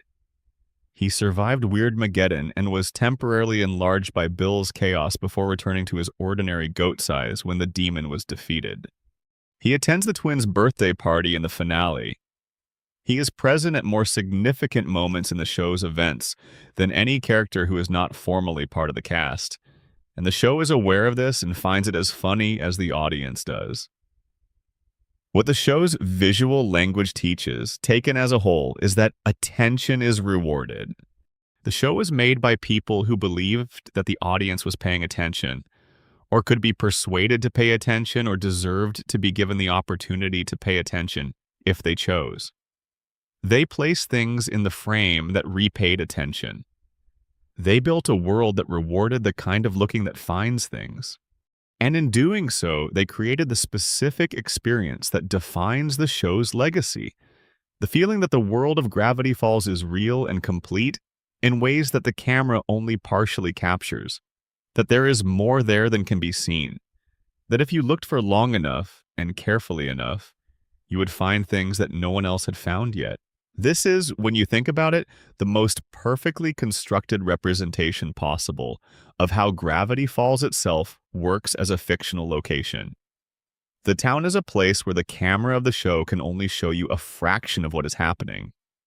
The rest is in the margins, in the background, in the moments between the documented events.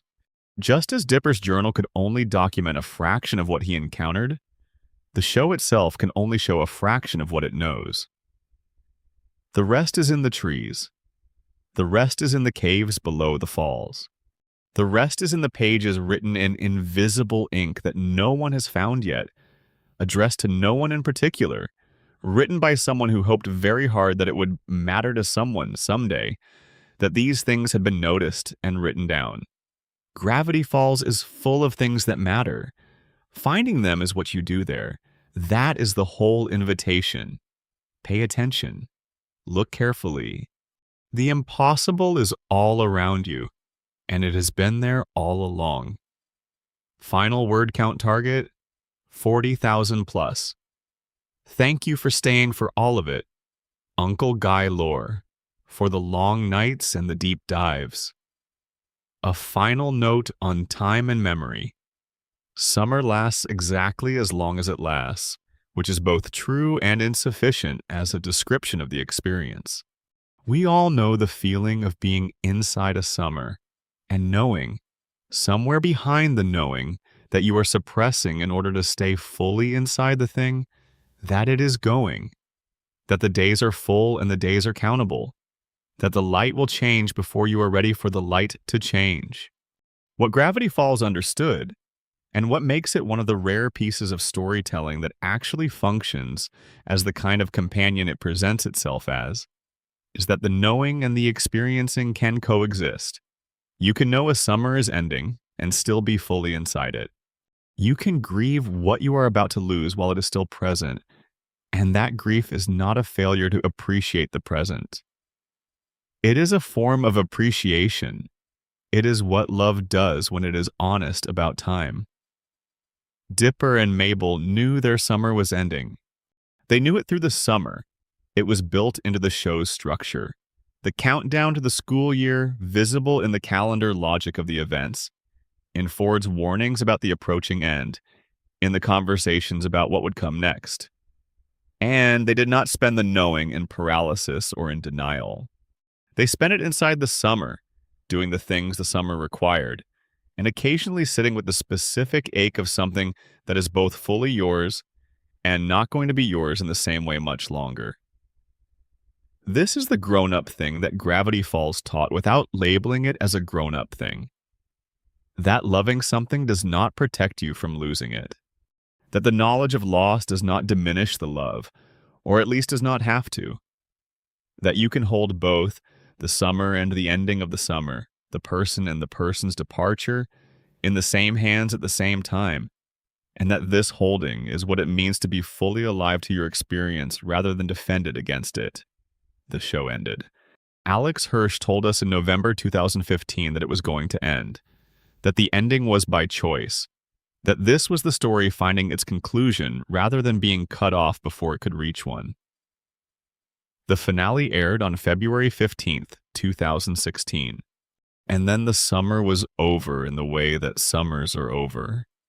Not erased, but past, held in memory in the way that all the best summers are held, available to return to but not to live in again the way you lived in it the first time. Gravity Falls. The town is still there in the way that fictional places are still there when their stories end, fully present in the imagination of the people who have been inside them, real in the sense that matters most to the people who carry them around. The sign is still at the edge of town. The Mystery Shack's lights are on. Somewhere in the Pacific Northwest, where the trees press in close to the road and the light does something it should not quite do, there is a valley that has been strange for longer than anyone can measure. You know the way. You have been there. Come back soon.